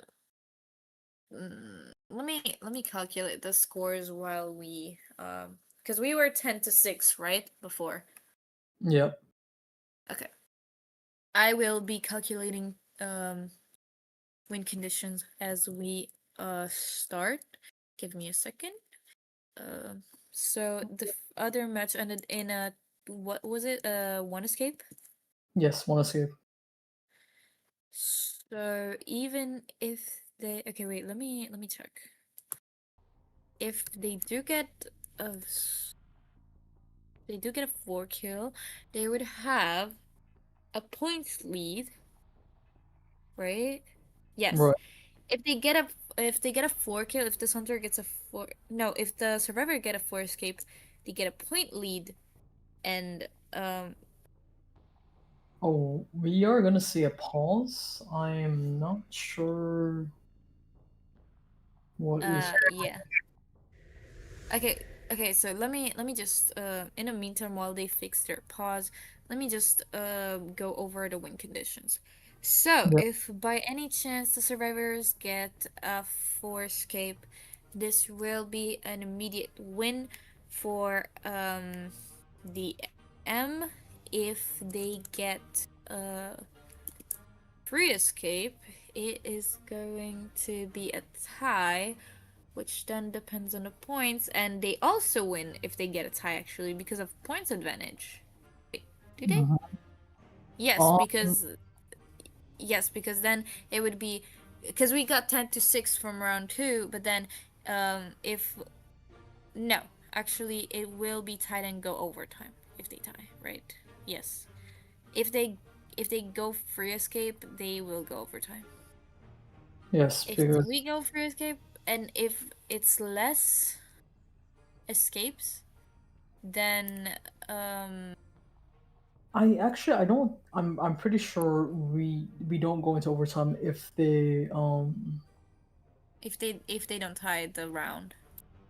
No, yeah. not if they don't. Yeah, no, if they don't tie the no. Oh my god, not if they don't tie the if they free escape. We are not passing math class. Sorry guys. No, it's not about math because it's very confusing. Like, yeah, I don't know how to explain it, but I do think that it's, yeah, like, if the survivors gets a free escape, they are going to round 4, and if it's less, the other team wins, and if it's more, they win. Right. DM wins if it's for escape, and free escape over time. Less than free escape is what win. Oh my god! So he needs a tie, at least. Yep. So then, if he does get a tie, then it works. Hopefully, for your sake, they don't tie, so you can eat your food. Yeah. I've been waiting. You know. Right. I'll be patient. We are probably gonna go a little bit into the next schedule, since Yeah, it we is. already are, but you know what? More time for the other match teams to prepare. Yeah. Oh my god, I think I'm going insane. Yeah. It seems like I believe the hunter has some technical difficulties. So I guess we'll wait on that. Yeah. Yeah, we're just waiting on them to either restart or, you know. All right.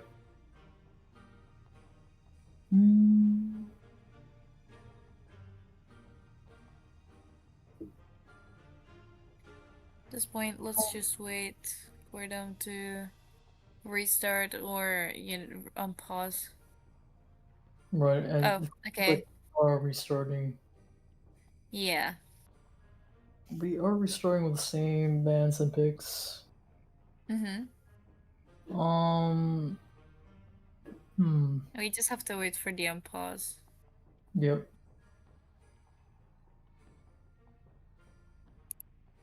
I'm confused right now. I guess we'll just wait. Who do you think is the most ideal for the first chase in where the hunter spawn right now? Composer is Shaq, right? Yes, composer Shaq. I'd say Composer is the best chase. Because I feel like if he does not chase one of the decoders right now, it's going to definitely be guaranteed at least a draw because of the Cypher Rush. Yeah. I don't know, to be honest. I have to see it, but considering even the spawn, Composer at Shaq is like, I don't know.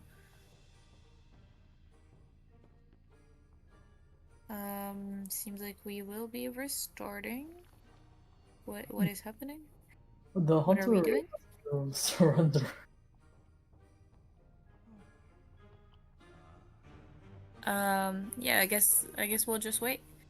Yep.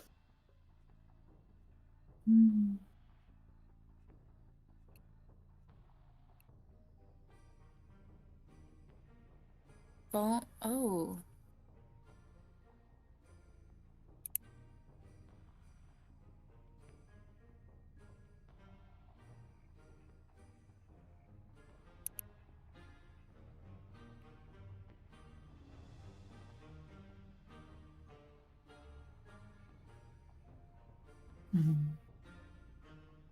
Yeah, I'm not sure.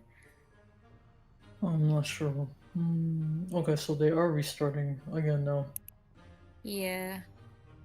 We're just waiting. Hunter is still standing still, but the survivors are decoding. Yeah, I'm very confused. Hello? I'm not sure if the hunter knows they have to surrender in order to end the game. Yeah. Okay, Oh, they did not surrender. okay. Took a little bit, but it's fine. Oh, we'll get there. Mm-hmm. Alright. I guess we are restarting with everything being the same. Yep, that's right. Same picks, same bands, same everything. In the meantime, is there anything you're looking forward to the new season since it just started like two?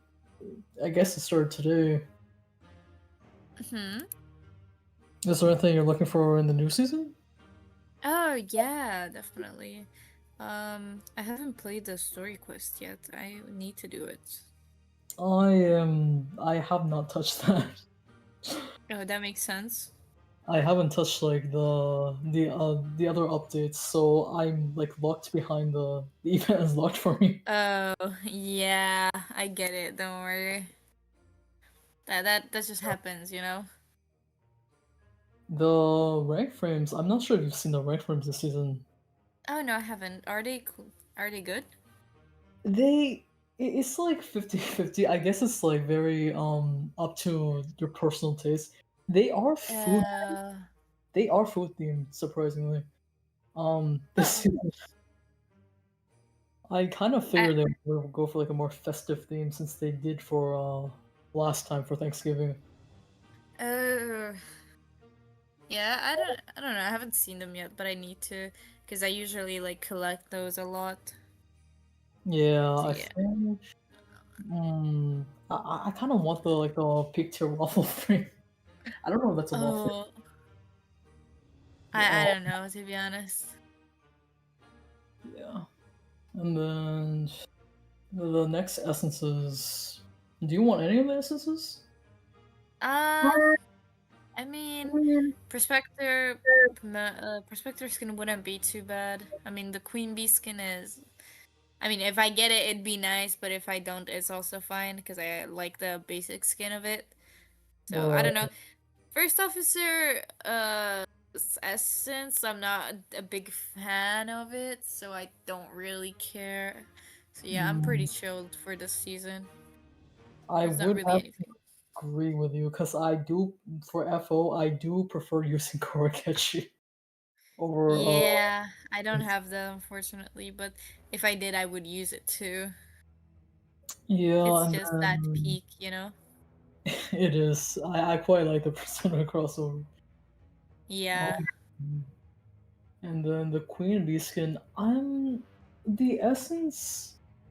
The it actually reminds me of that one Mind's shop skin. I'm not sure you know what I mean.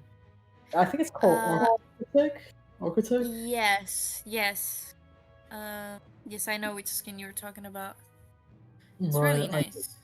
Yeah, it was when I first saw the release poster. I found like the veil headpiece was really reminiscent of that one.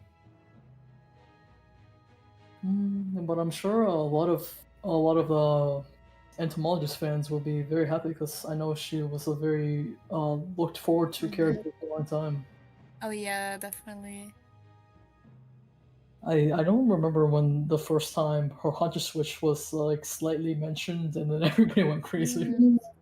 Yeah, I think it's mainly because since every other form or every other version of the survivors in that game were created, I guess it was like a matter of time, you know?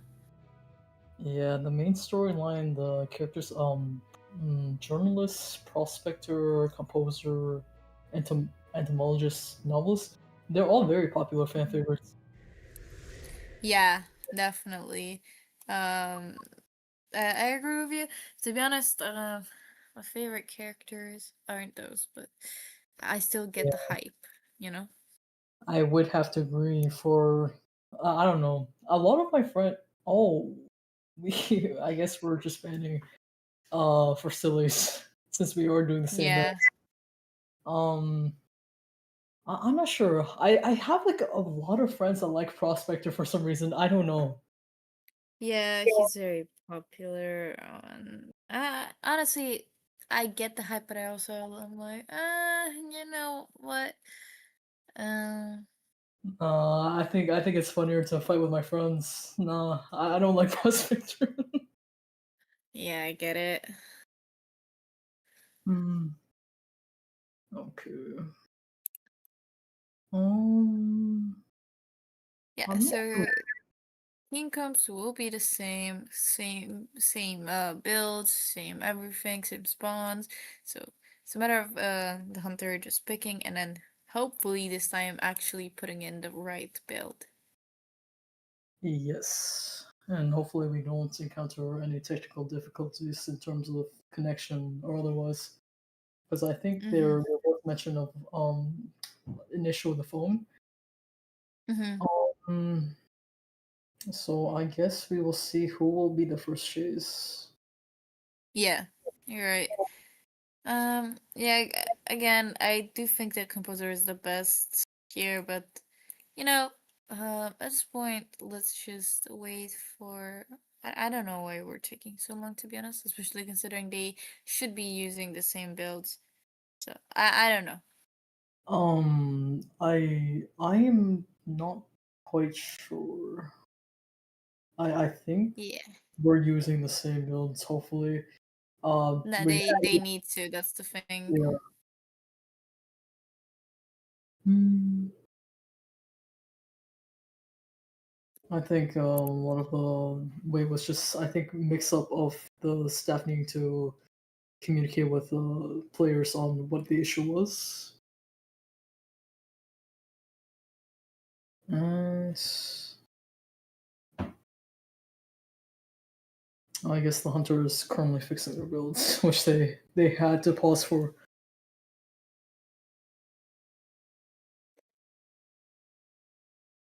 All right. Seems like we did lock in the wax artist. Now working on the build, and soon to be in the same um same spawn. Sorry. Oh. Okay, mechanic actually spawned right. Wait, my bad. Then yeah, I don't know. Maybe mechanic is not a bad choice here because extra presence is, you know. Definitely. It would be problematic if she gets to drop her bot early and the Waxers does not get it down, because then you will still have that decoding rush. Mm-hmm. Yeah. Let's just see what this hunter is gonna choose to do. Mhm. Unfortunately, due to the competitive mode, we do have to wait the full timer to go down.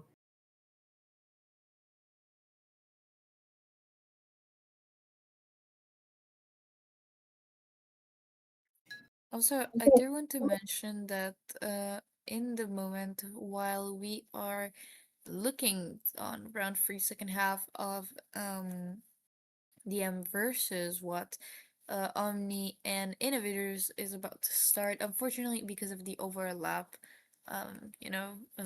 unfortunate timing, you can't really just have both play. So at the moment, we're just gonna be waiting to be done with this journey. Sorry, with this matchup, and then move on to the other one. All right. So we'll have to end things pretty quickly uh after this. Hopefully we don't go into overtime because that'd be actually an issue. But yeah. Yes. I'm not sure how that's gonna work. We are gonna see the Waxers go for the mechanic first, and mechanic Mm-hmm. will be transitioning away to the area with higher walls and the pallets, which is very smart. Waxer's looking around, maybe seeing if there's a bot. Bot has been dropped. So the mechanic is hiding the bot away, but she is getting a lot of wax. Doors on the pallet, That and seems like yeah, pallet break. 3 stacks of pallet break. Very nice. And we're gonna be getting the first 100 of wax and get the hit. We're kind of trying to die as far away from this bot as possible. We do have peepers on the wax on this wax artist. Oh, misses the pallet stun and will be going down. So for Mm-hmm. the kite hasn't been that long, but the bot is safe and sound for decoding. Oh, I'm not sure why the Gravekeeper is there. I don't Um, think he expected the church to be there. I think he thought that he was gonna be that the mechanic was gonna be church breakable, but you know, it's still fine because he's on the other side of the wall. He just needs to. Oh, um, okay. So I guess he will be slightly be able to harass the middle cipher from that distance. yeah. We Also, will be a rescue. also after this chair, yeah, the wax artist will be half health. No, what am I saying? He's gonna be full presence. I'm so sorry. I don't know what is wrong with me. I was meant to say the wax artist is gonna be full presence and the gravekeeper is gonna be half health. I'm so sorry again. Yeah, it's been a long day. Mm-hmm. Let's see. We will be cheering the mechanic at breakable. So far, the cipher progress is a slightly behind. Gravekeeper is wounded, so he cannot come for the rescue. Mm-hmm. Proto's just decoding away, and then we will possibly see the Gravekeeper go for the rescue as he has been healed. It No, I seems like think he's not going to, but that's risky for them because they need to get the free escape, at least, if not the four. so far both survivors are moving away from the reception cipher, and mechanic will be going back to the manor. Mm-hmm. Now, Gravekeeper it might be the second choice. Not the best target considering he does still have two shovels left, so he might just use them soon. Gonna be killing the bot, so the bot is gonna be um, not completely out. I think that it's still gonna be a bit. I think we're gonna be seeing shovel, yeah. And at this point, I would assume that uh, well, Cyphers have good progress, but he needs to find someone else to chase. He He didn't is. see the composer. Oh no, he is We spinning around. we are seeing the trail, so now we did see the composer. That cipher is the 98 cipher, I believe, and the graveyard is going to be the 54. Yep, So he yeah. does have a peeper on that cipher, but it will be easily popped. Um, Mm-hmm. so they will have the last cipher up. Unfortunately, it is a new cipher. It is not the 54% cipher. Oh yeah. What cipher is that? Is that the middle cipher? Is there a middle cipher? No. Oh, that's the. Okay, then I'm just lost. Remind me. This composer doesn't have flywheel to work with, so we're most likely getting full presence very soon. We do see um, broken windows come into effect. We're gonna probably check now if he does have flywheel or not. He does not have flywheel. Yeah, it seems like the hunter is gonna notice that. We are Ooh, gonna be using the seer owl. Might still use the hot wax, or I don't know. It'd be nice to keep it for the end game, but it seems like they are not decoding that cipher. The composer is gonna be cutting. We are gonna just pop, ooh. and This and he might need be this might be the best yeah. decision Oh, because but the dungeon is there. He needs to be very careful. I'm not sure the Waxarus is actually aware of the dungeon location. He will be The now. seer isn't. The seer is on that gate that is being open. We are Ooh, rushing the dungeon. this will be one of those situations testing. Oh, he's just Oh, gonna go for it, but he will be getting the dungeon. and we're going into overtime. This Indeed. this is okay. That Wait, so uh this is this is overtime because they're tied in rounds and points. This is actually oh.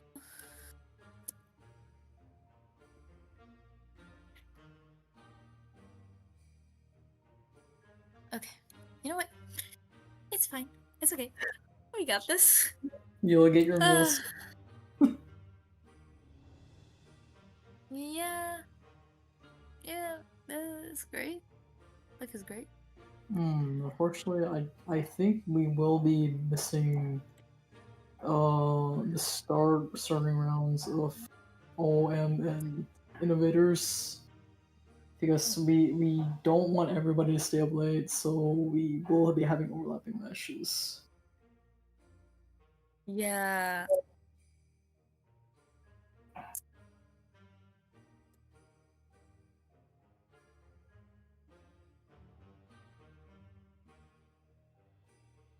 I wonder how those matchups are going.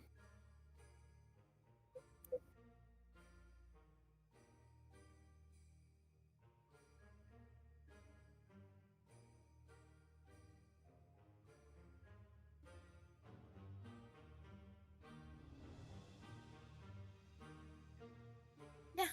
This is GG's. What the fuck? Oh, they're surrendering. Oh. What? What? Wait a second.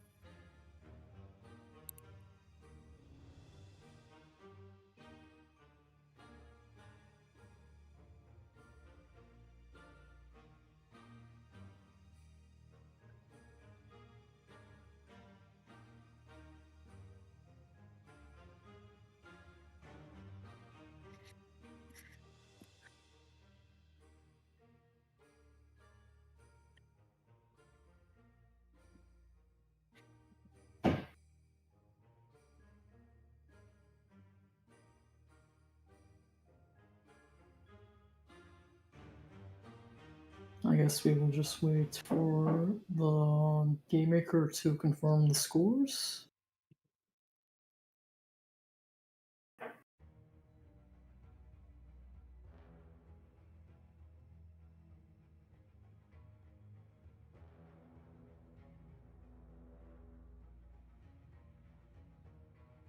What is happening? No, for once I'm not. Huh? Guys, I'm so tired. I think I'm going insane. Oh, it is getting a little bit confusing.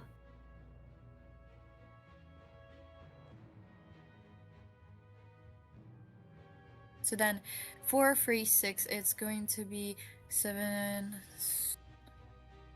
I'm not gonna say it because otherwise people are gonna make jokes.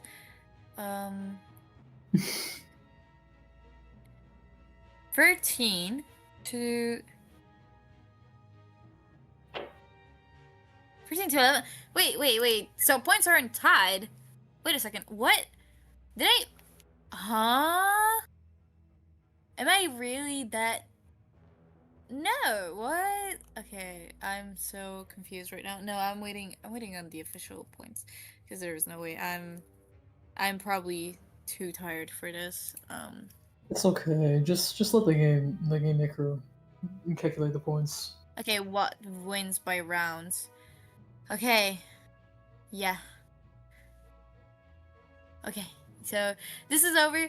Thank you everyone for watching, and it is going to now be OMMI versus Innovators. Thank you everyone, and we will have to switch over to that, I'm assuming. Do you have any last words, Yell? It's been a really nice game to watch. It was really close. Like both teams did really well.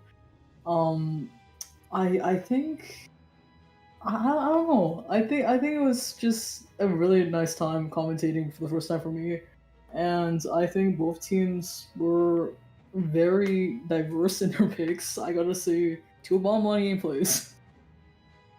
Yeah, it was interesting.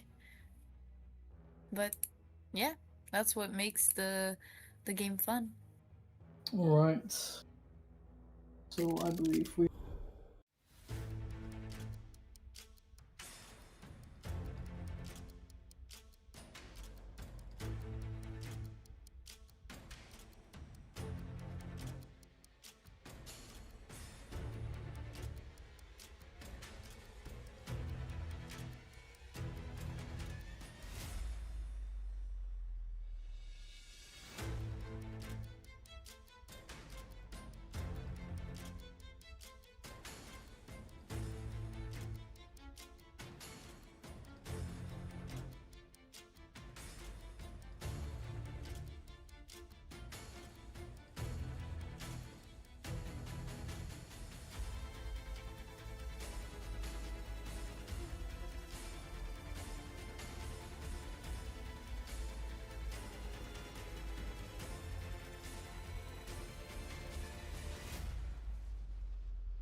All right. Good evening, everybody.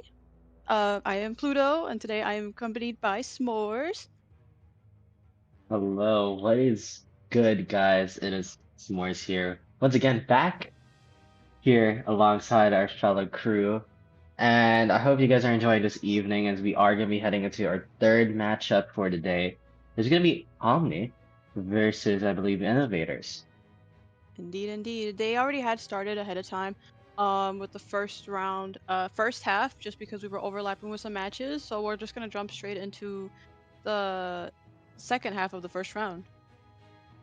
Yeah, and I believe first half was a tie on both ends, so pretty much still on even ground here for both of these teams. I believe it was OM Survivors up against Innovators Hunter, the match that we just unfortunately missed, that resulted into a tie. And so now it's going to be up to Omni or Innovator Survivors to try and make some sort of lead here in this first round. We do know for a fact that the map is also Lakeside from the side of Omni, which is a map that we have been seeing frequently from some of the best teams right now within the NEE region. So question is whether Omni can, make that lead here, considering that we are very well aware of how strong this team could be. It does seem like also that Omni Hunter is going to be going on, and then we'll have also as well the Innovator Survivors playing on stream, so that way nobody's confused. Yep. But I do hope everyone in the chat is doing well today. It has been quite a long day. We've had 2 matches already before this. We're on our third, and we'll also have another match later, AMEY versus GSL. So make sure to stick for that. But for now, it's still Omni versus Innovators. So root for your favorite teams, guys. And we can talk about these teams for a bit. I mean, these teams have been here for a while. I think Innovators have been a team that has existed. Sarata is in this team, which is one of the few people I'm familiar with. And meanwhile, Omni, I mean, I'm sure we all know Omni, right? Oh, I'm definitely sure everybody knows Omni. We do have a couple new faces in the Omni teams as well.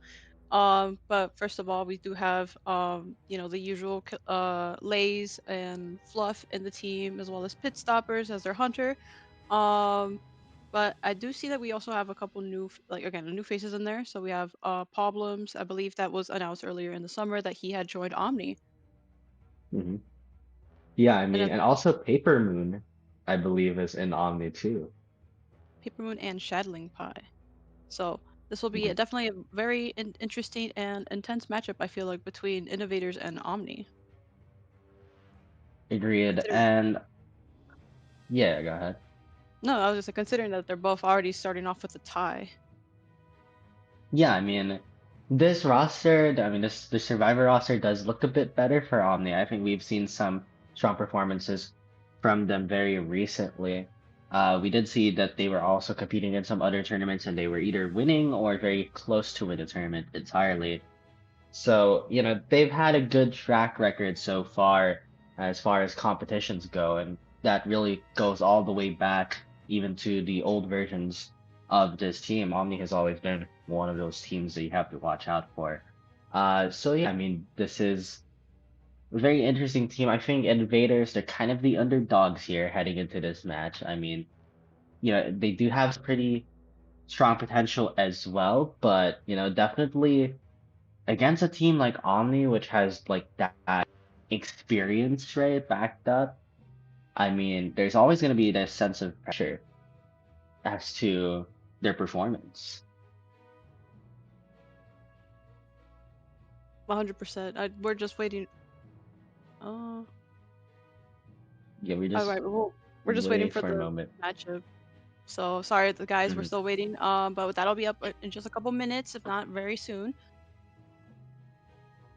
Yeah, but while we're waiting for that, I guess we can talk a bit more about these two teams. I mean, Omni, I think, for as strong as their survivors can be, I feel like their strengths has always relied on their hunter, right? I mean, we do know for a fact that Pit Stoppers is one of the best players, but we also know for a fact that I'm not sure if they are in this team for this tournament specifically, but at least in the other tournaments, we did see that believe it was Killer Boss that was also with this team. Not sure about it now, but both really good hunters. And I mean, Pit Stoppers, we've seen him maybe way too many times already. I mean, he's always been such a consistent face in the competitive scene, and he's always been probably like considered to be there like one of the best hunters, one of the top within the region. So I mean, very nice to see that he's still up and running, still one of the best still in the scene, alongside OMNI, which has always been that team that's been considered the best as well. So, that again, we could talk about OMNI for all we have, but like innovators as well. We do have a bunch of people here. I think Narwhal, Jay, I think we have Newt, as well from their side. We have Wally, Sarata. There's some people that, but a bunch of new faces, I think. Not a lot of players that a lot of people know too much about, but I do think, if there's one team that can upset, I do think innovators have some of that potential. We did see that they did just tie a while ago for their hunters, so I think the possibility is there. Honestly, yeah, I feel like this is gonna be a close one for us today. We just have to see what they have in store. We do know that also Pit Stoppers has a very wide roster of hunters, so it's just kind of more depending on what innovators would like to play as well. That what we can what gets played. I'm excited to see what everybody decides to play today. Yeah, and so just give us a moment since we are still waiting for some stuff behind the scenes. So apologies for some of the technical difficulties happening right now. But yeah, I mean, we actually also just got word of what were the picks a while ago, actually, from the first half. So I guess while we're waiting for the second half to start, we can talk a bit about the round one first half of these two teams. So OMNI again were the survivors here, and they did pick the antiquarian, coordinator, gravekeeper, and meteorologist. And they did face a goatman. So for OMNI's side, antiquarian meteor just being globally banned is not really a good sign. But at the same time, innovators did select the goatman. So, all like just a majority of meta characters did get globally banned this first half.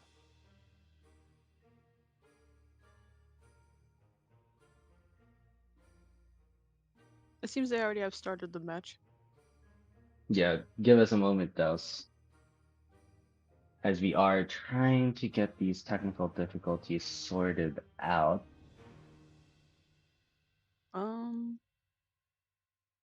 I hope everybody's having a good Thanksgiving if you celebrate, and if not, I hope today is just a regular nice day. It's a little chilly here, so I guess just to fill in the gap while we wait for our matchups.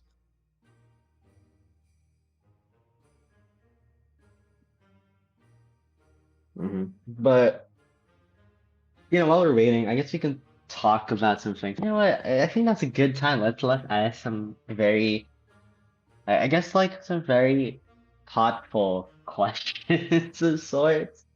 But I'm curious for everyone in the chat as well as for us here on the commentator board.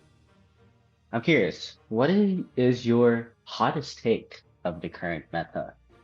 That is, I'm just curious. I want to hear everyone's thoughts on the hottest take on the meta right now. The meta right now?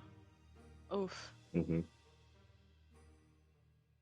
I don't personally have a big take on it. I mean, I'll still ban Hullabaloo just because I'm not great with him, but I think overall I think it's pretty okay. I probably don't have the best knowledge to be able to like give my opinion on that. What do you think so far? I do have one hot take on a specific survivor. I think Mechanic is overrated. I am, I think Mechanic's overrated. I feel like a lot of people personally think that Mechanic's like one of the best characters, and I think she is. She can be a very problematic character at the right hands, but I feel like especially when you reach a really high level where both survivors and hunters just have that mechanical strength. I mean, you know, I definitely prioritize a lot of other characters. I mean, mechanic is just too fragile sometimes to work, and with so much ways to counteract Cypher Rush with abnormal and even peepers, I do think that the priority should be kiters or like characters that have strong kiting potential right now. So just a hot take, but you know, a lot of people disagree with that. But that is something that I do truly, somewhat believe it. Truly believe. I'm not sure, but somewhat believe in. That is an interesting take, but it is everybody's their own opinion. I don't know. I don't really have anything on that. But that's very interesting. I do seems like we're still waiting on some things. Yeah, so we will update you guys that we will be starting at round 2, seemingly, as there was some issues with setting the stream up for the game during the match, and so the match has already started actually while we're here, but unfortunately there was a backend issue, I believe, that's not allowing us to stream the match right now. So unfortunately, no round 1 second half that's going to show up on stream. You're just going to be basically stuck with us, right? So But the suspense yeah, I to guess know what is going on right now. what Like, is what going do we on? I think is going mean, on? yeah, I am curious as well. I wonder if we have the picks. I don't think we do just yet, but you know, we can talk about. We can't really like. Yeah, I guess we could try guessing. I feel like, yeah, I'll guess that like Pit Stoppers played like Hullabaloo or something. Like that, I'll go for that guess. Like, what are their guesses on what's happening? Because we did have some. It does seem to have backend issues. It's not letting us see what's happening in the match and not allowing us to stream it either. No, we're gonna So speculate a little bit. we're gonna I speculate. Yeah, personally, agreed. yeah. I think personally he's playing also a goat man, like how Innovators Hunter played Ooh, a goat man. You know, goat man for okay. goat man, head for head. Head for head. I think that's a very fair guess. I think innovators might have picked magician. Yeah, let's talk about the survivors a bit. I think they might have picked magician. And that is one thing. I think magician and a gravekeeper. Like that, I those are my I guesses right 100% now. agree with that. I was thinking a gravekeeper as well. Low key, I Yeah, also I feel a mean, lawyer in there, but I'm not 100% sure. ooh, whoa, lawyer. That'd be crazy if you get that right. Like if lawyer did actually show up. But 100%. yeah, I mean, I believe these matches, by the way, as well, are also getting recorded right now because so that at least there's gonna be some stuff to watch. Maybe I'm not sure how they're gonna be uploading the recordings, but from what we've Oh been wait, told here on the commentators board, they are getting recorded. So if you want to see the round 1, don't worry. There will be a plan figured out so then we can upload it in due process. Right now, though, I think we're just kind of waiting because we can't really stream it right now until round 2 comes around. So do not fret. yeah, You I mean won't. this. You might be missing it live, but we're definitely gonna still have it available right after the stream. So probably sometime after the stream, but I'm not 100% sure. Probably be on Yo7's Agreed. channel. Shout out to Yo7 for making this possible for hosting the tournament. Yes, agreed. Thank you so much, Yo This is 7, like the worst who shows time up. ever that you could shout me out while we're having tech difficulties. That are low-key my You're fault. doing your best. You're doing your best, and there's, you know what? It's our first day after, and it's you know what? Just take it, man. I don't think nobody's upset.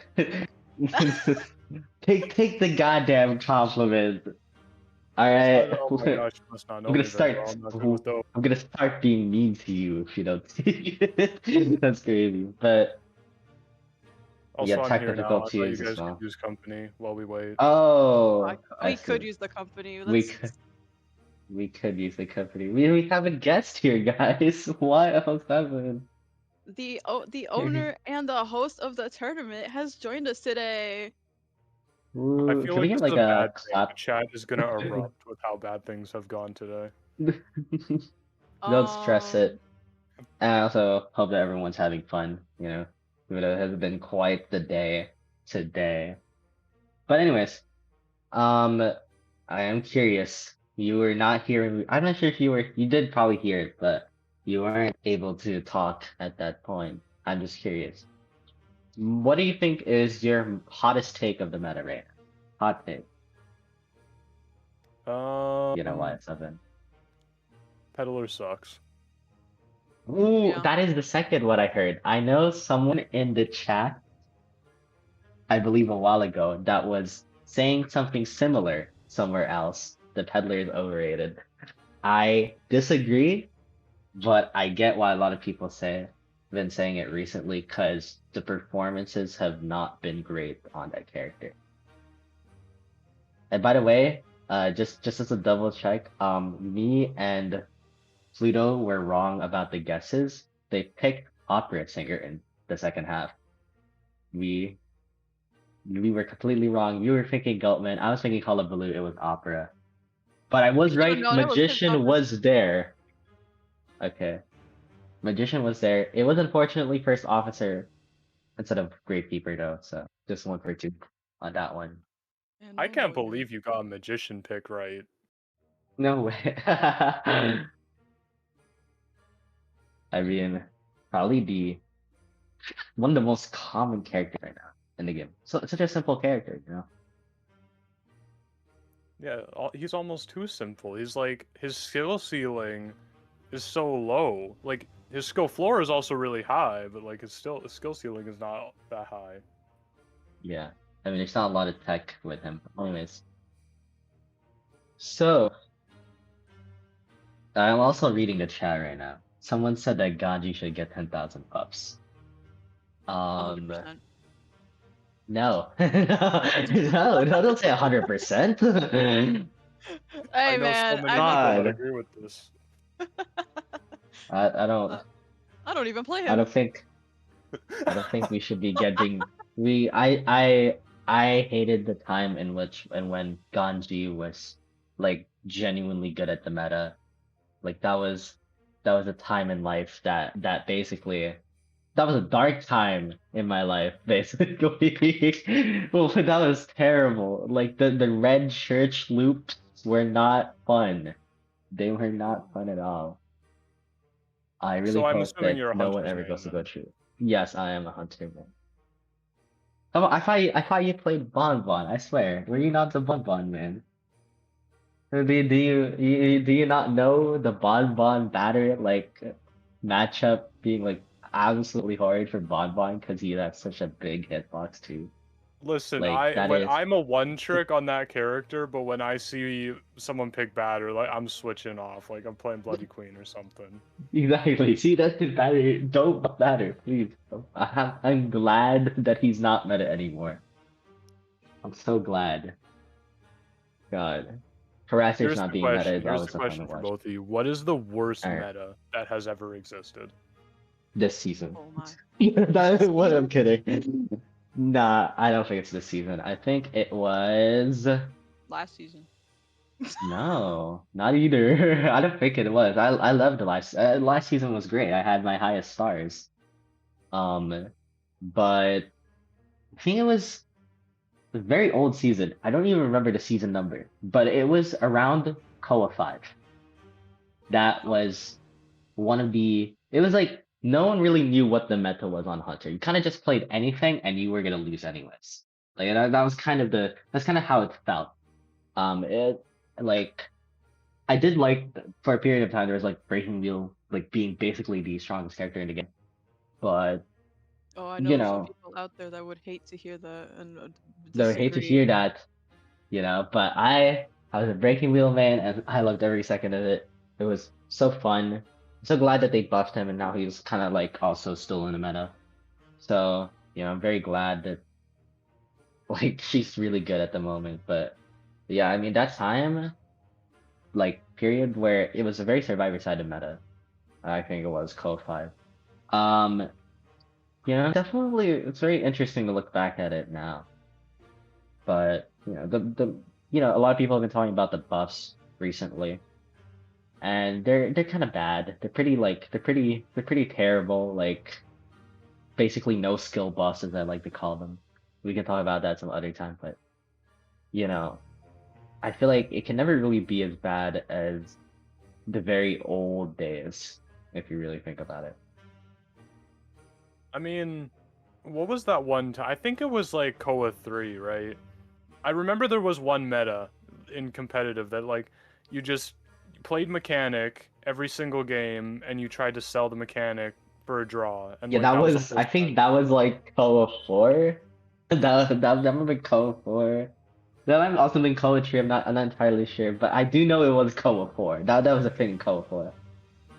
Like that was that did not that wasn't great either. Like God, pre-nerf mechanic was probably even worse than now mechanic. Like a lot of people talk about the mechanic now. I still think it's overrated, but I stand by my point that mechanic right now is overrated. But you know, mechanic then was such a menace, especially since that was a time where not everyone was really good at chasing. But anyways, we're also waiting for some stuff. I think they're making a substitute here, Pluto, on Team Omni. Oh. Yeah, they're making some. Sorry, I was like working on the backdrops and looking at the commentating board. Okay, they're subbing. Okay, they are subbing out Pit Stoppers and in goes Killer Boss. I believe he's also a Yeah, new member of the Omni roster. I'm not 100% sure if it's a permanent one or just for this tournament, but they have been together, this Paper Moon Killer Boss duo, basically, as I like to call it, because they came around the same time. They've been here for a bunch of tournaments. They were in some tournaments before this one. So like I am interested because I also like I'm a bit I'm curious whether it's a long-term like plan. If any Omni players are in the chat, someone tell us how long this arrangement was planned to be, because I've been seeing this team for a couple of months, with Paper Moon as well as Killer Boss as well, and I've always been curious whether that's something that's meant to be temporary or that's really the long-term plan heading into maybe Koa 9 and also this yeah, tell us tournament. your Koa lineup right now. Actually, no, don't actually. Yeah, Tell us tell in the right now. chat. Tell it in front of the audience. Yeah. That's what we got to do when we get Omni in for a post-game interview. All right, guys, what is your Koa lineup? What is Just your? put that down right now. What You're gonna what start secrets are you asking. hiding? Exactly. Why are you the only team in NAEU doing the audience effect strategy? Okay, fine. No. That has been something I've noticed recently. By the way, I'm not sure if there were audio. Was there anyone running audience effect a while ago? I'm not sure. But guys, now's a good time. I'm like the biggest audience effect leader in the century. So, please run the audience effect. How do you if you feel guys about are the audience effect nerf? terrible. I see it in rank. It doesn't feel good. I saw it in a rank match this season, and it was like the worst thing. I was like wired. I was like, oh my god, this audience effect, they're priming the ciphers. Like that genuinely felt so bad. Like when you go against audience effect, it's really a whole other level because the information you work with, like you really have to remember what were the ciphers before that, especially if like you're a very forgetful person like me. Sometimes you just forget which ciphers were already primed. So you gotta remember those. There's a lot of what do you call it? There's a lot of information that you need to keep in mind when you're playing against a team that knows how to run audience effect. But let's see. I do know Omni's one of those teams that runs audience effect. So there's that as well. I think there are some teams that are also starting to catch on into that strategy. So I think that really time will tell whether we're going to see that more frequently within this region. We are seeing it already like come into play in so many other regions too. But yeah, I mean, NAU bit lagging behind, but I do think we have started to catch on here. As we are going to see, I believe it is going to be Omni's survivors heading up first. Just as a heads up, I guess, as well. I believe it was it Omni that it was Omni that actually got the first round with a tie and a 4K. It also just seems that they've also started their map picks and bans, and it seems like we're gonna go onto Lakes. No, I'm just kidding. We're going onto Ever Sleeping Town. So we'll be going to Ever Sleeping, yes, and then Omni Survivors will be going first. Yeah, I think Omni likes to have. It's interesting because I always feel like, or rather, I always think that Omni's Hunter likes to go first, but I mean, this is kind of different, you know, because we do know for a fact that Omni's Hunter probably the stronger side here in comparison to Omni Survivors, but seemingly I think they just wanted to see how far their survivors could go up against Innovator's Hunter, and then the Hunter of Omni is going to be the one adjusting for the win condition, right? So honestly, I think it just puts a less pressure on Omni survivors here to perform if ever things go wrong in Omni's Hunter match. So it does make a lot of sense why they're putting the survivors first. 100%. Okay, we're just waiting for some teams to come in,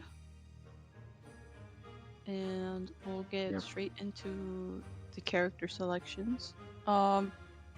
Honestly, since they already played Opera Singer and, well, actually, no, in Innovators, thus Innovator Hunter played Goatman, what do we think we're going to be seeing for second round? I do think that Opera Singer is a must ban, right? Like, that's the first thing we need to talk, because Antiquarian Coordinator Meteorologist banned. After a Seer Archer ban, you don't really have any counterplay. You could run Puppeteer, you could run Gardener, but this could be too committal in some instances, and you might get like counterpicked in that scenario.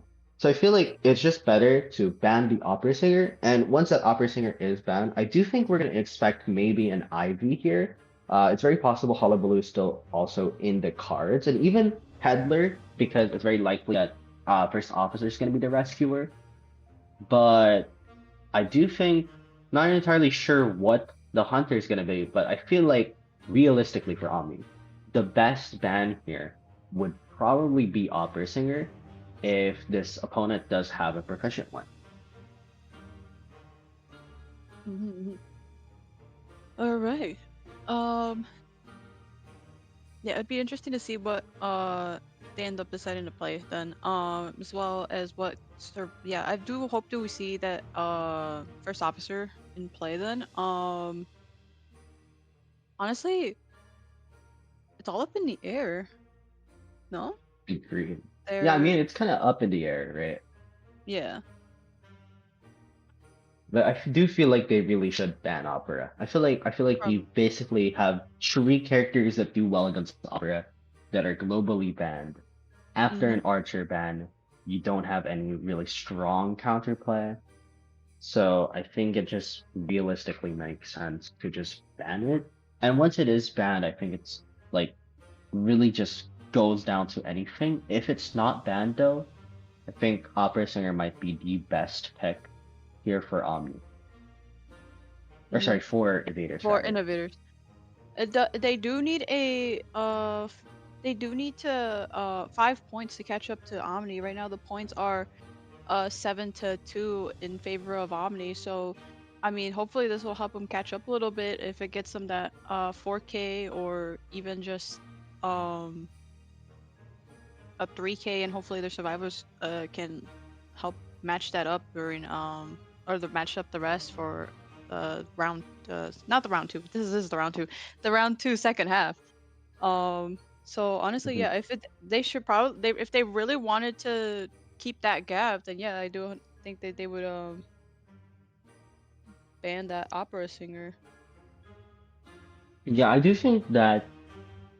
Yeah, but like definitely for sure, like Innovator's goal here need to get a 4K. I feel like anything less than that, and you're basically in trouble, because we do know the Killer Boss is definitely one of the best hunters out there. So like it's kind of insane on these hunter lineup, right? You have Pet Stoppers who has this global experience, who's been considered as one of the best hunters, but then also Killer Boss, who was also in that same conversation of being one of the best hunters right now in the game. And all I can say is like it's been a very strong sort of hunter lineup from the side of Team Omni. And so, a lot of I guess pressure as well for innovators to try and step up here because they probably need this 4K now more than ever. Definitely. All right. Well, it looks like we got some players finally filtering in for the round 2 here. So that means it's my time to go back to my boring job of chewing on wires in the server room. So I'll leave the rest of you guys. Thank you for entertaining my antics. And yeah, enjoy the show. Thank you as well for joining us. Thank you for joining us. Do it again sometime soon. Sometime soon. All right, but yep, that is Wild 7 for you.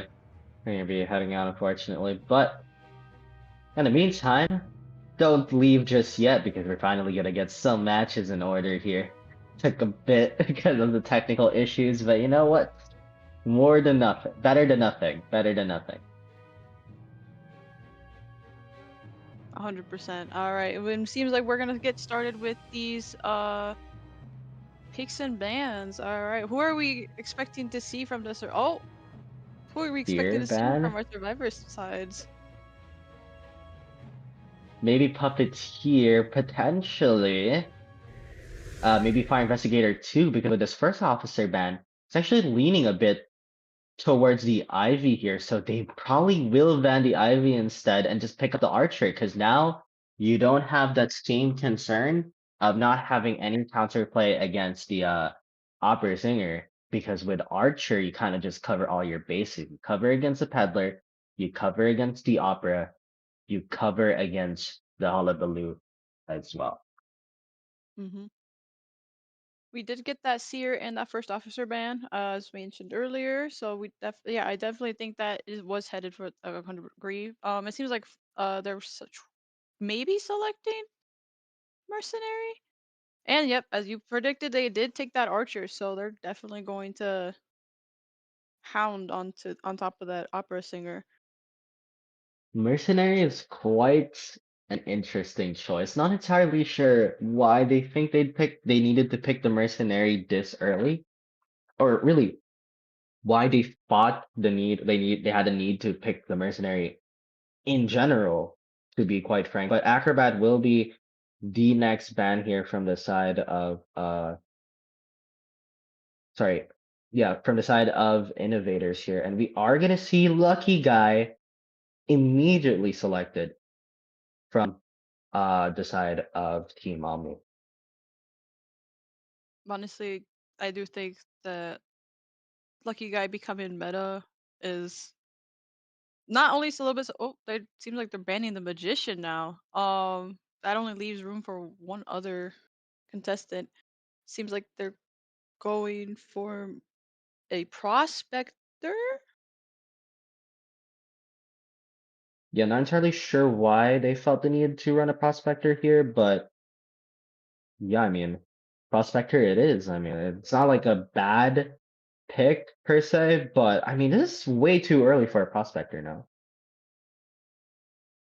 They know something we don't. That's for sure.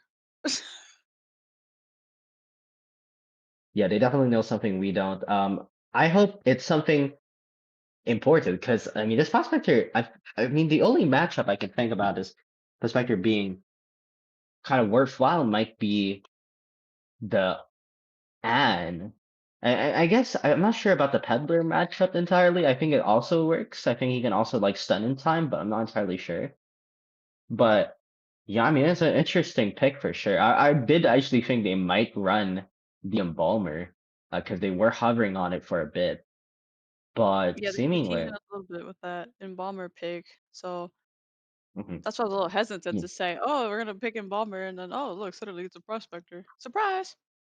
Surprise. But also I'm like just surprised. Like I'm also just surprised in general because like I mean even if this like let's say this was an Anne, like I feel like Archer is a character that has a lot of counterplay against it as already. I think Lucky Guy has some ways to like. I mean, basically the most flexible character in the game, right? So he always has some way to deal with some hunter. So like, I really can't help but think. I think this is PP Moon, PP Moon, but sorry, but yeah, PPM is like I think he does have like he's definitely one of the best prospectors from what I remember.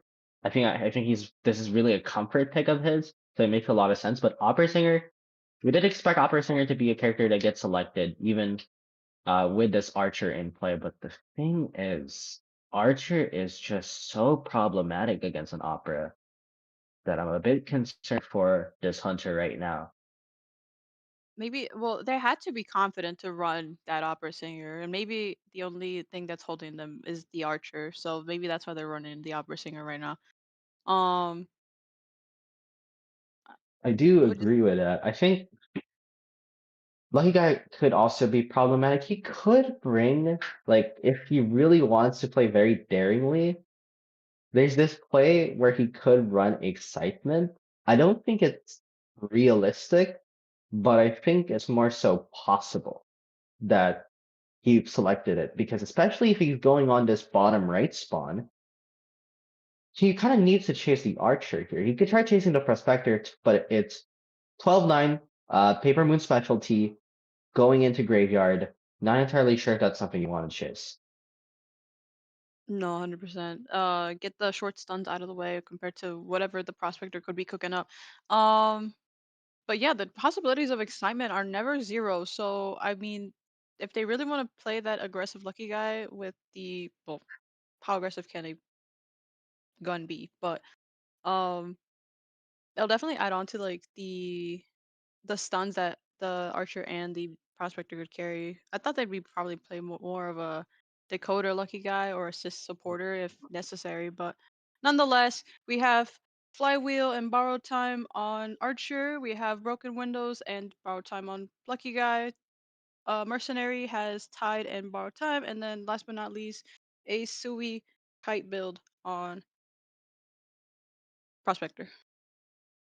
Yeah, and we're gonna be heading into this round two, first half here. Omni on the lead, but Innovators a chance to catch up. Could be S'mores here alongside Pluto commentating for your match.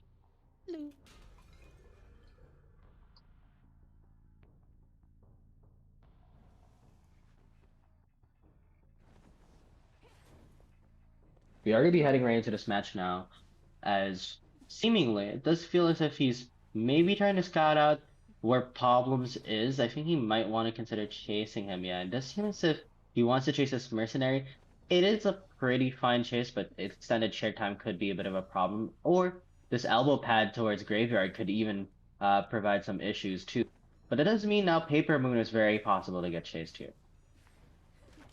100%. It feels like it would be a little bit annoying, but also a little bit of an advantage for this opera singer because this is one of the best kiting areas, but also opera singer relies on that hugging on the walls with their ability. So we see that first magnet being used by Paper Moon, aka the prospector, gets stunned on the spot.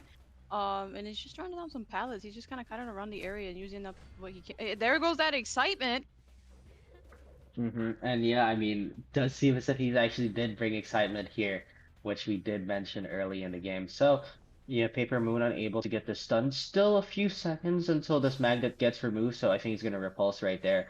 And now, these ciphers, I mean, they did get a bit pressured early game here with the rotation from Problems, but Paper Moon doing a good job kiting so far here. Does a flywheel use? Can he maybe get it down here? Use the flywheel perhaps? Tries to go for the dash, but just does not work so well here. And it's going to be a terror shock here from Rolling Stone. That was a good, decent kite from the prospector starting off with. They did get one cipher down. Their ciphers are kind of a little bit all over the place just because of the start of the match with Opera Singer trying to scout out and figuring out who to actually go after. But I think they're pretty okay on pace so far. That mercenary will be coming into rescue, coming in from middle. Um, Man. Yeah, now problems here. He's trying to use the elbow pad, and he does manage to get this rescue here. So Paper Moon, chance to kite here, a pallet to use, but unfortunately less effort is going to be popping with that mind game. So going to be able to down Paper Moon, but so far, I mean, we mentioned that this hunter should try to go for the 4K, but with Cypher's looking like this looks like a tie pace, but Fluff as well. He's looking to make some issues here for Paper Moon, trying to use the magnet to stall some time. Not entirely sure what that was about, but now we're going to be forcing the 100. I think he can actually just chase Fluff here with that fail flywheel. And now actually Archer is injured as well.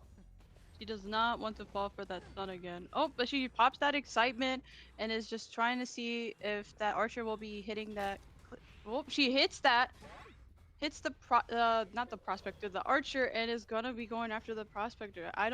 She's going for that double down. She does not want him going, but she also does not. I don't know. No, it's fine. But also, I mean, this is really bad for the survivors, or sorry, for the hunter right now, because he's actually getting this rebound kite, and Fluff has done an amazing job just giving an opportunity here for the survivors to maybe go for a winning play. He could maybe even consider harassing once more. He's looking towards making it once again, but I think with this routing here from this hunter, I think he's going to be unable to get the stun unless he does. Third time. Yeah, and he hits the Archer again, and look at these Cyphers. I mean, they just, it's about to be primed as well. He's now going to chair Archer, but Prospector actually had 12-9 there, so he could have chased him instead. But now, Lei is going to be trying to go for the rescue. I feel like she's going back to the Archer chair where she's going to try to probably delay that, or not. Yeah, and I think this might be a tree escape chance here for OMMI right now, as the Cypher is looking to be primed. It's going to be a pop right here. Still one crossbow to use for Fluff. Even Dungeon is available as well. This actually looks really dangerous right now because he's already switched to TP. He doesn't have excitement anymore. And I think he might even... Yeah, we do see that gun coming out here, but TP is available here. He needs to use it now. 96. Look at the. This is gonna be a chance here, but the attract is. Oh my god! What a hit actually from the side of the survivors here. But can we see force heal trying to force it off? I think they can get the. Yeah, they can run away actually. And it's gonna be a 4 escape. That is a 4 escape for OMMI. Oh my goodness! That is. This is exactly why you ban Archer, right? We talked about it at the start of the game. If you want to play Opera, you have to ban Archer. Okay, that's just such a problematic character. There is nothing that the Hunter could do in that moment. I mean, he was like, this Archer gave him so much problems. And Fluff, I mean, good stuff from Fluff. I mean, we know him as a really good kiter, but the harass has been stellar from the side of literally mind-blowing. The opera singer did a good job on trying to bait those flywheels, and we had seen that happen twice, but it unfortunately was not enough for us to be doing for the harassment that the Archer did. And then not to mention at the end of the game where switched off of excitement and then onto teleport, where it pretty much, I feel like, costed the game for her.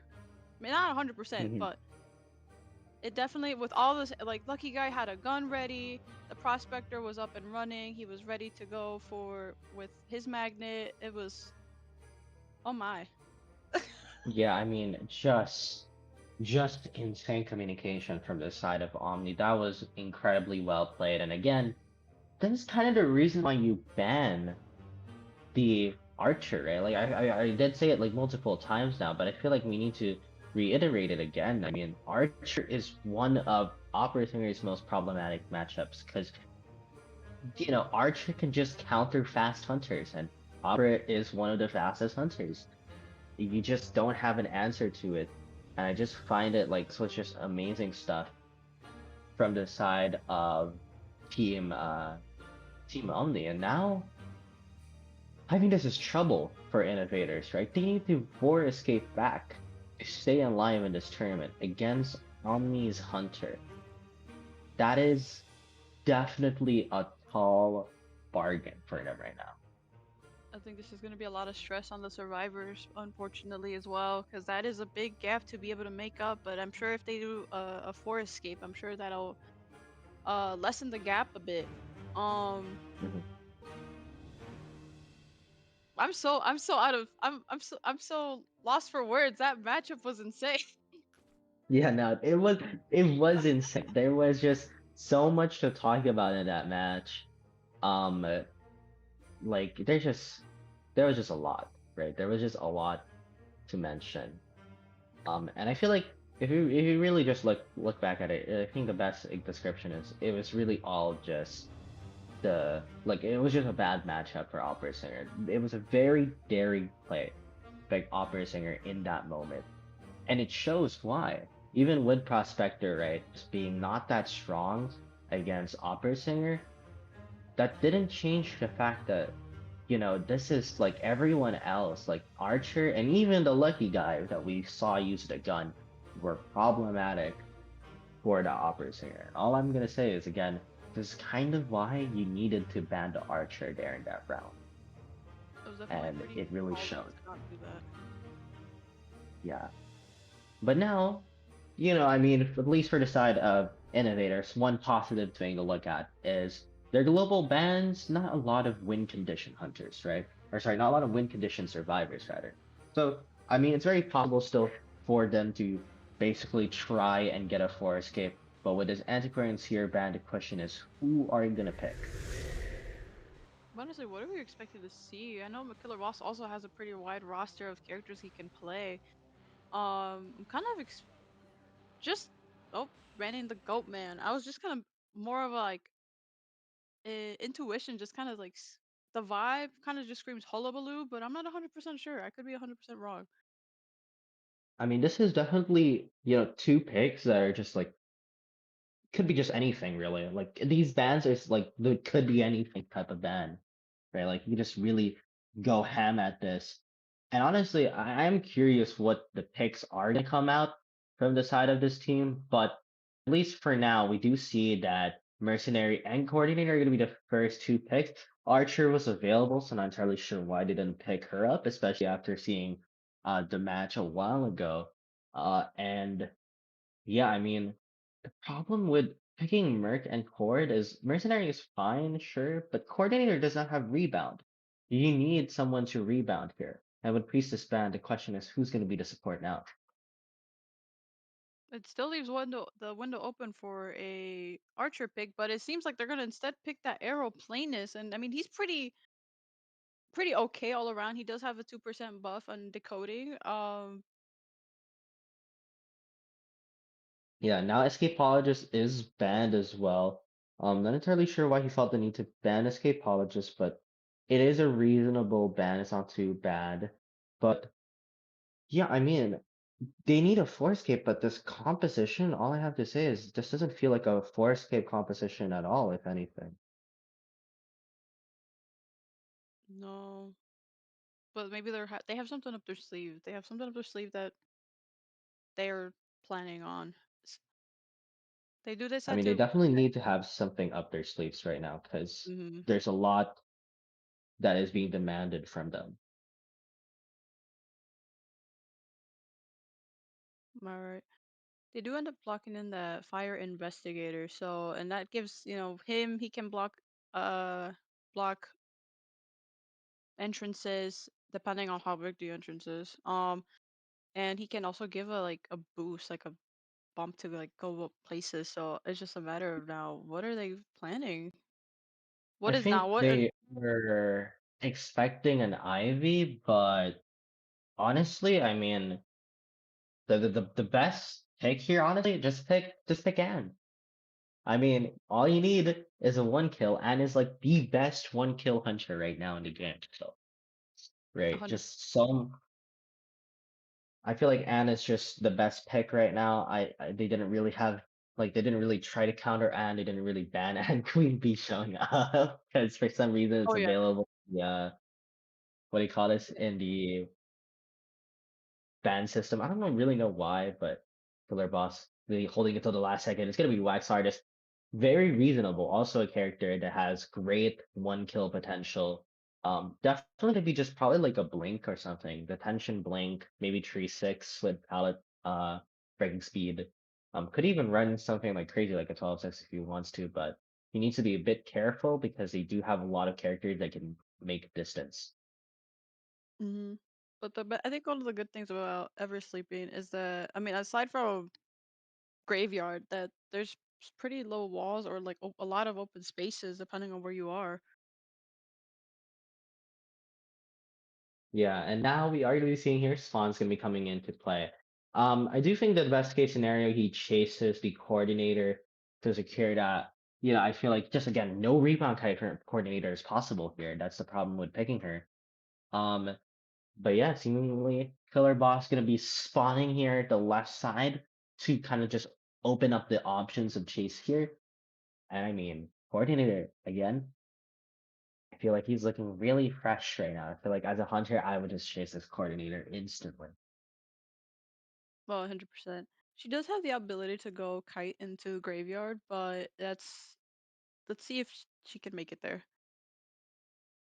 We do see that we have two tides on the team with Aeroplanist and Mercenary, of course, carrying tide. And then we have two broken windows, or I don't know the new name for it, but that being the fire investigator and the coordinator. So that's gonna be a little bit tricky with this wax artist because you know how Flywheel can counter his wax before getting to 100%. So, hmm. Yeah, but yeah, I mean,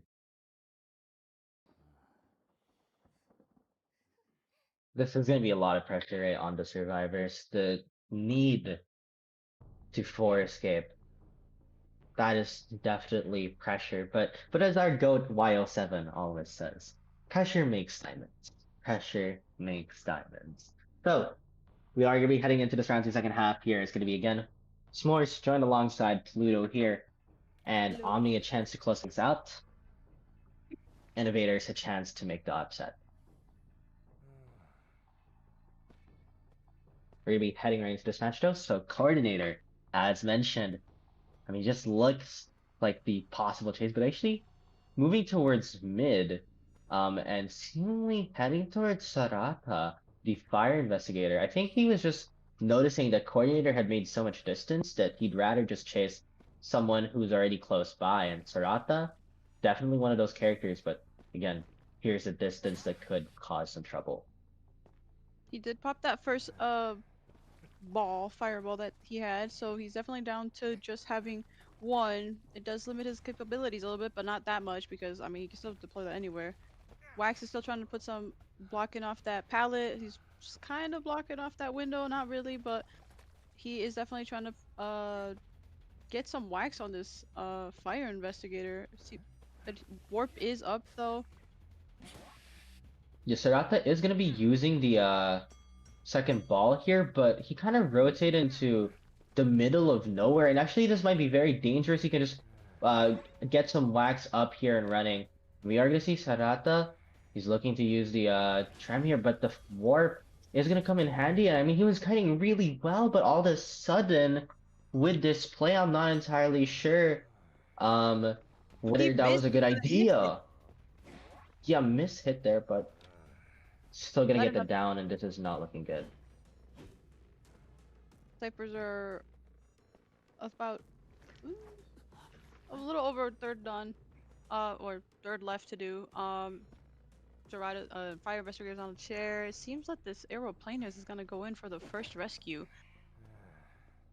Yeah, it seems as if that is gonna be the case. He is just, I think, he's staying relatively far to Killer Boss just because he does have access to that hover, which we do see. We're gonna get used immediately. And now 72 wax, not entirely sure if that's good at all. And they're running together as well, so this is gonna be a double down scenario from the side of the survivors and for the RW airplanist. gonna be going down, and a fire investigator, he needs to make this kite possible.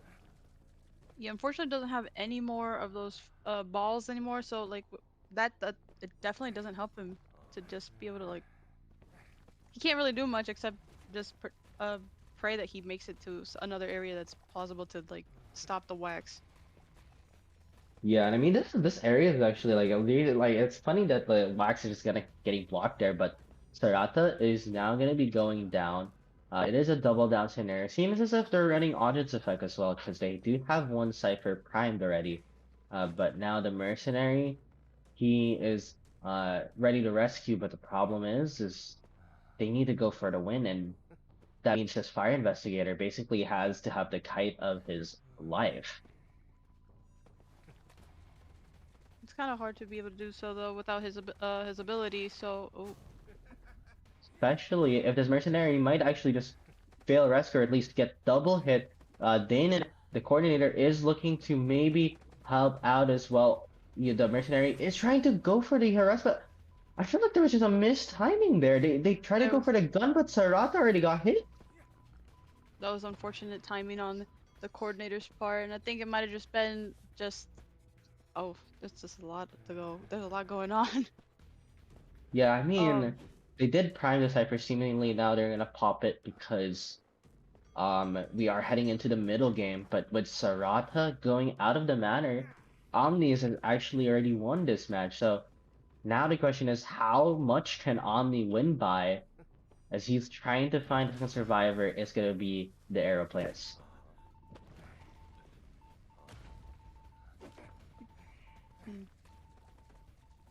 He is trying to wax here. I feel like continue. yeah, and I mean he can't like he could try to do something about it, but like in the end, open space can't really do too much about that area. So he is gonna be going down and on basement as well. And I mean this is going from bad to worse for the survivors right now. They are gonna be able to pop another cipher, and another one is primed. So this is not too shabby. Still a chance for a tie perhaps, but I mean, does seem as if Killer Boss? Items. Yeah, and Killer Boss is just incredibly aware. He just recognizes that whoever is gonna rescue is gonna come from that pop cipher, and Danon, he does seem as if he's finally caught on, but does he recognize that the cipher is actually already primed, or did he just simply forget? If he's heading towards Danon, but this pop cipher is gonna get popped now, and we do see Coordinator chance to kite here. He's still a bit too worried, perhaps, of this mercenary popping the cipher, but I'm not entirely sure because I think they're just gonna pop it right away. Yep. Wait, but this coordinator actually she gets down is not in a good position at all. Yeah, he's just gonna get down here. Maybe yeah, now coordinator's gone, but he's gonna try to go for a mercenary here to try to go for the 4-kill too. Oh my goodness. Well, Dungeon is at Graveyard, so maybe they can go for that potential one-man, but I mean, you can see that Mercenary was passing by and going towards that direction, and of course Warp is up, so it's a matter of time if he can actually out-kite the Wax Artist. Unfortunately, he does get hit here. That doesn't really do him much, considering that Coordinator is on first chair. Yeah, and that's gonna be game here for Innovators 10-0 round 2 Omni with a convincing win here against Innovators.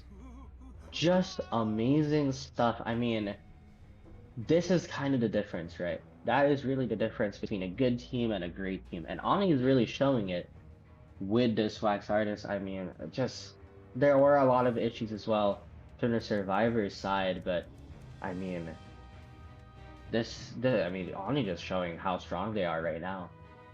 100%, and that's a massive lead. Total points together is 17-2, so I believe that is. Are they still going? I believe that should be it, but I think they're saying that there might be a third round. I'm not entirely sure, but yeah, I'm gonna just double check on that real quick. But yes, we will double check on that real quick. Double check on that real quick. But at least score wise, that is Omni. with the win. Yeah. Yeah, they did double check it. They did get it a bit mixed up there. But yeah, it is Omni winning this match here again, 17-2. No, not And 17 I to mean 12 that to is, 12 to 2. Wait, I believe it's 17. I think they also it is got the 17. score wrong Sorry, there. someone wrote it wrong and I got confused. Sorry about that. 70-2 in favor of Omni. Congratulations to Omni and GG's to Innovators. What a crazy matchup! Even though we only got to see the second round.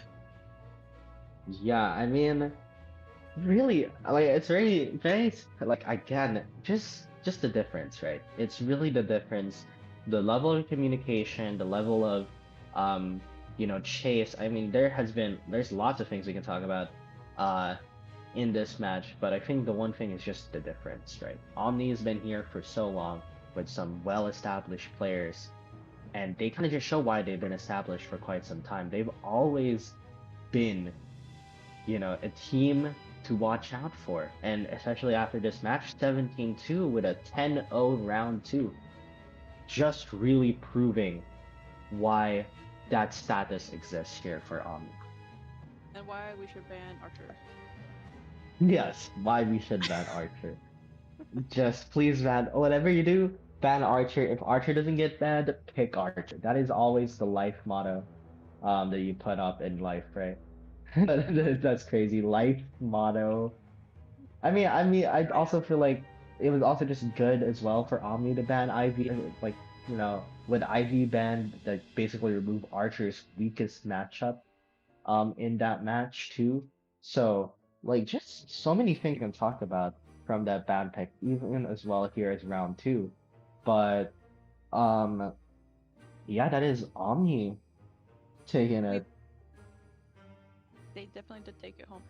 It does seem like we will. Oh, it does seem like we will have a member of Omni joining us for a post-game interview. So stay tuned for that. That'll be up in the next few moments.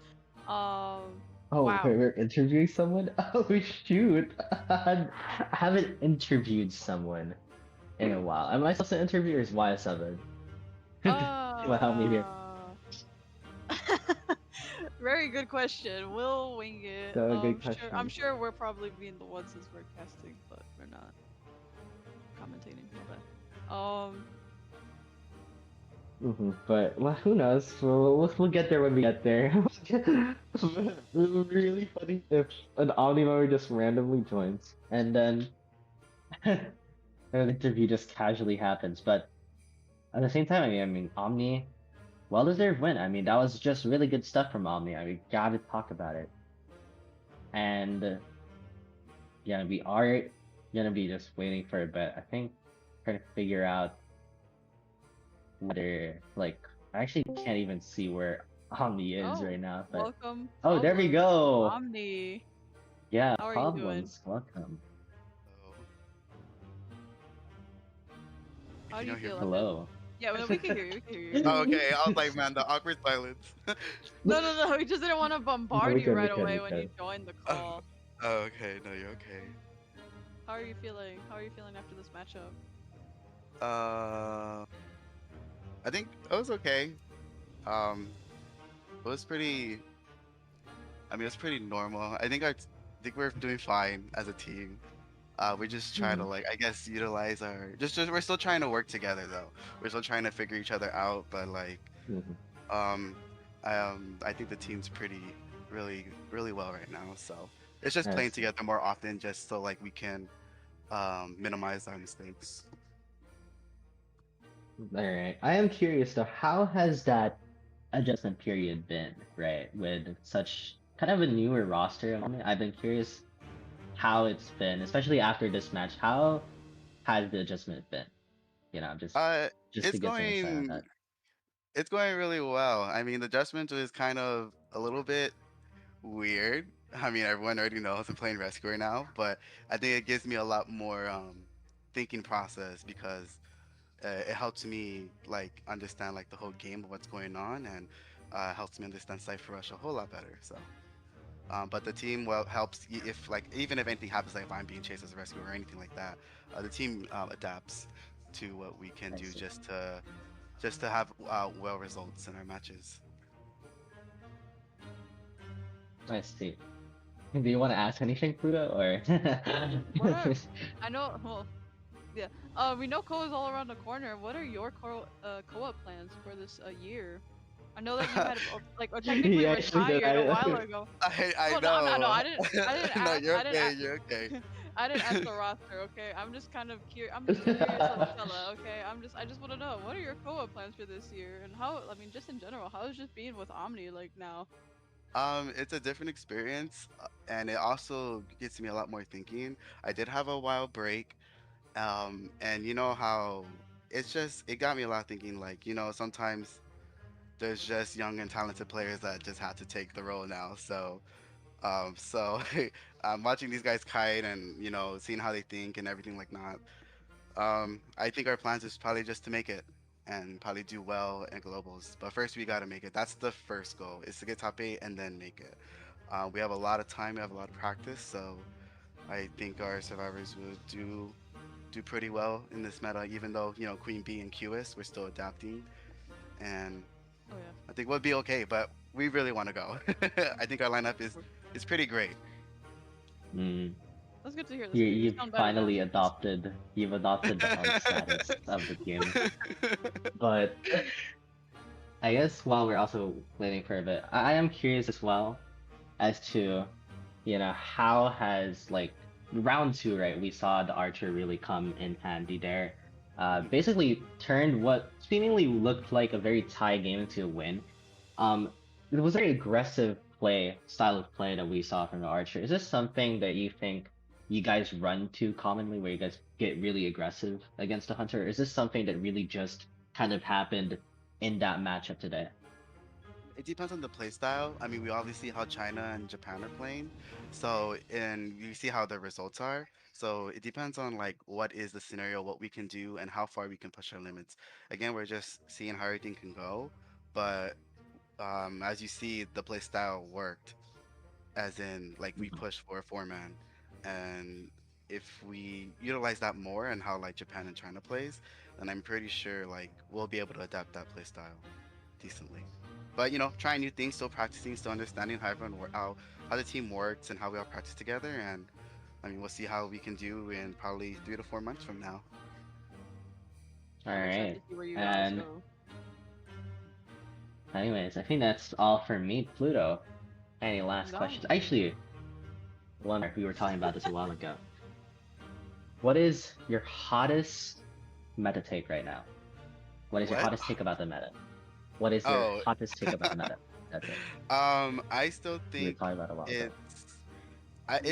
it's really nice. I want to say it's still kind of like hunter dependent, but I want to say it's a little bit weird. It's hard to say because sometimes survivors do good, but then there's a lot of survivors in the book now that can just counter some counter picks, and then that can just like ruin your whole game, But I want to say I kind of like this meta. It's a lot of adapting, a lot of new characters, and I mean I still think it's a little survivor sided, but I think this Alright. meta is really good. Really showing that you're a survivor main by saying you like this meta. I don't think anyone would like this meta right now. But anyways, thank you so much, Problems, for joining us Thank you. tonight. And congratulations once again on the win. Oh, thank you. Alright, and I think not sure what's happening on the other side. All right. But Well, I think we're gonna probably take a short break until the next matchup. The next matchup will be in less than 15 minutes. So grab some water, get some snacks. This is gonna be GSL versus AMEY. AMEY. Apologies if I pronounced that wrong. 100%. Amy, someone tell us how to pronounce it. Amy? Amy? If I have to AMEY. go into that, if I have to go into that VC, please let me know. I will go and make sure I pronounce it right. So, but We gotta yeah. figure it out for us. But course, yeah, I alright. mean, I think we're gonna go on a break first while we're waiting for GSL versus AMEY to set up. And yeah, I guess we'll be back shortly. I mean, they're already doing the heads and tails, like they're doing coin flip right now, so.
And we are back here for the final match of the night. It is GSL up against AMEY. GSL, I mean, this is kind of a new look. I think there's some new players, new faces in GSL. Meanwhile, AMEY, we've been kind of familiar of this team. They were a co-op participant. They were in the qualification stage back in Koei 8. But now they're kind of making a bit of a resurgence. I don't think we've seen them in a while, but they're making kind of a resurgence with this tournament. 100%. Welcome back, guys. It is Pluto and Smores. We're going just basically dive into picks and bans. We are starting off in Chinatown. The AMEY Hunter is going first, and so far we're banning Seer and Mechanic. They're going straight into it, man. They're going fast. What are we thinking so far about Yeah, this? I feel like the strategies have been set in stone at this point. Like they just know what they want to play, they know what they want to pick. With this Magician band, though, yeah, that's a character that I think that GSL picks very often here. Speaking of picks, they did pick First Officer Puppeteer earlier. Puppeteer is one of those characters that they also like to choose as well. 100%. Yeah, if honestly, for me personally, I mean, I'm not a Hunter main, but I find Puppeteer kind of annoying when I do play Hunter, so it'll be kind of interesting because not on top of that, they also have an arrow playlist, so I'm kind of interested in what they're kind of like trying to, what are they expecting Hunter wise?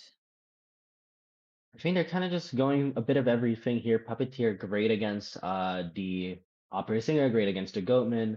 Aeroplanist is just great against Ivy. First Officer is just a solid rescuer. And now with the Pharaoh Lady too. I mean, there's some really good stuff. Pharaoh Lady, you know, a lot of people don't like Pharaoh Lady. A lot of people still think Pharaoh Lady is mid, terrible, many other negative adjectives that we can put there. But Fair Lady has seen a resurgence lately and starts to look like she might actually be meta. Meta. That's quite interesting. Yeah. Meta and Fair Lady. I'm sure you haven't heard of that one, huh? I have definitely not, so I'm shocked, but I'm always open to new things. So let lest that be anything. But yeah, going back onto the game. I Yeah, no, mean, honestly, I I don't do know what to think. expect. Yeah, go ahead. I No, mean, I I do don't think know. that they were trying to counter the Ivy perhaps, because there's three Ivy counters with First Officer, Aeroplanist, and Pharaoh. But Goldman is going to be the selection here from the side of the Hunter. I was actually thinking whether he might go Peddler because of the Puppeteer First Officer here. Even Pharaoh Lady can get hit by that vine sometimes. But Goldman, I mean, is a much more standard pick here from the side of the survivors. He could also bring up normal or blink depending on which one he wants to run. So, you know, I mean, this is a very standard pick, very standard stuff. Fair Lady may be a bit of a surprise that it got out this early. We do see it more in round two. But yeah, I mean, definitely both teams look very prepared in this game. 100%. Um, Man, it is just kind of interesting now that they picked the puppeteer for a goat man, because goat man can. Actually, no. It'll be pretty more annoying. Never mind. We're just gonna move into the map selection, spawn selection, thingamajiggy. Teams are just gonna go with Flower Lady at the. Oh man, I don't know what they call that. I call that 100% cipher. That cipher spawns there 100% for me. So, obviously the 100% rest are. cipher. Yeah. Oh. That's kind of a new term as well for me. I'm a hunter man, Yeah. so don't ask me. I don't remember the survivor names. I just remember where they're at. But That was sick. Hunter is gonna be spawning right below this first officer. And a bunch of choices here. He can choose to go for the fair lady. He can even choose to go for the first officer. But I think fair lady probably the first choice here, especially considering that fair lady actually brought tree 9, so no flywheel to work with at all. We do have 3 tides though, and the aeroplanist is not carrying borrowed time. So I wonder how that's gonna play out. If probably won't have him rescue last chair or of anybody that's on chair. But honestly, I'm kind of excited for this matchup. Yeah, and this is a chance here for GFL. I mean, this is kind of a new look for it. I mean, there's a lot of changes with their current roster. Um, But at the same time, for AMEY, we haven't seen AMEY in a while, I think. So, yeah, I mean, this is a chance here for them to come back, and also just a bit of a, bit of a prime, I guess.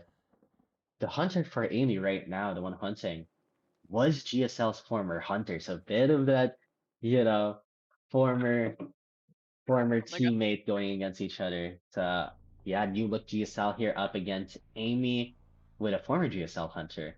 Gonna be casted here by Smores and Pluto. Hello.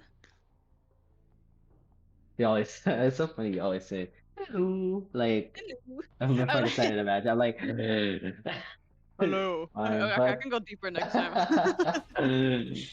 but yeah, now we are gonna be having this Goldman head towards Haley, the Pharaoh Lady, and seemingly I think that might be abnormal actually from the side of the hunter. Yeah, it is abnormal. You're correct. And he's looking for this Fire Lady, but I think Fire Lady took advantage of where she spawned and got some distance a little bit. And it hasn't 100% like isn't hiding, but definitely trying to stall some time before she gets that chase. Yeah, and now I think he's gonna get caught here by this Goldman, but just being invisible, this is gonna cause some issues at least a bit in this early game. I think he's gonna basically just wait maybe until the invisibility is off before he starts using any of his cages, and he does now wait for that invisibility to come off. Now Haley, he needs to kite for a bit, but I think there's gonna be a first hit right here. Definitely gonna put another cage down, try to trap her in. Gonna vault this window, but does that it takes the hit, and that was unfortunately that the kite ends there for the Fire Lady. Ciphers are about halfway done, kind of on pace, but abnormal is also up. So I wonder if he's gonna try to abnormal the near cipher, seeing that the puppeteer is right there and he's cheering on that cipher. Yeah, so the question is whether Kazuhira is gonna go for the rescue, whether they're gonna have someone backdoor, but this abnormal is gonna come into play. That basically means this cipher is pretty much gone. They are not gonna be popping the cipher here by Clayholm, so seemingly object effect strategy gonna be coming into effect. Kazuhira needs to break this cage soon, but I mean, look, he has so much resentment to still use. He still has 50, and actually Kazuhira is outside of the cage, so at least a bit of a saving grace there. But right now we are gonna see Kazuhira. I don't think he's gonna actually be able to go for the rescue at all. No, that definitely screwed that game over. That gets the puppeteer down. It's a over half rescue and is forcing this aeroplanist to rescue now over half. Yeah, Clayholm now, he needs to get this rescue. Is gonna take a chip. Pharaoh Lady, he needs to wait for invisibility, and he does manage to get it. So, at least at the very moment, still gonna be able to stall some time with this invisibility, but once it wears off, nothing to really do for this Pharaoh Lady right now. She did use one of their staffs. Unfortunately, it did not trick the Goatman, and she's gonna go down upstairs on this building. Yeah, I mean, we are gonna be seeing here the cipher beside is primed. I think they need to pop it, and they do go for the pop. But that does mean Kazuhira's position is very much exposed here from the hunter. And they didn't really get much use of the audience effect either because of that fail resc, but now Kazuhira kind of needs to kite here, but he is a chip away, and I think with this next cage ready, he can just block off any potential area for Kazuhira to kite, or just simply down him with a chip here. Yeah, it seems like those puppets, the Lewis is kind of on instinct and not really patient. This hunter is very patient when it comes to that Lewis trait, because he's just baiting it out and not doing anything. He just comes close and just essentially it's a free hit, free down for the hunter. Yeah, and now they have just both survivors within this vicinity, so they kind of need to figure something out how they're gonna like make this rotation. I think Kazuhira needs to rotate away from the cipher, but he's actually rotating towards the cipher. The new buff here coming into effect from the side of Kazuhira with the puppeteer, but last effort is gonna pop. He needs to get out of the cipher, but he just keeps on going closer and closer. I mean, this is not what you want to do here on the side of Kazuhira. He's gonna go down once again near middle, and Clayholm is gonna get pressured. Can't really do anything here from the side of survivors. it's really putting them into a very tight draw situation or potential like one escape for the GSL right now. Aeroplanus is gonna use that hover and try to like fly away, but unfortunately it did not work for him because he got caged in and then gets hit within the cage by the goat man. Yeah, I mean that's still, that was still kind of fun here from the side of the survivors here. Puppeteer using a Lewis form once again, but I think that's basically game here. We are gonna see Puppeteer is gonna go down, and I mean, 3 ciphers still remain. They've already rescued this Puppeteer twice, yet 3 ciphers still remain. Really just shows you this positioning was not great here from the side of the survivors. And now Puppeteer is gonna be going out of the manor. Now I think he's heading towards Izuku maybe to try and down him. Luckily, the first officer still has 2 pocket watches, and he is going to abnormal that cipher. And I think that abnormal is really what's keeping the goatman with the game, like how the pacing of it that's going. What am I even saying anymore?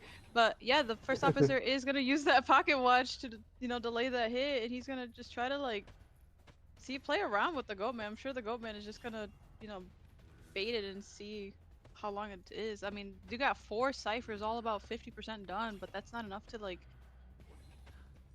get them to draw, I fear. Yeah, I fear that they just don't have enough ciphers here. Basically, first officer has to make kind of a miracle happen with so much resentment still available. And I just don't think it's going to be possible with first officer going down. And now Clayholm, I mean, his position was already exposed because they were decoding a while ago. But he basically needs to kite for quite some time so that first officer could potentially self-heal.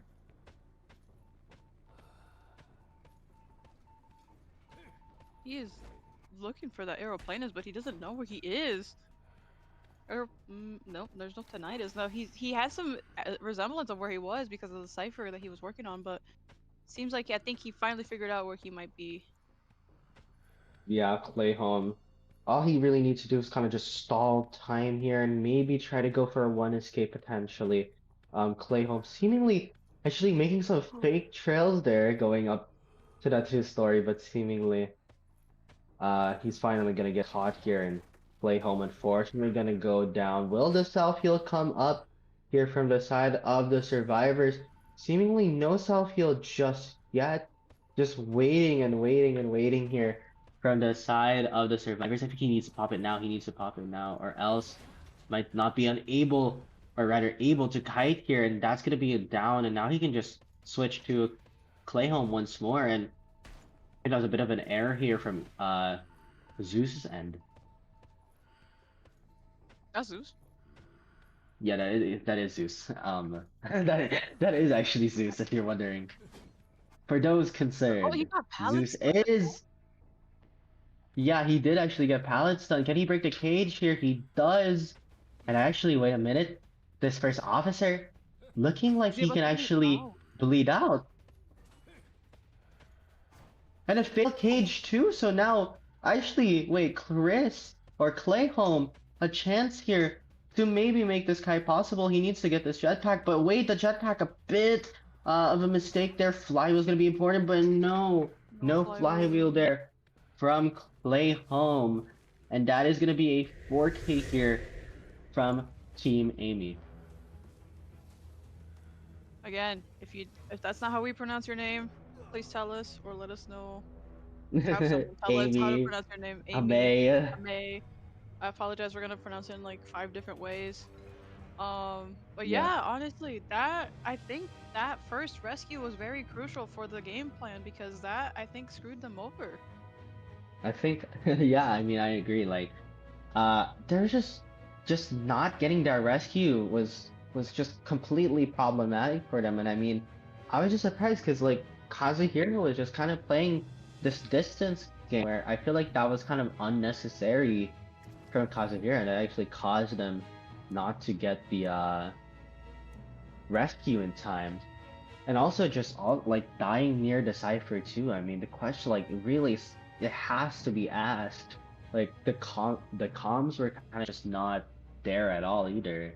So Yeah, I mean, GSL, I mean, we did mention this is kind of a new look for GSL, so it makes sense why, these struggles are happening very early on, but also, some of these struggles definitely something you want to keep note of, especially since uh now Soul, who is GSL's current hunter, kind of pressured here to get a 4K back.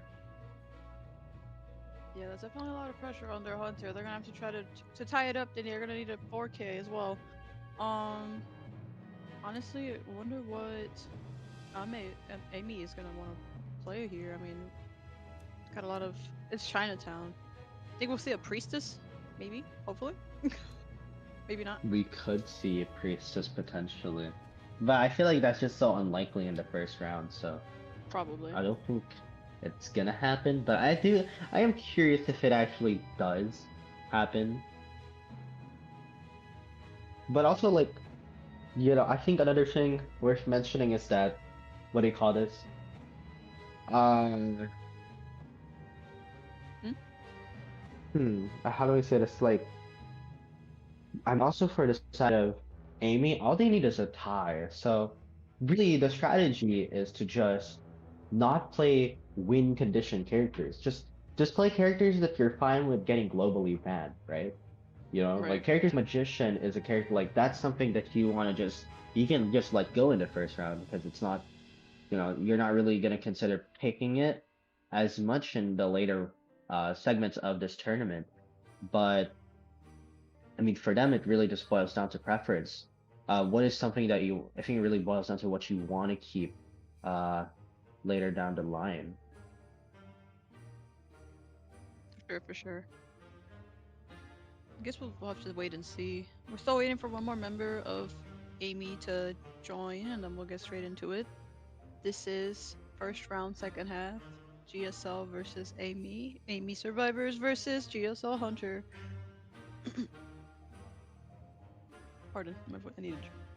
Remember to stay hydrated and make sure to get some snacks. We're literally, we're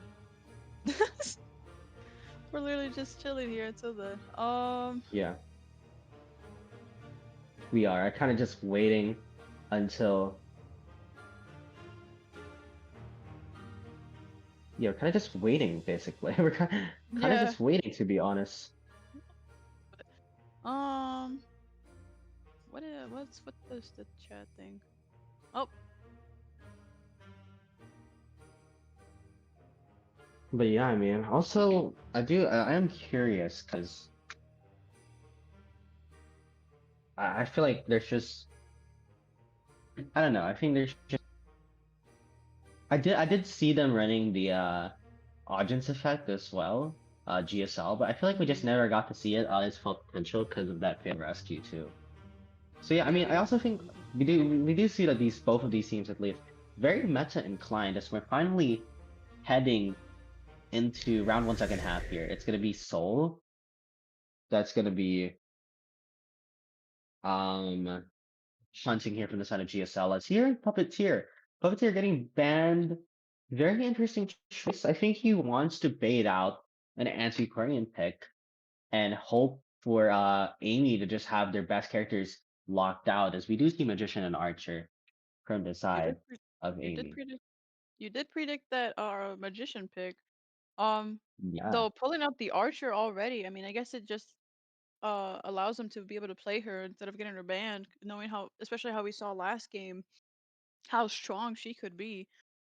With that being said, they Yeah. did ban the first officer, and now they also picked the gravekeeper. Honestly, that was actually my pick of rescuer. Not gonna lie.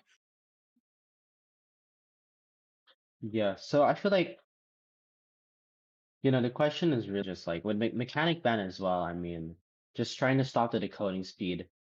I do think Archer, interesting pick. I think they really want to win this match, try to get a very convincing lead, but I really just have to wonder whether this might backfire on them because I mean, definitely with Archer selected, if you don't really win this or at least tie this, that's basically giving up one very crucial win condition character here. Psychologist is the last pick, which isn't as priority, but still a really decent character in most cases. Mm-hmm. It seems like they're all selecting their characters right now, and we're just gonna wait for that hunter. What do you think will be played as a hunter? I'm not sure what the hunter for GSL plays, but I don't know if he's gonna also pull out a Goatman. I do think, yeah, he has been like, what I've been always told is that this guy is a Goatman main, right?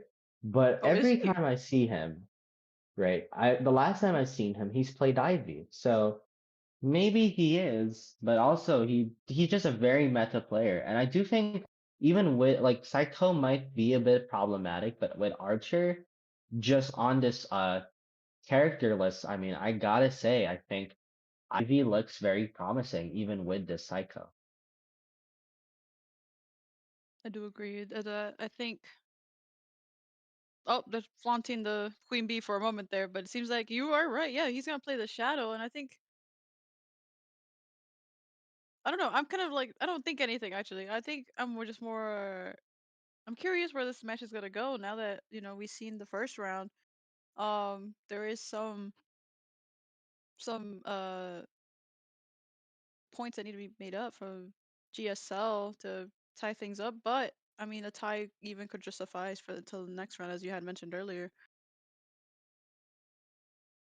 Yeah, and now, I mean, seemingly, yeah, they do decide to put Gravekeeper at this building in a corner. I think they're just concerned that there's a chance they could chase the Gravekeeper because it is very possible if you are playing Ivy, to basically remove the shovel. But I think he's found the bottom right. I think he's probably gonna move the leech towards middle and then have her main body head towards this archer, potentially to try and chase her. So yeah, I mean, question now is whether, yeah, I mean, I think like whether this archer could really do anything, because again, archer's items really require her to look at the hunter, but that's very much great. Like, there's just Ivy just has great counterplay against that.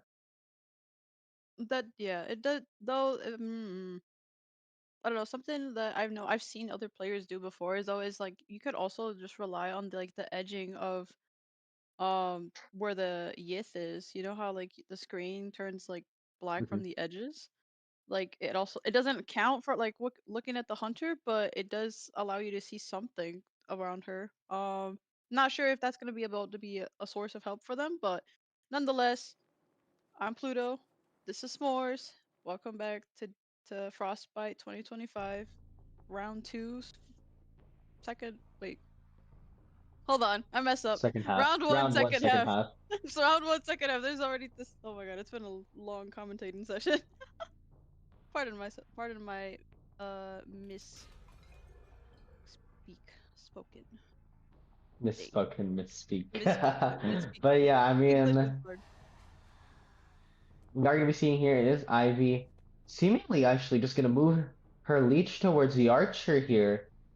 And it does mean that if he tries to go for archer instantly, can't really pressure any of the other ciphers anymore. And it does seem as if it's going to be the most likely case. Unfortunately, great stuff from this archer because he's actually missed this first scare, so now he has to rely on just manually moving it. Also, even gets the the bow there actually on the side of the hunter. Yeah, she gets that stun off just from the ivy moving itself, but she is truly trying to scare um the archer, but unfortunately it doesn't really do much for her. So it seems like she's gonna try to switch targets towards this psychologist, and then just pulling off this stun from the archer that allows her to make distance and stall some time on the chase, even though she's like also kind of like focused like on the main body with her.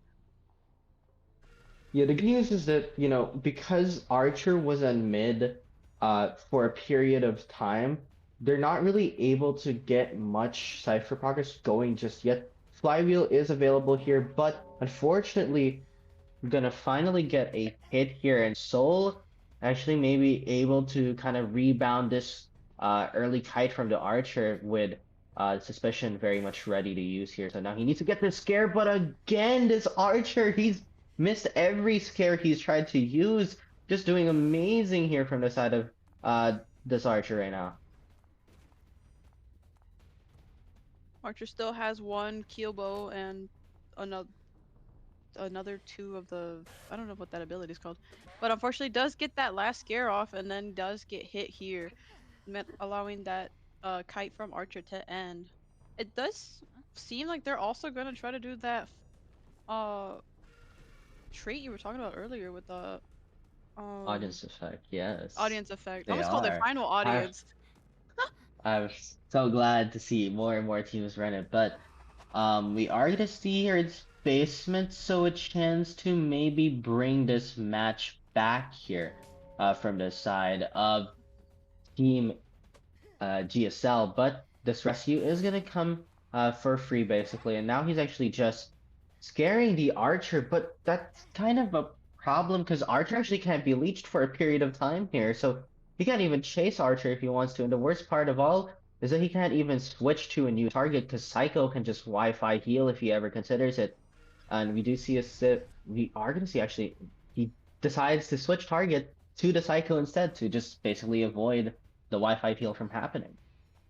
Yeah, she's definitely gonna try to get that stress out of her, and probably try to get the scare on her to get her to, you know, get that second hit in. But oh, speaking of which, it does happen, and so now the psychologist is now one hit. But honestly, there is still, they only need one more cipher to be done. They have one primed ready to go. There's so much, I feel like there's so much pressure on GSL Hunter Yeah. right now just to like chase someone, because Yeah, but actually, wait a minute. They actually decided to have the psychologist just go injured to heal up this archer. I guess they were way too scared of maybe the what do you call this? Maybe the Ivy going for the archer, and also the stress actually just providing issues as well for the hunter right now. So this is just great stuff from AMEY because after Psycho self heals, which is kind of a cost, Psycho's actually gonna be basically back to 2 hits. yeah, there was a little bit of stress left over for that psychologist. So basically, they're doing pretty. Ivy is currently just harassing the ciphers. There's so much going on, and also like not enough that I'm like kind of lost on what's happening right now. But I think right now she's just trying to like delay cipher progress because, I mean, she knows that there's a cipher primed, but there's definitely means that they're working on another one. Yeah, I mean, they just look like they're completely prepared for this Ivy, because look at us, the way they're just going with these ciphers, just basically going through all 3 ciphers at this point. Even if you try to pressure one, he's just gonna go ahead and decode another. And I mean, I don't think the Hunter can really do much here. He needs to basically wait until the survivors make a pivotal mistake to even try and go for the win. And now he's gonna just commit to the Psycho and injure her. But now at this point, seemingly, this cipher is gonna be popped with that TP as well. No max presence ready for another 40 seconds. It seems like she's looking for somebody at a gate. Right now she's going towards the lantern gate where the psychologist is at. Maybe she's gonna, oh, she's at both gates. And I'm pretty sure we all know that the end game is pretty pivotal for an Ivy because that's where she gets the most control out of it, because you can delay it. Though I'm kind of curious why she didn't the psychologist on the gate. It's because of the fact that Psychologist actually still was on cooldown, so he couldn't Oh, I didn't use even the see that. YIF even if she wanted to. And now, I mean, I think she just needs to go for the one escape. Good stuff. I mean, this Archer is just doing absolute wonders. I mean, I have not seen this Archer do bad. He even like couldn't get the max presence on this Archer. I mean, this is great stuff. And Archer might even be able to fly wield the Ostracon corruption, but unfortunately, I think mistiming there, and that's gonna be a tree escape 8-1 here. AMEY, I mean, Wow. I have to say this was incredible games from AMEY. I mean, the survivors that really just played against that Ivy to the max. Yeah, honestly, that wow. That was some well played some well communication from Amy within their like survivors, honestly. They and then also that play with the psychologist where she still healed before she got down and still had a little bit of stress in her, that I feel like that also like helped out a lot. Yeah, that was actually a very smart play from the side of the survivors. Like, I was very surprised they ran that play, but it worked just so well for them. Like, it was just insane. Like, the creativity that came with that. I just find it like this was so well played from Amy. Like, GSL, their Ivy is not one to mess up. Like, Soul is a pretty good Ivy, but like in this game, he just felt completely lost. Every scare was a miss. Every time he tried to pressure a Cypher, survivors found a way to just make a new one and basically remove all of that pressure away from the survivors. I mean, just like incredible gameplay from, the side of Amy here. And that really is the reason why in this first round, they've now gotten an 8-1 lead. It's gonna be a lot for GSL to I mean, we're currently going on to round two for sure this time. But it's definitely gonna be like a lot for them to try to catch up point wise, but nonetheless it started fresh. They can I mean, if GSL can get a 5 escape or 5 kill, I think that'll probably help even out the numbers. 5 escape? Yo, I didn't Not a know 5 it was a escape, 4 escape. 5v1. 4 escape. 4 escape, 4 escape, because, yeah, 4 escape, not 5 escape. 4 escape or a 4 kill. Ignore what I'm saying. I was. Wow. But anyways, yeah, I mean, I do like that is definitely not a start you want as GSL, especially with a newer roster, right? Like, there's a new roster, a new look for GSL. For 8-1 is not what you want to start, when you've made some adjustments. But I mean, we did see some promises here and there. Soul, I mean, he did manage to kind of just make a comeback or bring that game back. Uh, it was looking like a very obvious lose, but for a moment after the basement, looked like a tie, maybe even a win if played right. But yeah, I mean, pressure just did not do them well here. And the survivors, on the meantime, I mean, wasn't not great either, honestly. There's some mishaps, but there's always room for improvement. Um, Honestly, and as you said, it's a new roster, so and this might be their first tournament together. Who knows how long this roster has been together? So, it's just a matter of living and learning. I mean, sure, there's room for errors and room to improve, and obviously communications are important. So I'm sure that'll like once everybody gets the drift of what each person does and how one communicates, I think it'll be easier for them to like be able to like succeed in a way. All right, it Agreed. seems. And we're just waiting for a map here. They have selected Arms Factory, by the way. Heads up for everyone in the chat. Amy, it's kind of crazy too, because, Chinatown was GSL's map pick, but it got absolutely crushed, and now Amy just picking Arms Factory, I mean. Now it's Amy's turn to get the map as well, so I mean, this is just a lot of things worth mentioning, honestly. Yeah, that is worth mentioning. Yeah, that was that is definitely something to mention. That was their pick. But nonetheless, we are going to see the GSL survivors co-play first, and then we will definitely see the Amy Hunter play as well.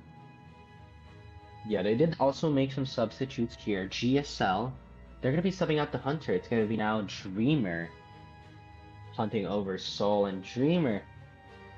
I mean, at this point, GSL needs a dream, to be frank, with this very terrible start for them.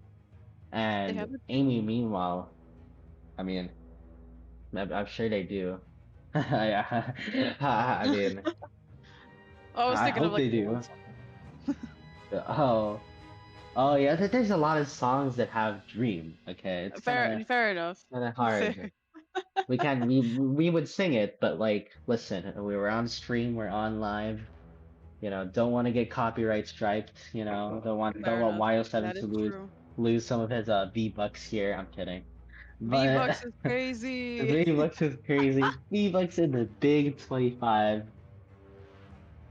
You know, truly, these terms have been very funny. But I mean, good news for the survivors at the very least is with Aeroplanist, right? And sorry, with rather Fair Lady and Psychologist globally banned. I mean, they did not give up a lot here in this first round.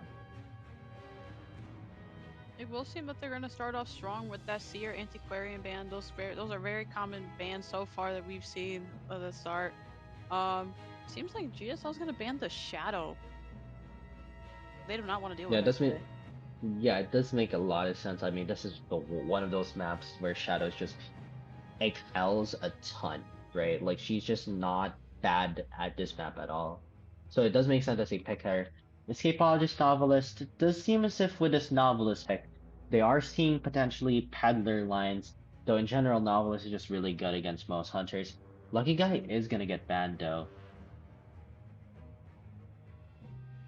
But they will play the Coordinator, which we again have discussed before. She is good for like the first 10 seconds with the gun, but once that gun is gone, that rebound kind is impossible to do. So, I wonder if they're gonna try to make her the second rescuer or the main rescuer in that front. They are gonna Yeah, I ban mean that now Fire Investigator. But with this Novelist Coordinator and now I guess Cheerleader, I guess one thing worth mentioning is this is very much like an excitement line potentially for the Hunter if they want to consider that as a like potential choice.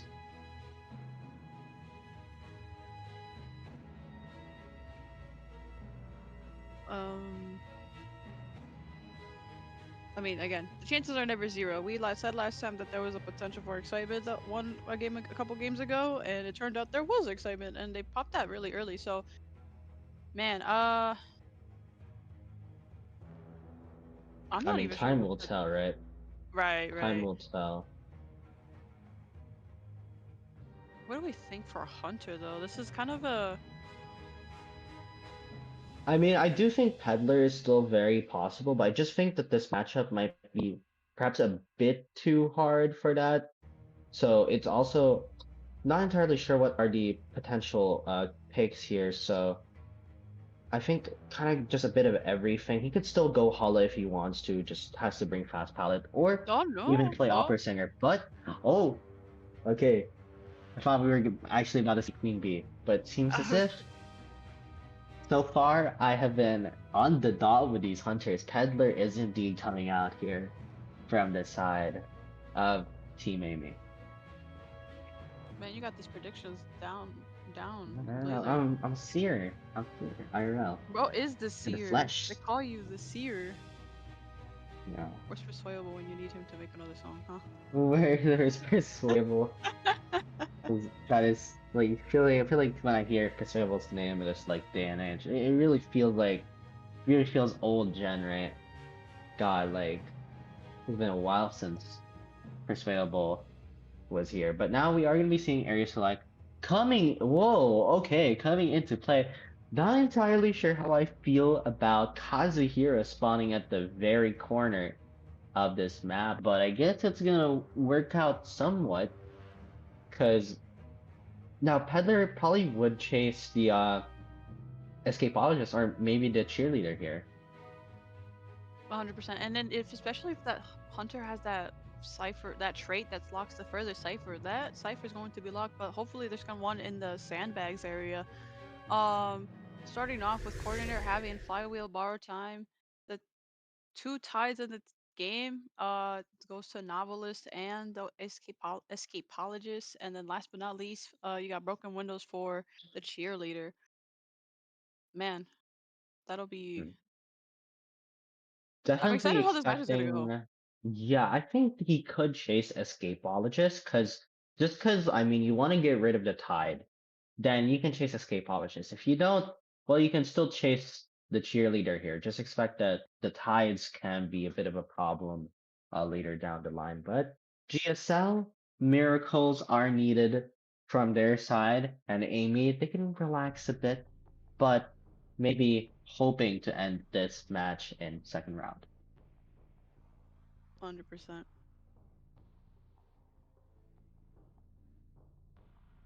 But they still have an opportunity to catch up, as it is only the start of the second round.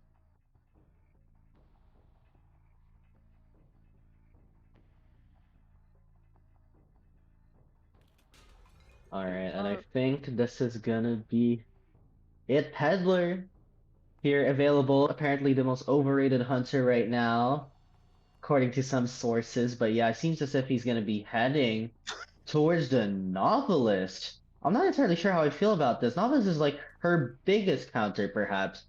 But actually, I think that's also because they've ran Excitement, so just confident he can chase Zeus here, who is on the Novelist, but actually looking to chase Kazuhira. I think he just recognizes who, like, Kazuhira definitely maybe the weak link after that first game here. 100%. And it does seem like she got caught by that vine, getting that first hit pretty early, but what can you really do in a very walled area against a peddler? She's gonna make that, man, I don't know the name of their traits, but she's But we are gonna see here the gun, but unfortunately, Excitement, as I said, he can just run Excitement this composition at this point.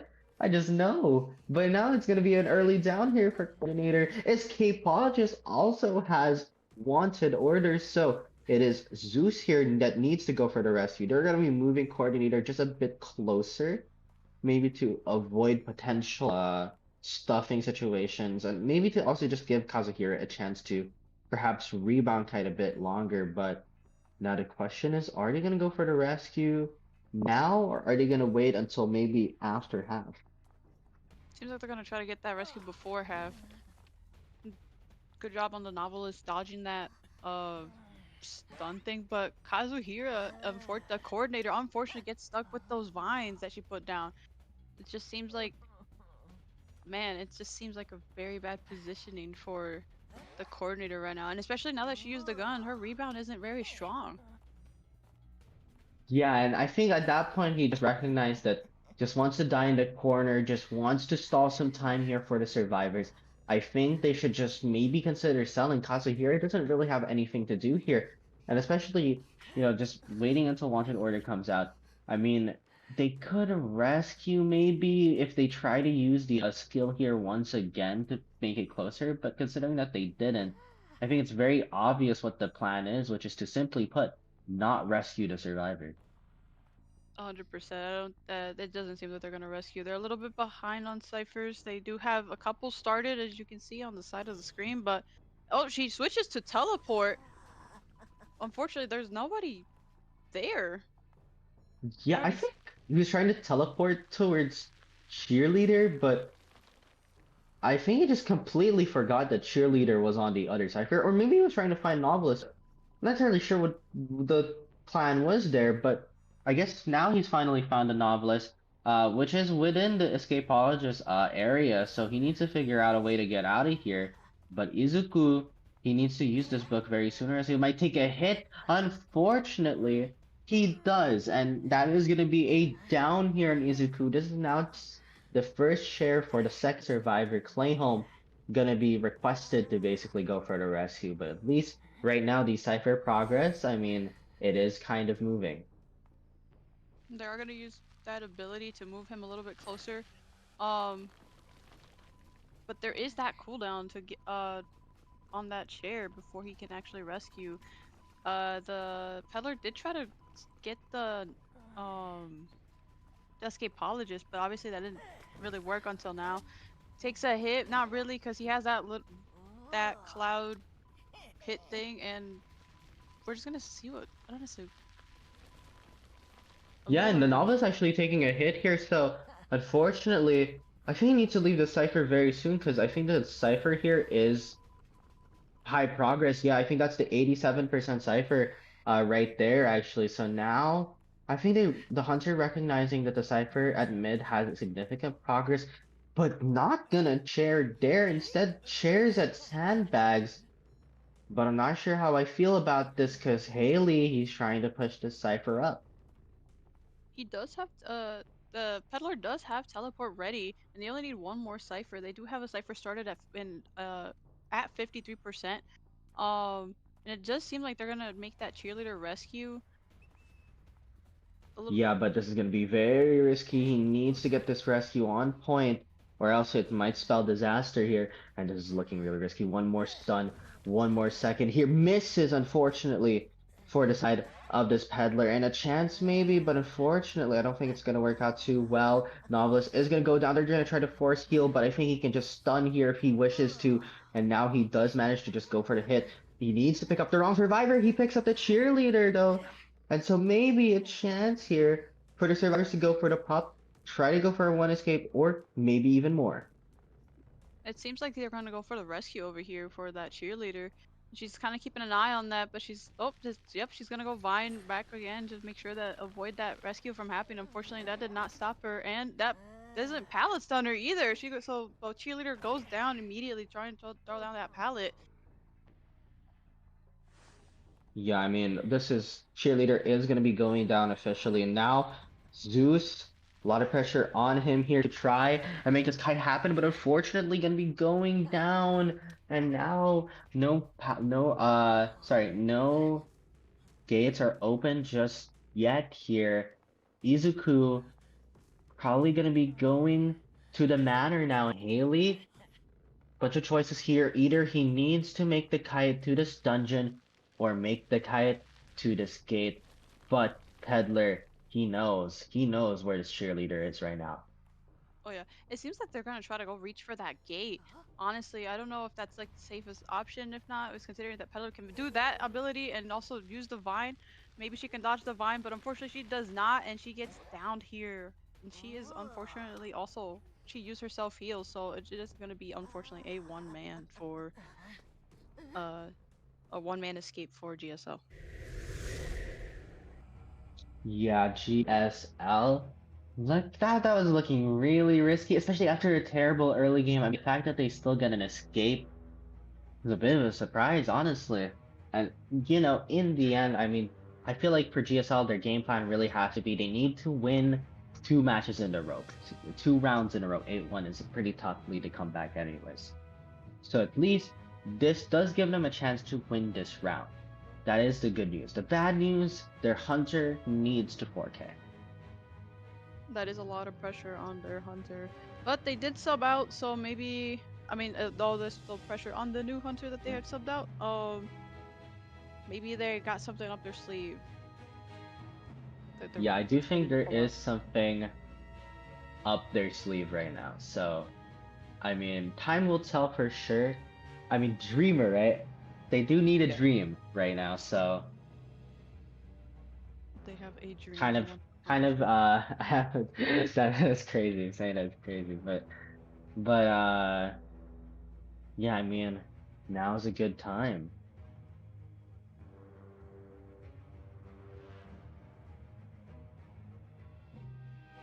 Man, there's so much going on. Yeah, I mean, there was so much going on in that match. I mean, that was just a very bad start, and yet somehow making the comeback happen. So, at least able to get a single escape despite the abysmal beginning there. But still, it still does mean they're still behind, right? No, That doesn't change the fact that they're still behind. We just have to hope and see what they have in store for Dreamer, aka the GSL Hunter. Dreamer. Yes. Reminder that they did. Before I say anything, let me double check. Reminder that they did in fact play a magician, an archer, gravekeeper, and a psychologist, and the GSL played the shadow. So these will not be able to be played again. Now we just have to see what goes in store. Honestly, if they really wanted to, they just need a tie to win the round. But I know Dreamer for sure, the GSL Hunter, will try to get at least a 4K out of them. Yeah, I mean, kind of needs to 4K or else they're like, yeah, he could get a 3K and maybe that's more than enough to try and get a win later in round three. But like an 8-1 deficit is not an easy deficit to come back from. So really, Dreamer kind of just needs to 4K. I mean, I do think Dreamer probably does have the strength to 4K in this scenario right now. Do we know what hunters he plays? I believe he did play Breaking Wheel as well as Peddler. He's kind of a meta guy as well. Oh, so maybe we'll see some Breaking Wheel gameplay. Or maybe we'll see another In Peddler. Artist Factory. Oh no, I don't think we'll okay, see never mind. Breaking Wheel, Hold on. No, just but kidding. Just kidding, not on Arms Factory. I forgot what map we're playing on. not in Arms Moment here. Factory. Not for sure, not Arms Factory. No, but But maybe a Peddler potentially from this end here.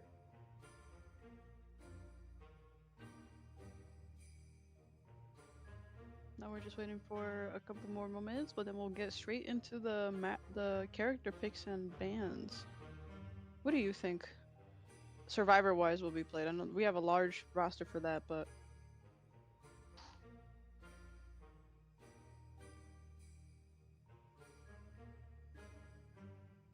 But yeah, I mean, I feel like they just have to ban, like, I mean, Ivy's already banned, so they could just ban Goatman and then kind of just run this, like, a very similar comp that they did, minus the coordinator. Just run a Novelist or maybe even an Enchantress, right? Just to pair up with this team and, like, just bring characters that can be problematic to Peddler, because it does seem as if he is the most likely character to get selected here.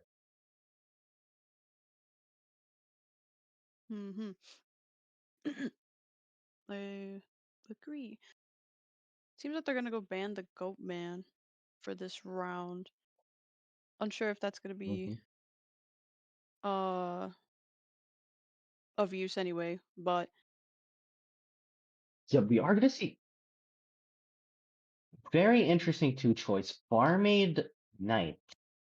Not sure what. I guess maybe they're scared of a Dream Witch with this Barmaid getting selected. Not sure. Maybe that might be too committal though, because like it's not like you can't play Peddler in this, or sorry, you can't play Opera Singer in this map. It is a tougher map, but it's not impossible. As we are gonna see, Aeroplanist is the third selection too from the side of Team AMEY.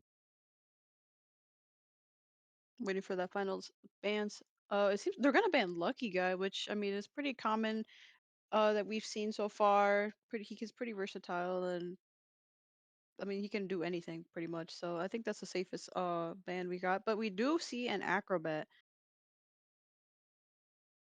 think his Yo, this is ability. a very two transition titles is quite strong, and I feel like this is such a winning composition. It's like it feels very statement, like it feels like they're kind of here trying to say that they can kind of just win this entire thing. Even doesn't even need to like try to go for a tie composition. They want to go for the win, right? I mean, who doesn't want to try to win? That's the real deal. I mean, unless you're That like, is true. I do agree with that take though. yeah. But yeah, So I mean, this could also just come and backfire on them if they don't, because they do let go of a lot of really strong characters in general. mhm, that would limit them for round 3, but nevertheless, waiting for some survivors to confirm their talents. But then we'll see what hunter will be played. I know you like brought up the peddler and maybe an opera singer. Is it? Yeah, I mean, I think a lot of potential characters here available for use right now, but I do think it does feel like you can still play Peddler here pretty much.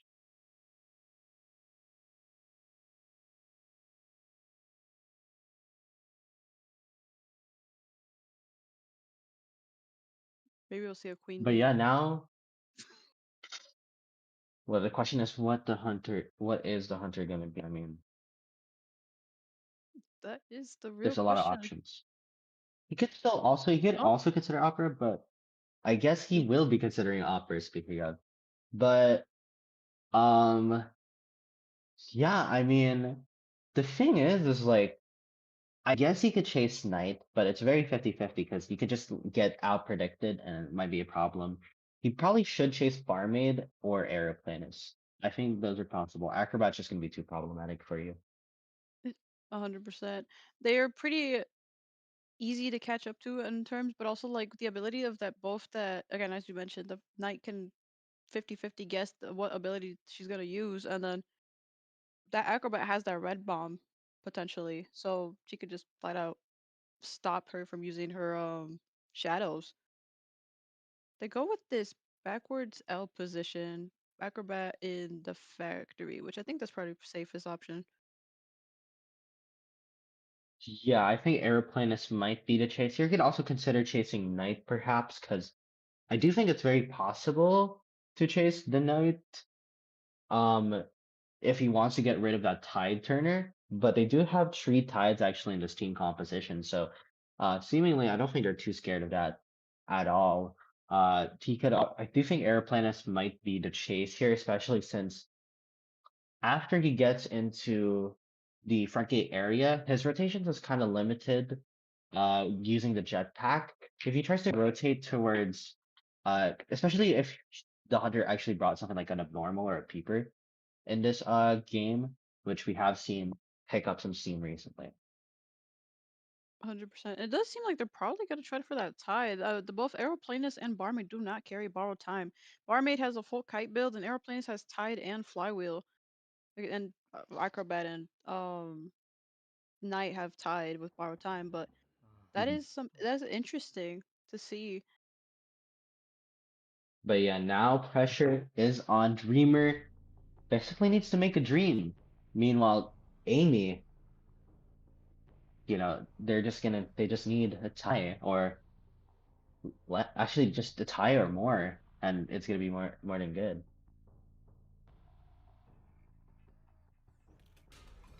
This is round two, second half. We have GSL Hunter with the AMEY Survivors. It seems like, yeah, she's gonna be headed straight for that Aeroplanist. There's no hesitation on that. Using her dashes to just catch up a little bit. Per Yeah, opera these usage, dashes of course. these dashes do feel a bit sluggish though, and already that first miss is not a great sign here from the side of Dreamer. Not breaking the pallet, but I mean Airplane isn't gonna run towards the Hunter. That's gonna actually be a very early first hit. Dreamer trying to make a dream happen. He is gonna be able to drop this pallet here, so it's still a bit of leeway here to kite. Aeroplanist is headed towards that middle, and they dropped that pallet pretty early. I wonder what's that all about? Did she lose the Aeroplanist? I think she's completely confused as to where the survivors might be because this acrobat is looking to support just a bit here from the side of the survivors. And now Blink, will he consider it? I don't think he should just yet. I think he needs to Hit through wait. the window. And that is such a mistake from the survivors. And now these ciphers are not looking great. They will be able to pop one, but two ciphers still at 50-50. We do think it's still like they still have two jetpacks here, so I do think they need to rescue twice. One time just to get them out of basement, another perhaps just to get the rebound kite potential with the fact that they still have so much stuff available. But yeah, He now does I have think a this knight is gonna few. go for the rescue. Yeah, tries to It's go for a drop hit there, but tries to go for another one, but unfortunately a miss there from the side of the Knight, and I think Airplane is probably gonna be unable to reach the window, but that is totally fine for them. They just want this Airplane is to leave the basement, and I mean, take an additional hit, but doesn't really matter. And I mean, look at these ciphers. I mean, 4 ciphers remaining and 3 at decent progress here. 100%.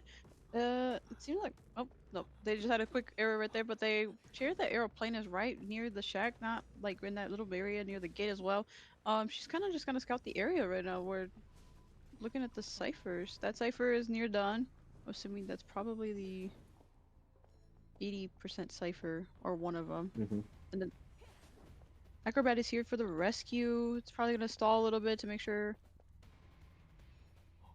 Yeah, it just Maybe seems if Acrobat looking to make that rescue happen. We are gonna see immediately Hover from the side of the airplane as he wants to like last for as long as possible here. You do see Acrobat trying to support here. Unfortunate flywheel not gonna work too well there from the side of the survivors. And now Dreamer just gonna try to get this airplane off the matter, but at this point, 2 ciphers remaining, and they're at 50% apiece. So this is not looking good right now. Barmaid just pops another one there as well. And yeah, I mean, not to mention that all the survivors are still have a full health too, so they can last a pretty while as well as they kite well long enough. And are willing to take 2 hits. So it just seems like she's gonna go run, not run, but go to the. Oh, and the knight who just predicted her ability and completely canceled her out. Wow. yeah, that was actually a really good predict. I didn't even notice that he predicted at that moment. Like that was so quick.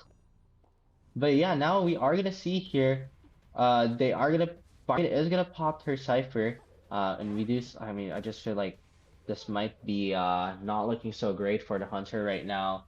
At the very least, we do see Barmaid 70%. It is gonna look very close. Actually, it was Acrobat that popped the cipher a while ago. Knight still has one more helmet to make use, but unfortunately decides not to use it. But this is looking like a tie game. Cypher is about to be primed. And also Barmaid! I just realized the entire game Barmaid didn't even have self-heal. Barmaid doesn't have self-heal? Yeah, Barmaid doesn't have self-heal. And now he's gonna try to go for this Acrobat here. Goes for the hit. I don't think he's gonna red ball just. I don't think it's worth it. I think he should just down the knight and then try to open the gate already. And yeah, this seems if that's the case, but Dreamer does recognize that this play is possible. He did switch targets to the Acrobat who's gonna try to open the gate, but obviously that debuff that he has for that gate is gonna take into place, and she does use the red ball, so it takes her out of the shadow form. Really. Yeah, now Dreamer needs to down this Acrobat early, but when using Blink, the problem is now you don't have TP, so the best play for the survivors, all they need to do is maybe put someone at mid, or I guess they don't even need to do that because they might just be able to open the scan time. Yeah, 50% already, and he's way too far. I don't think they're going to be able to dash this away. So yeah, 80, yeah, it's going to be 90, and it's going to be 100. So I think this might be a tie and game over for GSL right now. We are going to see a missed dash as well. Yeah, that's not going to cut it.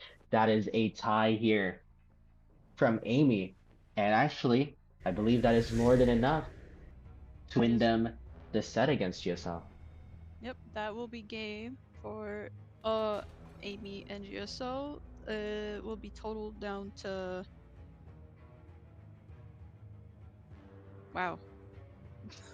Wow, I mean, wow, damn, but I think it's 9-4. wait, was it? I think that was that. That might be outdated. You might need to update the scores a bit. But 11-6. I believe it's 13-4. I believe it is. I don't know. I'm looking at the scores. I am double checking as well. Wait, I do have to double check. Yeah, I think it is 13-4. Either way, AMEY wins. Yeah, 13-4. Yeah, they do win here. So congratulations to AMEY. GSL, new look, and there was some hope there, but unfortunately unable to really make any form of momentum. So yeah, I mean, wow, what congratulations GG's to AMEY here. And Yeah. GG's to GSL.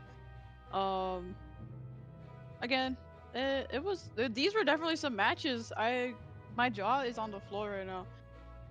Definitely that predict with the with the knight trying to getting the opera singer out of the trait, that was a little bit mind blowing. I didn't even notice that until after. I was like, what happened?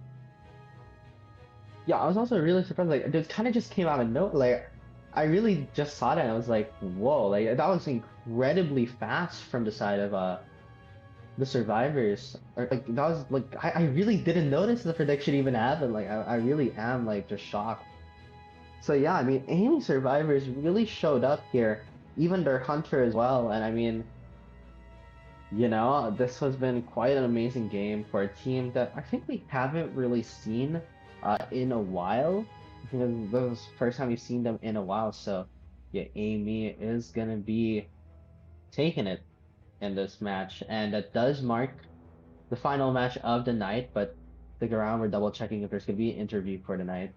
It does But not seem like we're having an yeah, interview today, but yeah, unfortunately, no, the interview with AMEY players, because we want to go to bed. I want to go to bed too, even though it's 11 in the morning. But and instead, it is gonna be the game there, and I think we're gonna be signing off here. Once again, good stuff here from all the teams. Congratulations to everyone that's won, and also everyone that's just played today. Once again, S'mores here, joined alongside Pluto. Thank you so much for hi, watching, and bye. Thank you guys for we'll joining see you. today. Yes, and make sure to watch tomorrow because there's even more matches, even more fun matches starting for tomorrow. So we will be seeing you guys hopefully tomorrow. See ya. Bye bye.